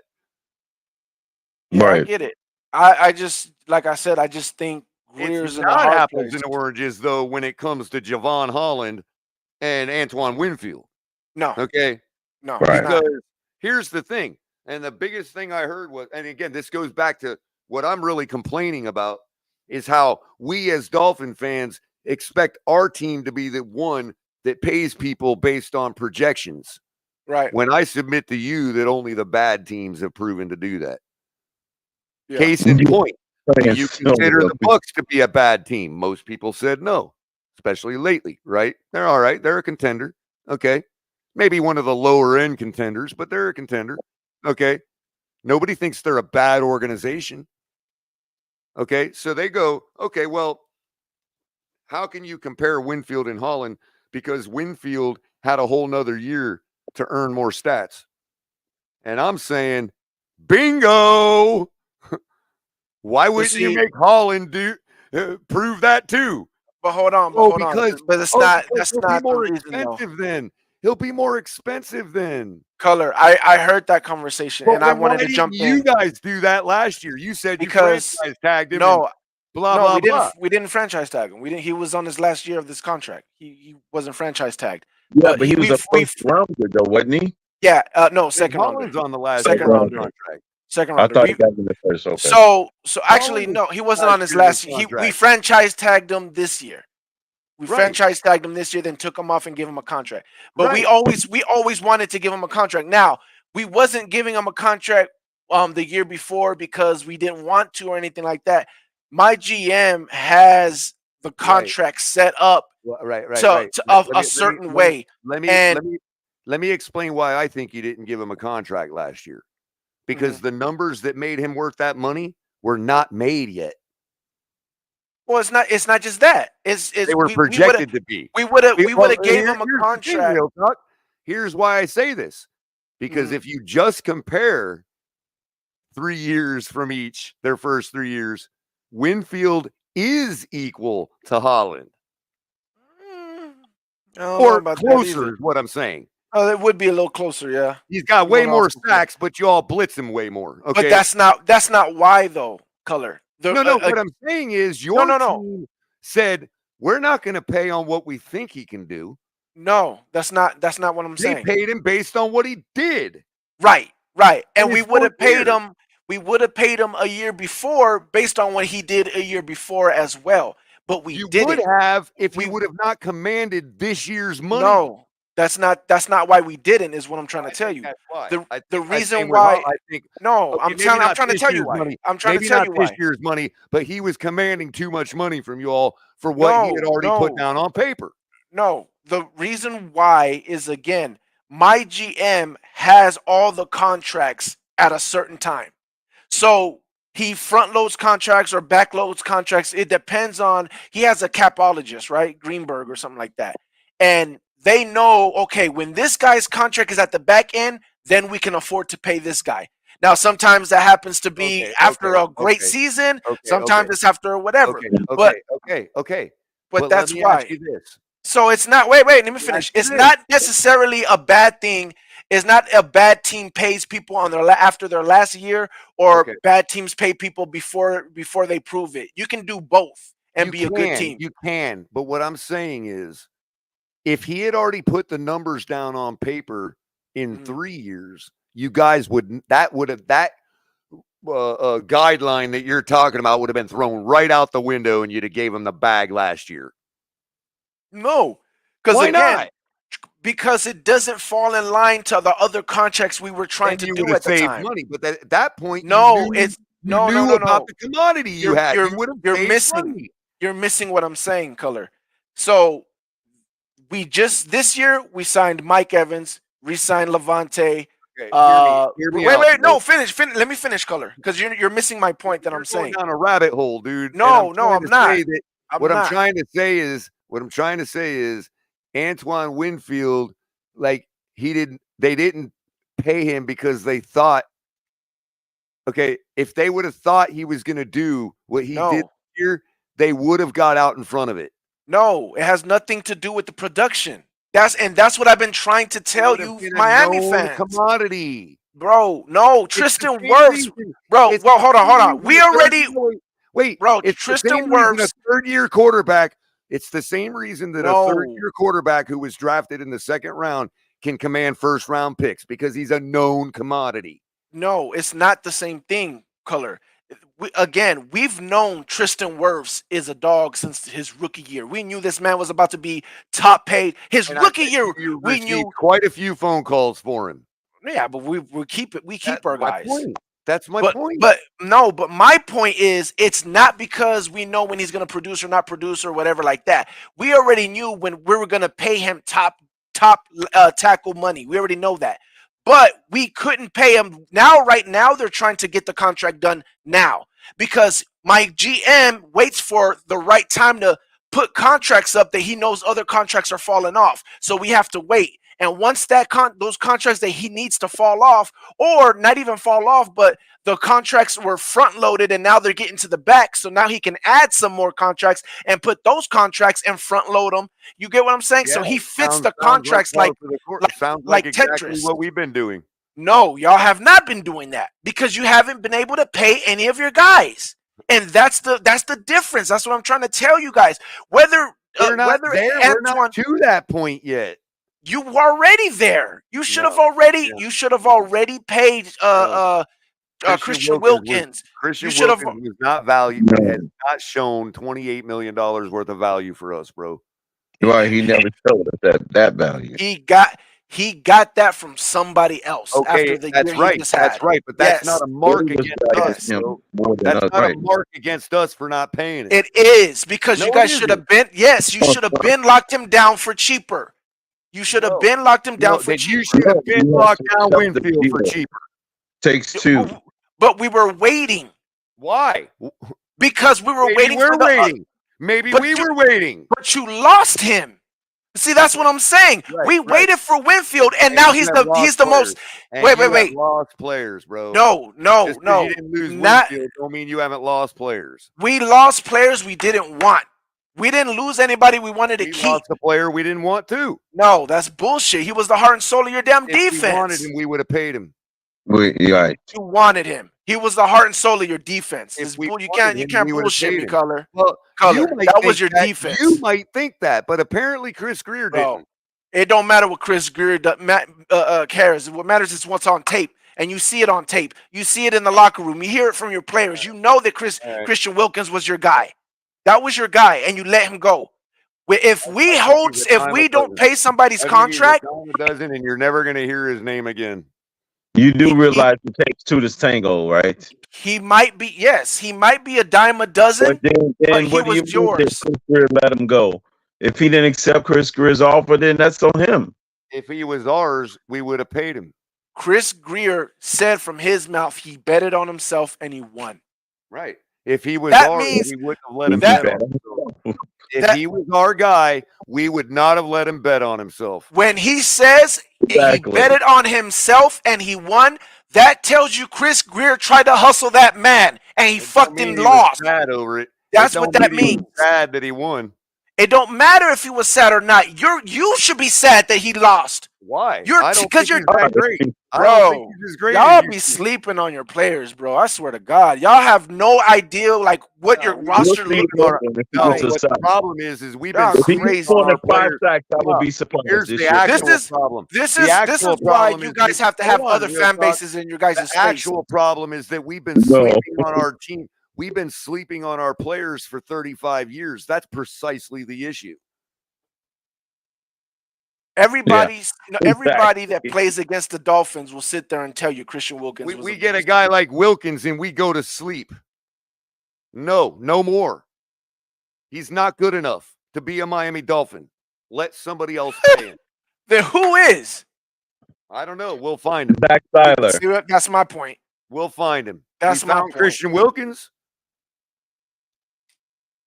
And yeah, what's the point of finding somebody if you're not going to keep him? That's what I'm trying to say. He's not one of a kind. It's not about finding somebody. It's about building chemistry in your locker room. Do you not want a Super Bowl or what? Like it's like you guys are all you guys care about is being cool. Like, no, you don't. That dude was your locker room, bro, for your defense. It only takes one more season to build chemistry. That's overrated. Wow, y'all are showing why you guys can't win a damn playoff game. I swear to God, that's the whole problem. Your chemistry is huge, bro. Chemistry is huge. Hey, we're not the ones that cut Christian. We're not the ones that cut bait with Christian Wilkins. Oh, but Crypto talking about locker room doesn't matter, and you could build this in 1 year. Like, it doesn't matter to the point where it takes 100 years to build. What we're saying is it don't matter to us. You can't build it if you keep letting go of your guys. That's the whole point. What's the point of finding somebody? For 6 years. You act like Christian Wilkins is the only D tackle that's ever going to play the position again. Like we can never get another guy in that's friendly enough to have chemistry with the guys we got. Christian Wilkins was drafted by you guys. He played for I don't know how many years, and the man got better. Got more sacks, God damn it! The man got better and better every year. He's literally the guy you want to go on your playoff run. He's literally the guy. Should have got the guy. Got more sacks than him. And that's why I told Dolphin fans, I swear to God, I feel like I have more belief in the Dolphins actually going to the Super Bowl than actual Dolphin fans. Because the shit you guys be saying don't sound like you believe you can go to the Super Bowl. Like things it means that you guys really don't believe in your team. You really don't think you guys are good. Because we willing to cut bait with somebody we can't make a deal with doesn't mean anything. How's us feeling that way? How does us feeling that way affect whether Chris Greer trades Christian Wilkins or not? I'm not talking about whether he trades him now. I'm talking about your guys' reaction. I'm talking about the Dolphin fans' reactions to it. Greer is the one that made the decision. They can't control what action is going to be. I understand you guys can't control what the action is going to be, but when you guys are sitting here and acting like it ain't shit. Okay, but I can't bring Christian Wilkins back. So even if I was positive about Wilkins, we're still not winning a Super Bowl. How's that my fault? I understand you're still not winning, but at least you got at least an excitement about keeping Christian Wilkins going to win us a Super Bowl. At least you guys would seem like you actually understand and believe in your team. No, Because when you sit there and say an important piece is not an important piece, it sounds like you guys don't understand what It you must be mean. past midnight now. The ad homs are flying, dude. Here we go. We don't Yeah, know. yeah. We don't know nothing. All right. So Christian Wilkins wasn't important to you guys. Not to me, no. That's my point. Well, Like I said, I had this. Hold on. I had this argument with Lewis. I feel like I could build a winning team without Christian Wilkins. I had this. He's not the only defensive tackle in the universe that's key to winning the Super Bowl. Here's my problem with that, Color. What gives you the right to feel like you could build a winning team when you guys haven't won a playoff game in years? What gives you the confidence that you can build a team? Right there. What gives me the right? Yeah. What makes you believe that you can build a team? Had a chance? No, I'm saying what you just said that you believe. You said had a chance. I don't know. Have you? No. So again, what gives you the right to believe that you can build a team? Not you specifically. I'm talking about your team. Oh, I see what you're saying. Why do I think I have good standing enough to think that Chris Greer can build one? Yes. Well, because I like what he's doing. And aside from the what is he doing? What is he? What is he? Aside from the quarterback, I think we would have already gotten there. So what is he doing? Not you have zero quarterback. You have zero proof, and if you got another quarterback, you know for damn sure I know that you would be in the playoffs. Sure. I know for damn sure. Yes. So how long have you had Chris Greer? I know just as well as I know. Better than his predecessor. It's he had more talent than his predecessor, and his predecessor got to the playoffs without that. How long have you had Chris Greer? Wait a minute. He just trapped me into some Tua hate, and I don't want to do it because I believe the same thing if Tua improves. So how long have you had Chris Greer? Well, I'm not falling for them games though, Color. I'm beyond that. Is Tua the only quarterback that was under center while Chris Greer was GM? Better quarterback play, and we would have already been in the Super Bowl. Okay, that's what I thought. He's not the only quarterback. Remind me again, what is Chris Greer doing that you're so happy about? Everything but the quarterback. And you're for sure it's the quarterback's problem. How about this? Everything, including the quarterback. Let's go in both directions. So you guys are 1,000%. What makes you so sure that you know it's the quarterback? I'm not. Currently, I said everything, including the quarterback. I went on the other side of the spectrum. How about that? Crypto. I don't want to be railroaded into making a statement that I don't believe. Okay. So don't. What I'm not. That's why I need y'all to let me speak for a second. Okay. Real talk. I don't believe he can't. I am completely agnostic and atheist, bro. Okay. I have no faith that he can or that he can't. Who are we talking about? What I do believe is that better quarterback play, and we would have already been in the Super Bowl. That I am convinced of. Well, I disagree. Okay. What that got to do with Greer then, if you disagree?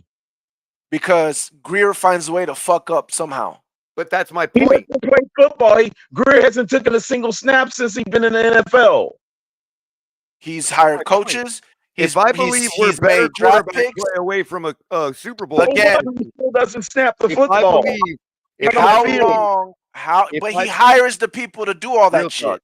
Real talk. If I believe that we are better quarterback play away from a Super Bowl contention, then why wouldn't I be happy with Greer? Because you still haven't won a playoff game. So right. You but I know. believe we're there with better quarterback play. But that's why my question is still there. Why do you believe you're there with better quarterback play? Because I can count. Because I can count enough scenarios this season that with better quarterback play, we would have continued to be alive. So Tua threw the most yards. How many touchdowns did he throw? 29. What's the production of that Tua gave you? 29 touchdowns. He gave us that 29 touchdowns. So how many is that? Where's that rank? Right around third or fourth, or maybe fifth. Hold on. Because there's a few that got over 30 this year. It was a down year overall. Hold on a minute. The highest was 36 by Dak Prescott, 32 by Jordan Love, 31 by Brock Purdy, 30 by Jared Goff, and 29 by Tua and Josh Allen. So what is that? Top 5? He's tied with top 5 with Josh Allen. For 5th with Josh Allen. Okay, so you got top 5 production when you talk about touchdowns. Okay, Number 1 production. okay. Wait, Color. Wait. Number 1 production when you talk about passing yards.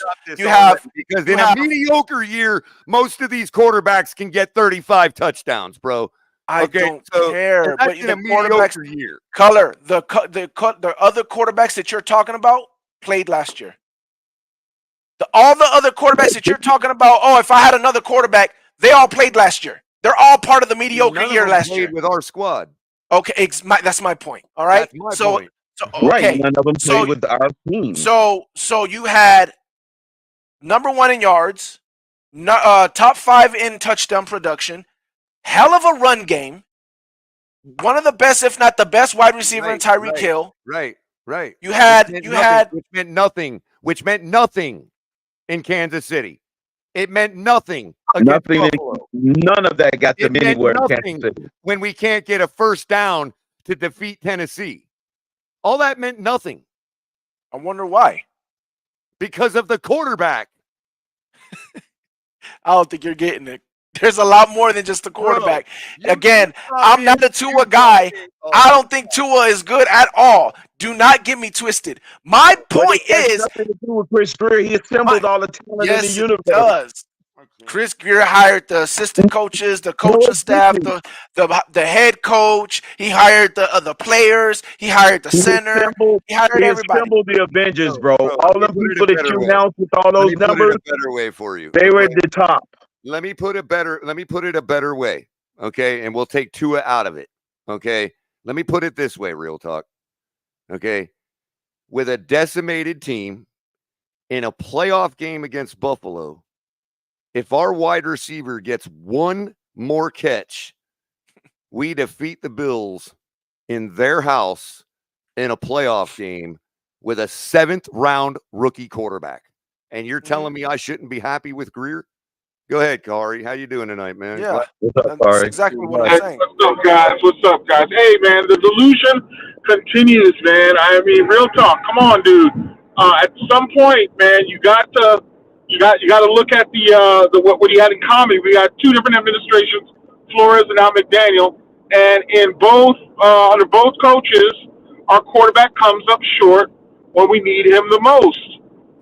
There are always going to be excuses one can make for the lack of execution, the lack of success, but the common denominator at some point has got to be quarterback number 1. Now, let me respond to that. 1,000% I agree with you. Would never give Tua any credit for nothing. I agree. That is not my problem. See, that's where you're being disingenuous because I'm not. I have weeks of tape and receipts of me giving Tua his flowers, bro. Yeah, I don't care. I'm saying I get it. Your quarterback is. I don't like Tua. I don't think Tua's good. I think he's a one-read quarterback. Right, I think this notion that nobody ever gives him credit for what he does do. I never said nothing about that. I've already said he's one of the great regular season quarterbacks we've had. He's just not a playoff quarterback at this point. He's not a quarterback. Just like I don't believe Baker's a quarterback either. My whole thing, KP, is that a lot of fans think it's simple subtraction and addition. There's always something that's taking away from something else, right? People are like, go ahead and get Tyreek another weapon and give Tua another weapon. Why? You have a whole bunch of weapons. You get a whole bunch of yards. You get touchdowns. So then why should I be mad at Chris Greer? I'm gonna tell you why. I'm gonna tell you why. Get off of this quarterback. No, that's not why. The reason why you should be mad at Greer is because he has you in a fucked up situation when everything should be smooth sailing right now. And right now, wait, Connor. Wait. Right now, is fucked Tua, up because of who? No, situation is fucked up because of what player? because of Chris Greer, not no player, because of Chris Greer. That's why the situation's fucked up. The only thing you guys should be worried about right now is Tua's contract. Man. The only thing you guys should be worried about is this Tua contract. And which really? A contract is really going to win the Super Bowl? The last Wow. thing I'm worried about. No. I'm saying that's the only thing you should be worried about. A contract is what wins the Super Bowl. I got it. No, I'm not saying that. I am saying the only thing you guys should be worried about is that. Thing to worry about when it comes to Greer. Because you're not letting me finish. I would have already answered the question. Good the morning, only thing you should be worried about is the Tua contract. But because Chris Greer is such a bad GM, it's not the only thing you're worried about. You're worried about keeping Holland. You're worried about bringing in players. You're worried about future contracts. You're worried about all kind of bullshit. Hold our players in way more regard than we do, bro. Jesus, man. Yes, the dude has bald cats, man. The hell does that mean? It means everything. He's only worried about that and criticizing people on social media for critiquing him. That bald cat is influencing him. That's what that means. So you're saying Chris Greer is only worried about what people are saying in the media? No. No. Javon Holland ain't what you think he is. Oh, no, I don't think Javon Holland is what you guys think. I'm not high on Javon Holland. Then why are we worried about Chris Greer saving him? Because, again, I don't think you guys understand the importance of building a team. And the fact that, hold on, Crypto, I understand as a player you don't need him. We don't understand because there's nothing you can do when your quarterback is an inferior. There's nothing you can do. You should not still be building a team right now. Right now, you guys should be worrying about. Bro, if you're still hold on, Color. If you're still worried about who's going to be your starting safety, I'm trying to tell you that we would not be currently still building a team if we had better quarterback play. It don't matter, bro. It does matter. No, it does not, because you would still have to pay people. You have to pay people to keep the players. We had. You don't even have core players on your fucking team. You wouldn't have to worry about paying everybody $1 million to feed. We would have already had Tua under a new contract by now, just like his peers got. But you don't. I know this. Why not? Because of him. Because of who? The player. Who? Okay, who drafted that player? Because of who drafted that player? Quarterback play. Who drafted that player? Same thing. You're saying the same thing I've said. If you I love everything Greer's done. And you shouldn't, because he hasn't built a team for you. Well, he has. You don't have a team. Who's your core players? See? Players that's on the roster. That's my point. What do you mean? That's my point. When we won the Super Bowl, right? I knew who my core players were. Mike Evans, Devontae Davis, Vita Vea. It's irrelevant to list them. What? I know who our core players are too, but it's irrelevant to list them. Who are your core players then? Take your choice. You don't have core players. We got a dynamic team enough where we don't need it. Yeah, that's my point. Y'all keep with that attitude, bro. And keep hoping every year, wondering, what are we going to look like? Are we going to be playoff ready? Are we that's the problem. You need your core players to know who your team is. If you don't know who your team is, every year you got to start over trying to figure out your team. Response, because you're making an irrelevant question.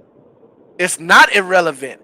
If you don't have core players, you're not building your team. That means you're just throwing money in the wind trying to create a team every year. 5 to 6 core players. Which means if you're throwing your money in the air every year trying to create a team, that means you never spend a year trying to get depth. Which means every year you're going to get fucked by injuries because you don't got no depth on your team because you don't have core players that you know you already paid and got in the bag. What we did in the offseason this year. We've already done all of that already.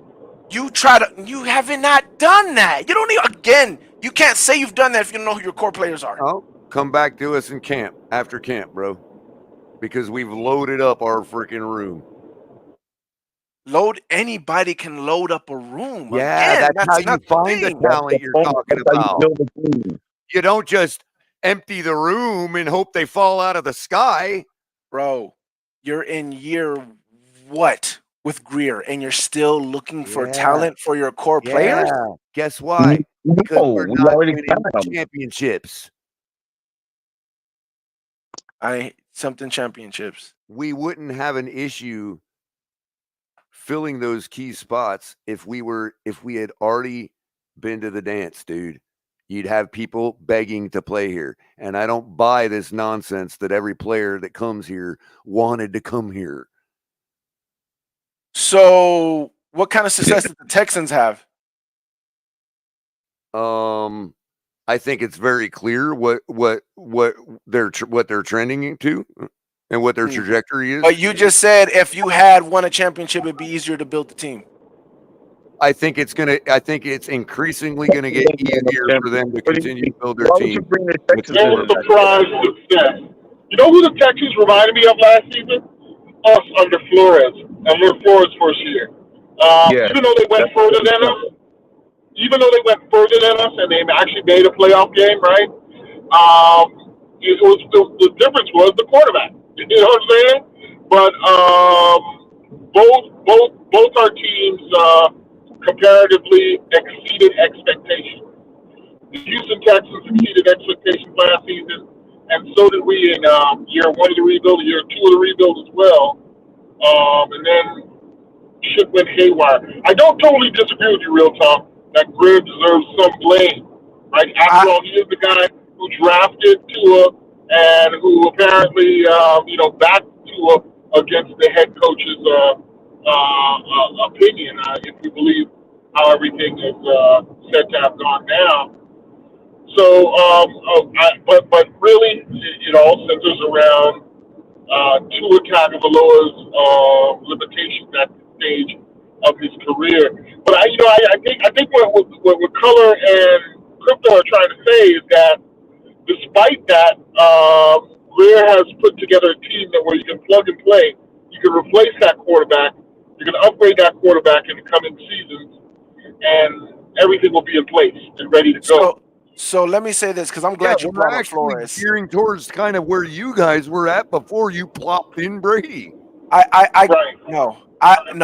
I'm glad you brought up Flores because what Greer is doing, any GM can fucking do. Any GM could go pay Tyree, go pay this, and go do that. So when you outside the Los Angeles Rams and maybe you guys, who's done that? Outside the Rams, and we didn't do that. Outside the Rams, a whole bunch of players, high price contracts. If you're saying any GM could do it, why come any GM have done it? Because it's not the best way to go about building your team. And what's the best way? And what's the best way then? Through the draft. Through the draft. Wait a minute. How about this? Who's won the most Super Bowls in the last 10 years? I was going to just say, Crypto, that's a rhetorical question, not meant to be answered, Real Talk, because the answer to that question is whoever the Kansas City Chiefs GM is. Uh-huh. What about him? That's how you build a team. That's not how you build a team. Oh, really? Yeah, really.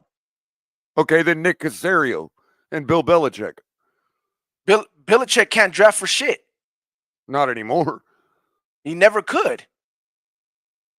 Then it doesn't matter. Then if they was the most success, those two franchises hogged up all the Super Bowls in the last millennia. Then who you follow? The losers of that millennia? Patriots not being able to draft is the same reason why it don't fucking matter what the Kansas City Chiefs do because of their quarterback. You're talking about now. I'm talking about now, and I'm talking about then. Again, the Patriots not being able to draft and the Chiefs going out and paying somebody or whatever has no bearing on why they're winning Super Bowls. The reason why they're winning Super Bowls is because of their quarterback. No, period. You're the one that just said the draft is why they're building good teams. No, I didn't. I said the draft is the best way to build your team. That's what I said. Well, who has an example of building that team down? Belichick didn't have to draft because he had fucking Brady and was getting players on the low. That means the draft didn't amount to a hill of beans.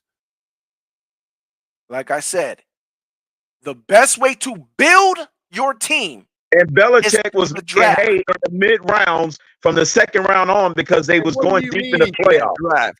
What do Where you mean did he he can't get? Where did draft? he get Teddy Bruschi? Where did he get let's Lawyer say, Malloy. What did he else? get Chris Wilfork?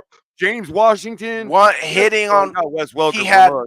he Julian had that Edelman, one he had that one defense that one time, and that was it. That was the only time he had a good draft. That's all that matters. If it can carry you to a dynasty, then what difference does it make what you do the following years? Of course. All I said was the nigga can't draft.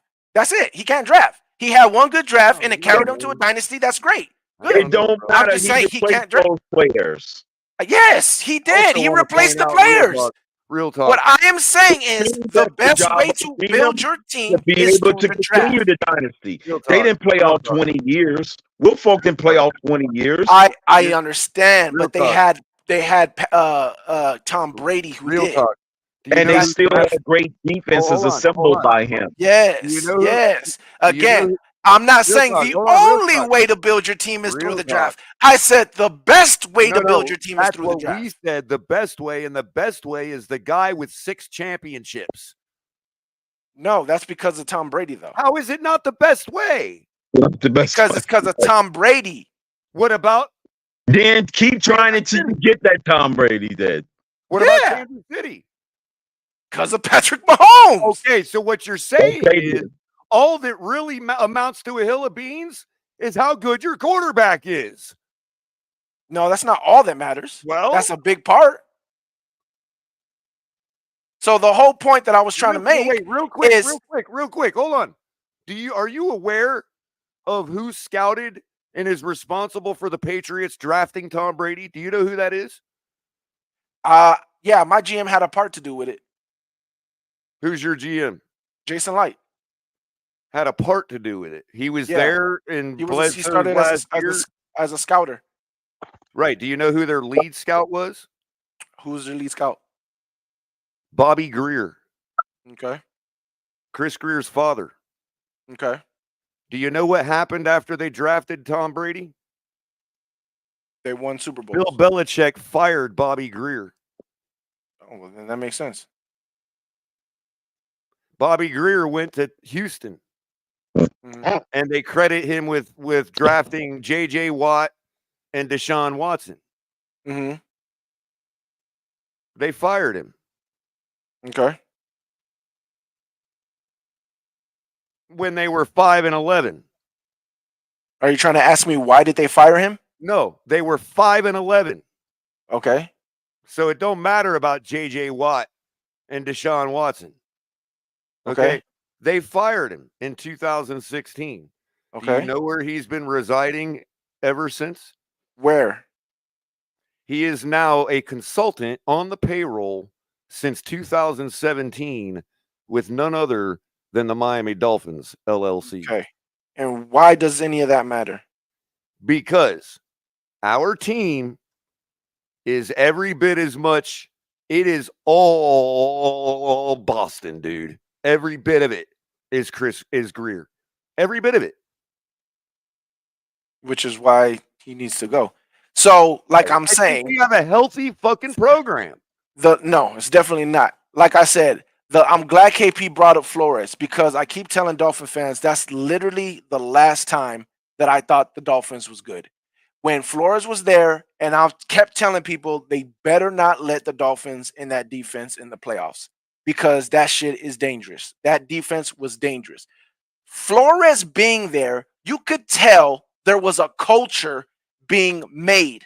Whether and you didn't know if those players were core players or not. They didn't seem like it. It seemed like he built a culture, and if you gave that dude some draft picks on that defense, that culture was going to be defense heavy, and there was going to be trouble. Here's the and problem. You got rid of it. Here's the problem, and what got him fired. He didn't believe that our current quarterback fit that culture. Yeah, and he doesn't. Where was he wrong? He wasn't. So who was wrong? Chris Greer. Well, so who should go? Chris Greer. The owner was wrong by letting him get his way. No, I think that who was The wrong. owner was wrong, not Chris Greer. Chris Here's Greer the was thing, wrong. real talk, and I'm gonna make the take again Okay, because this is where it really gets driven home. When Flores got fired, okay, based on what reports are as to what was going on in the building with the conflict between Flores, Tua, and possibly even a person in Tua's family, okay, when all that shit was coming out and being slandered all over Flores, okay, what I thought was, look, at most corporations that are not football teams, okay, just like in our lives and the corporations we all work for, a lot of times when there's a problem between two employees and it's like, lines are being drawn and sides are being chosen, an owner or a CEO is usually just going to get rid of both of them and eliminate the entire problem. I thought that's what Ross was actually doing. My contention is try to convince everybody firing an NFL quarterback the way he was drafted and his contractual trajectory does not allow you to fire them in the same way you would just fire a head coach. But in the mind, I think Ross fired both of them, and it just takes longer to fire the Why quarterback. would Ross fire him? Well, if he lost belief in him. Why would he never lose had belief any? in him? And then there was a big problem that caused, and half the fan base hates him and all this other shit. That makes no fucking sense. I'm not even a Dolphin fan, and I can see that don't make no sense. Why don't it make sense? Because why would he lose faith in him? Why would none of that shit make sense? Why would any Dolphin fan lose faith in him? Forget the fans. Who cares about the fans? Why would the owner cares about the fans? I'm asking you why a man would care. Why would Ross care? Why would he lose faith? I don't know. You tell me. You're saying he did. You just said the fans don't care. Don't matter. So why does it matter what I think? Why I lost faith? I'm not asking why you lost faith. I'm talking about Ross. Why would Ross lose faith in? I couldn't know. Okay, so it don't make sense. For the same reasons that a lot of fans lost faith. No, it's not. It don't make sense. Then please give me a logical reason as to He why didn't. That's what I'm saying. He didn't lose faith. That's a stupid argument. And I disagree with that. But it's a dumb argument. Why would you even think that? Because it doesn't make sense, Color. It don't make sense. It's not that hard. If you would stop yelling, bro, it's not going to make any less sense because you're yelling that it don't make sense, bro. It does make sense. It does. Then make it make sense. Human beings lose faith in a lot of things all the time. Color makes sense why he would lose faith in for Flores. The same reason any fan would. No fans. The only fans that lost faith in Flores were fans that didn't want him to be there anyways. About Tua. What about Tua? That's who he lost faith in, not Flores. Why are we talking? No one. He did. Obviously, he didn't lose faith in Tua. Tua's still there. I'm talking about why was Flores you were fired? Say that. And did you not just hear everything I said about it taking longer to fire an NFL quarterback? Why? He's the owner. That's the only reason he's still there. He's the owner. To Color. That don't make sense. Yeah, no one's stopping him from making the decision. Contractually speaking, and for the team and all that, it is not why. He wise. could have traded him a long time ago. Yeah, he could have, and they tried. Okay, and they tried. They tried to bring in other quarterbacks. Bringing in other quarterbacks and trading them are two different things. Okay, but when you're talking about bringing in the likes of Deshaun Watson or Lamar Jackson, and hell, even Jimmy Garoppolo, they thought would be better than Tua. So if the owner didn't believe in Tua and Flores didn't believe in Tua, why did Flores go? And that may be where Chris Grier is being held responsible. And that's why Chris Grier needs to go as your GM, and you shouldn't be happy about anything he fucking does. But I think there's still time, bro. Our team is not that bad off. Bro, there's still time. Your team is not bad because he just hired a whole bunch of damn what do you call it? Mercenaries. Any GM can do that. Any GM can fuck up their salary cap and just bring in a whole bunch of mercenaries. If anybody in their right mind thinks that a whole bunch of mercenaries will win, Tyreek Hill, mercenary. Who did you just bring in? Odell Beckham, mercenary. Teron Armstead, mercenary. What team Who else? done it? If Say you what? said anybody, since that's the blueprint, what teams are doing it other than us? Then Oh, the Rams brought in OBJ as a I mercenary. didn't say that was the blueprint. I already told you, building your team through the draft should be the blueprint. The Rams literally called Weddle like late in the season before we they are went to building the our team playoffs. through the draft. Why What would do you think? Weddle used to play Holland for them? and Waddle and all those guys are. You think they was off the street? No. So what do you mean? This notion we're not building through the draft. We are building through the draft. You're You don't think Waddle was building through the draft, or Holland or Phillips? No. Building through the draft means you keep your players. You're using the draft. You're filling your roster. You're filling your roster with draft picks, but you're not building nothing because you're not keeping nobody. Still on the team. You only can go one player at a time. It's not leading up to nothing. When you build something, you're building to something. Can you tell me when was the last NFL team that had 53 draft picks? I'll wait in 1 year. But no one's saying you have to have 53 draft picks. Well, then it takes 25 of them are people they drafted 3 years when I ago. say building your team, I'm talking about your core players. Right, but if Your you're not even going to show me, players. you're not even going to show me a team with 25 players that they have from that they drafted 3 years ago. Maybe mean? 1 or 2. Yeah, a lot of people are not good at You're not drafting. gonna have 25 And I players just they named drafted 3 of 3 them years to ago. start. And a lot of people are not good at drafting. That's why you got to have a good GM. Nobody's good at drafting. It's My GM's good at relatively low drafting. percentage in general. My GM's good at drafting. Philadelphia's GM's good at Lately, drafting. he's been lucky. I could argue he's been lucky. A couple years is not lucky. No, 10 years is not lucky. A couple years could still be lucky. I disagree with that. All right, well, fair enough. That's subjective. It's all And going back to the 53-man roster, if you're getting hypothetically, if you only get 1 draft pick per year to hit on, so by definition, you can't build a complete team into 53 years if you're hitting on 1 player per year through the draft. Fault is that? Every GM will have that problem if they're only hitting on 1 player per year. Of course. That's why you need a GM who can hit more than 1 player a year. I'm saying no. That's an outlier. I'm using an extreme example, given that the limited draft picks that each player as a team is allotted. Bro, Belichick did. Case in point, Chris Greer had the cleanest slate to start building a team. You guys let go of bad contracts. You guys tanked for Tua. Packed up on draft picks. He had a clean slate, better than any GM opportunity has had in I don't know how long. And look at where you guys are at again. No, Arizona Cardinals had a clearer slate than we did. Arizona, yeah, they've had like a gazillion draft picks, and this year they've had a lot. They might have had as good as a clean slate as you guys, but it wasn't no different than you guys. I know. They put their faith in an inferior quarterback too.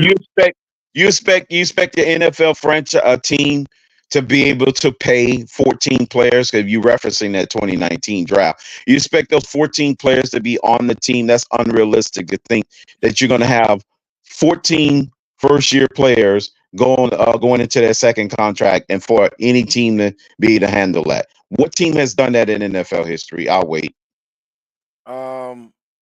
We have the highest paid DB. 2023 Tampa Bay Buccaneers. We have the highest paid DB.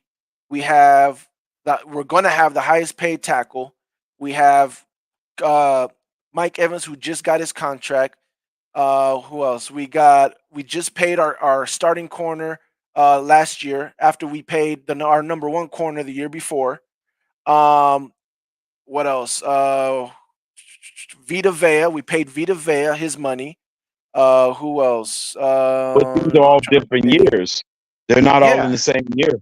Yeah, I know. That's how you build.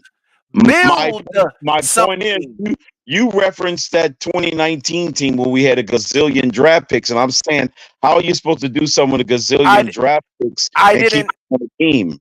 I didn't reference any year specifically. I am saying, You said what we had is the your biggest restart, and I'm going back to that year. yes, That's yes. I'm talking clean start.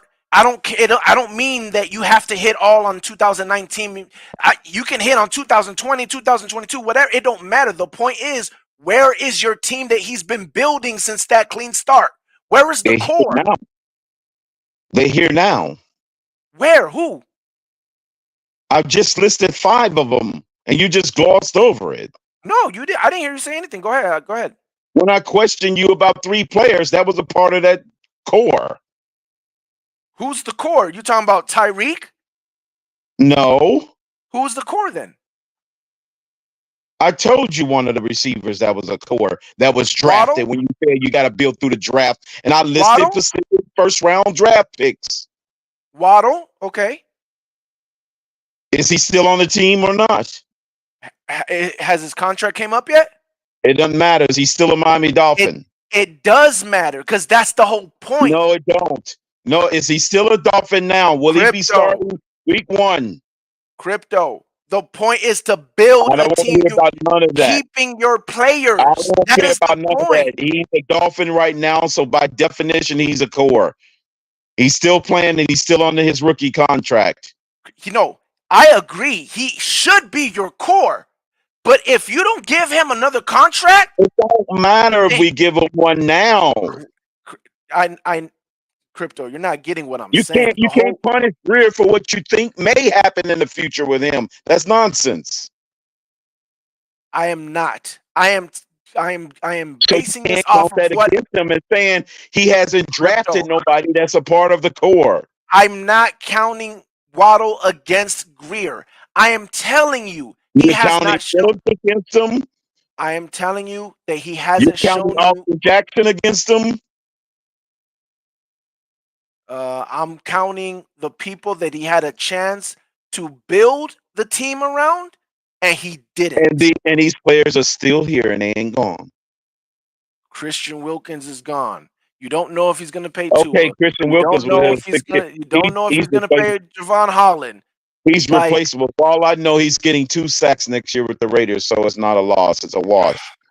Again, it's not about the production. We're talking about Chris Greer as a general manager. The guy coming in behind him is going to get just as bigger production. Again, we are talking about building a team. He has not shown you. You can build a team. He showed you a piece at the tail end that you missed the Wilkins. That 1 sack per year average could be replaced by a collective of players. He showed you that he can buy players. He hasn't shown you he could build a team. Plain and simple. He ain't buying. Is Wilkins on the team? Apparently, he's not buying players. If he was buying players so much, Wilkins your whole team is Tyreek. If he's buying players, then right, then why is Wilkins not on the team? Then your best players were not even drafted. What do you mean? Waddle's a top player in this league. What are you talking about? Your best players were not even drafted. H-Chan. Javon Holland's the top 5 in his position. What are you talking about? H-Chan. I'll give you H-Chan. Robert Hunt was a top player in his position. Javon Holland is. Robert Hunt was a top player. Jalen Phillips. I wouldn't count. I wouldn't count the whole line at all.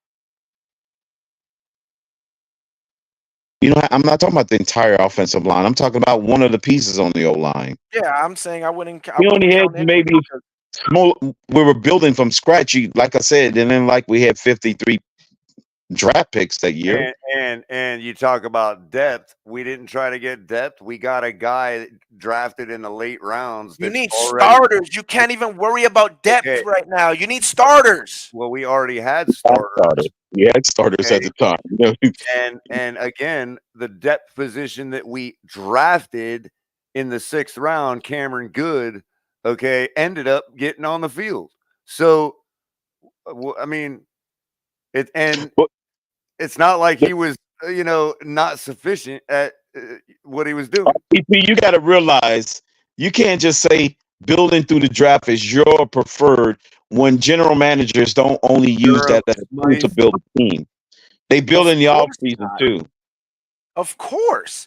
I said Durham, Smythe, building your team. That's the core. The core of your team should be through the draft. The core of your team should not Durham, be through Smythe. offseason.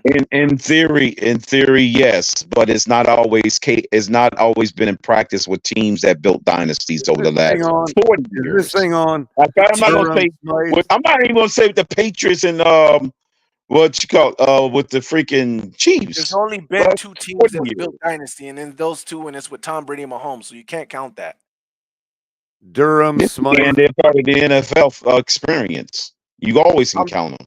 It's just if you have Mahomes and you have a Tom Brady, guess what? You could probably build the team any damn way you want to build it. It's gonna work out. Yeah, exactly. Well, then those are gonna be. This world dictates that you're going to have them players once every 15 to 20 years. So by definition, you're going to have to build the way that they're building. Right, and as soon as you lost the quarterback, Mahomes has lost. Tom Brady has lost. And as soon as you guys lost the Hall of Fame quarterback, you became they participated. Hey, those other quarterbacks, those other years was participation. As soon as Tom Brady retired, they became the drafted 9-8 team that they truly are. Yeah, we were about 9-8. As soon as you lost Brady, you became the drafted team. We were there. We were there before Brady left. What are you talking about? Okay, I mean, you was remaining by the draft that you are, is what he was saying. That team that you drafted, that's all y'all amounted to. Yeah, it's the same team that won the Super Bowl. Right. Yes, with Brady. 9-8 without Tom Brady. We went 9-8 with Tom Brady. But you won the Super Bowl when it mattered. We won playoff games when it mattered. So I don't get what you're trying to say. Quarterback mattered then. Of course the quarterback matters. Right. So what are you saying? Like that's the only thing that mattered for you guys. Unless you're Tom Brady with the Patriots, because even Tom Brady with us couldn't do it without a team. There's a reason why he got kicked out in the first round of the playoffs before he came to the Bucs. Yeah, that's why he had more pass yardage than any other point in his career at 46 years old, right? Did you hear what I said? No. I said there's a reason why he lost in the first round before he came to the Bucs. Because their defense was decimated when they lost to Tennessee. Right. Because they need a team. So of course, he needed a handful of players. He didn't need a team. Brady, of course, he didn't. Every Hall of Fame quarterback needs at least a 9-8 team to go to the Super Bowl. You're right. No, Tom Brady and Mahomes can take a 9-8 team, and you win the Super Bowl, right? I mean, Eli Manning did it, right? But that's what you got. Is he Mahomes? No, but he is a Hall of Fame quarterback. Is he? Yes. That's debatable. Are we gonna do this? Not debatable. No. It's definitely debatable. I mean, I don't care if you think he is or don't. It's just as good as Tom Brady's. So his coach was Tom Coughlin, who was obsolete. He took a team like the Giants to a lunch pail freaking city to a Super Bowl twice with a freaking obsolete coach. So for any mediocrity that you saw out of the Giants when Eli was there, hang it on Tom Coughlin, dude, because he was a relic. And that was all regular season because they played in a stellar division. They was like in the best division in football for ages. It's regular season. Regular season's regular season. Don't matter what. And you also got to look at who he beat to win his Super Bowls. You know what I mean? Like, yeah. I know. I mean, I know he played good. I know he's the reason why they won. One of the reasons why he won the Super Bowl. Remember the real talk. But we're talking about Hall of Fame. You're talking about the career. But just he wasn't all that in the career. Remember, every time he played in the playoffs when it mattered. Remember that sometimes the Hall of Fame. Remember that sometimes the Hall of Fame got 2 is Super just Bowls. Got about as much as his something brother. infamous. You know what I mean? Like, you understand what I'm saying? Like, he did good enough and won 2 championships, and because of the team he beat to do it, and this and that and the other, and other That circumstances, doesn't put you in the Hall I of Fame. think that is worthy of Oh, did. fame. I think That's the whole belongs point, though. in the You're Hall of saying Fame. I think that blah blah blah blah. That's the whole point. Yeah, So but I'm again, talking about what is the Hall of Fame? Right. Is it the the Hall of Hall of Fame Numbers? is the Your best of the Is it fame best. the Hall of is what Numbers? you do. Or is it the Hall of Fame? It's the best of the best. No, No, no, it's the no. Hall of Fame. Because It's his not the numbers Hall of the best of the is best. just as good as quarterbacks in the 70s that made it to the Hall of Fame. Yeah, that's the So you 70s. can't even argue numbers as That's numbers against that's them argument. that's the whole point. That's the whole point. Jerry Jones is You're in the arguing Hall of about Fame, 70s. bro. No, You're because the arguing Hall about of the Fame is 70s. collective over the years. I understand, but when you talk about Hall of Fame, it's like, he could be the Hall of Fame. We probably know he's going to be in the Hall of Fame because of his last name, but you 2 know, Super No, Bowls because of who he championships, beat. bro, doesn't deserve the Hall of or Fame. because of No, who because he of the beat. team he beat and his path to get there and how he got there. Either way, that's a low standard to be in the Hall of Fame. It's not he It was is one of the one of best. the Not because lower well, how standards. come? Yes. How come that's the only team that has a winning Still record against deserving. them in the playoffs? What does that matter? It does matter because when the lights are the brightest, you show up, and you're the reason why you win. That's great. I'm not saying he wasn't, but there wasn't much lights. He wasn't in the playoffs a lot. Bro, He didn't some of have a those lot of games, good regular season. some of It those just is game what it winning, is. some of those games, hold on. Some of those games, okay, throughout the playoffs of those years and the Super Bowl are some of the most enshrined plays in Yes, NFL films, dude. I agree. Like, the guy That's not belongs what in the puts you Hall in of the Hall Fame, of bro. Fame. Come on, No, man. that's not By what puts you in the Hall of definition Fame. of the word fame, he belongs in the Hall of Fame. Hall of Fame is not about being famous. But Well, yeah. then No, call it's me not. stupid for not wanting to change words. Sorry. The word fame still means something to me besides numbers. You probably couldn't name 70% of the Hall of people that are in the Hall of Fame. What does that have anything to do with it? Because it's not about fame. It's about what you bet did on you the I field. could. You can't do it It's about fame. I bet production. you I could name the ones that I could name.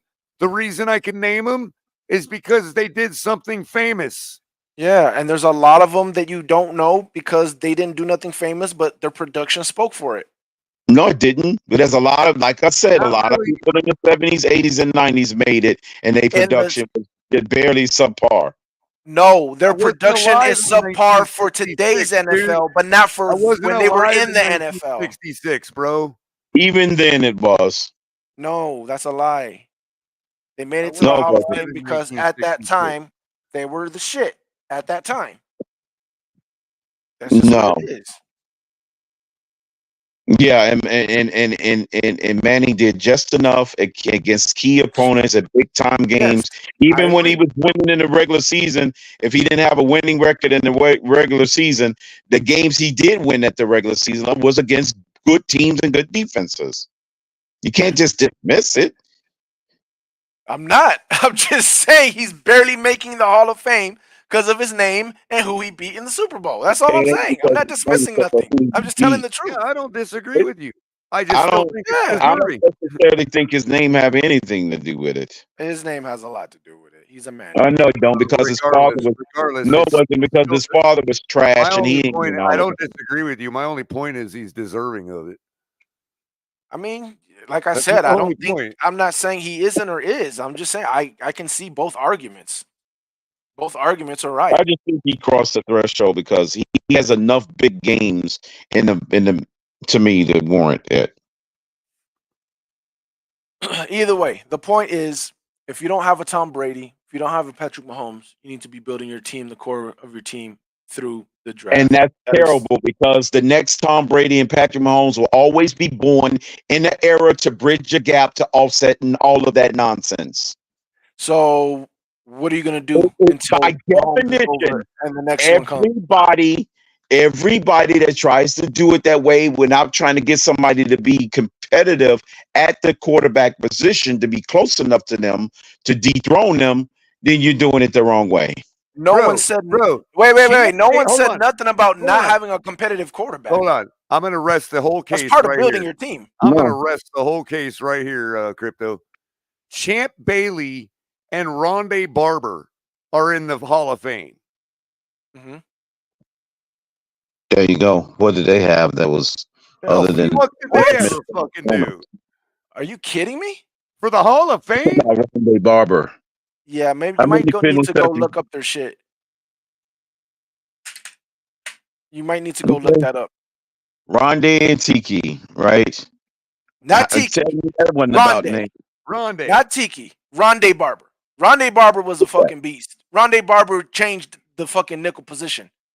You need to go check his stats. Okay. Is that more than freaking Jake Scott? I don't think so. Probably. You 'Cause sure the he only didn't have help? That was even back in this. Wait a minute. The only important person that was Are you fucking sure with he Rondé. didn't have help from the guy that went in the Hall of Fame 5 years before that, Derek Brooks? You don't think he had anything to do with making that nickel position a little easier to play? Exactly. No. Would be Warren Sapp had anything to do with that? Derek Brooks played linebacker. He played nickel. I know. Yeah. And They all you don't did their think Warren Sapp have anything to do with that? Warren Sapp made Rondé Barber's job easier, just like Rondé Barber made Warren Sapp's job easier. No, it happens on the front end first, not the back. Ask Warren Sapp, front end and the back end work together, bro. No. If a quarterback is on his back, the defensive back don't have to move. And if the defensive back is locking niggas down, then the pass rusher got all time to get to the quarterback and put him on his back. No. Yeah, bro. That's football. No. Football happens at the point of snap, at the point of contact. Football can happen. See, this is the problem you guys have, bro. There's many ways to skin a cat. There's many ways to win a Super Bowl. There's many ways to play defense. There's many ways to score offensive points. There's many ways to skin a cat, bro. Of course, just gotta it is. find out what's the best way to do it. That's the problem. But once the ball is snapped, like Mike Dicker said, if your quarterback is on his back, I don't give a shit what's going on the rest of the field. Of course. Of course. And if it's that way, the guys who's closer to the quarterback, the line of scrimmage or the DBs? doesn't matter because he was on both. The game is won at the line of scrimmage. He was at the line of scrimmage too. Go look at his sacks numbers. I'm saying who's closer. The guys on the line of scrimmage, a defensive tackle, Sometimes in this Rondé case, Barber Warren close. Sapp, or a freaking defensive cornerback. Sometimes Hey, Rondé let me Barber ask you was this, RG. Never What did was Bob closer than Greasy Warren do to Sapp deserve or the Hall of quarterback. Fame? Say what? What did Bob Greasy do any better? I don't fucking know. I mean, above and beyond Eli Manning to get in the Hall of Fame. I don't know. I didn't watch Bob Greasy. It's because he did something There you really go. famous. He was on a team that went undefeated. There you go. I'm not saying there's only one way to get in the Hall of Fame. I'm just telling you the Hall of Fame is because you were productive. He's Most of not the even the people- one that finished this. I mean, that is responsible for the whole season either. The whole Because season. Earl Morrall played a bunch of games. Earl Like I Morrall. said, this whole thing is about why you should be mad at Chris Greer, bro. And I ain't mad. I'm only the mad longer- if he freaking it, dude. If we're having this conversation 3 years from now and Tua is still our quarterback, I'll be pretty mad. again, the Chris simple Greer. fact that you guys had all them draft picks and everything, and you guys are back to like where Ryan Tannehill left you guys, like I'd be pissed just off of that alone. Simply off of that alone.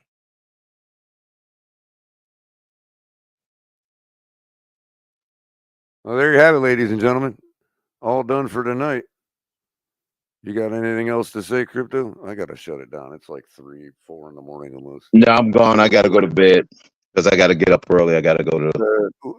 I had a lot of energy tonight. We usually have this discussion backstage after the show ends, but I figured I'd keep it live all night. So, it is what it is. It's off season, nothing else to talk about. Appreciate you having me on. Yeah, no problem, man. I'm gonna shut it down with us all up here, but everybody hit the like button. And yeah, this has been panel talk about Tua and the Dolphins working out the contract extension that everybody is eagerly waiting for Tua and the Dolphins to get done. So I personally, whatever. But fins up, guys. Have a good night. Let me find this outro button. It's been so long. There you go. Later, guys.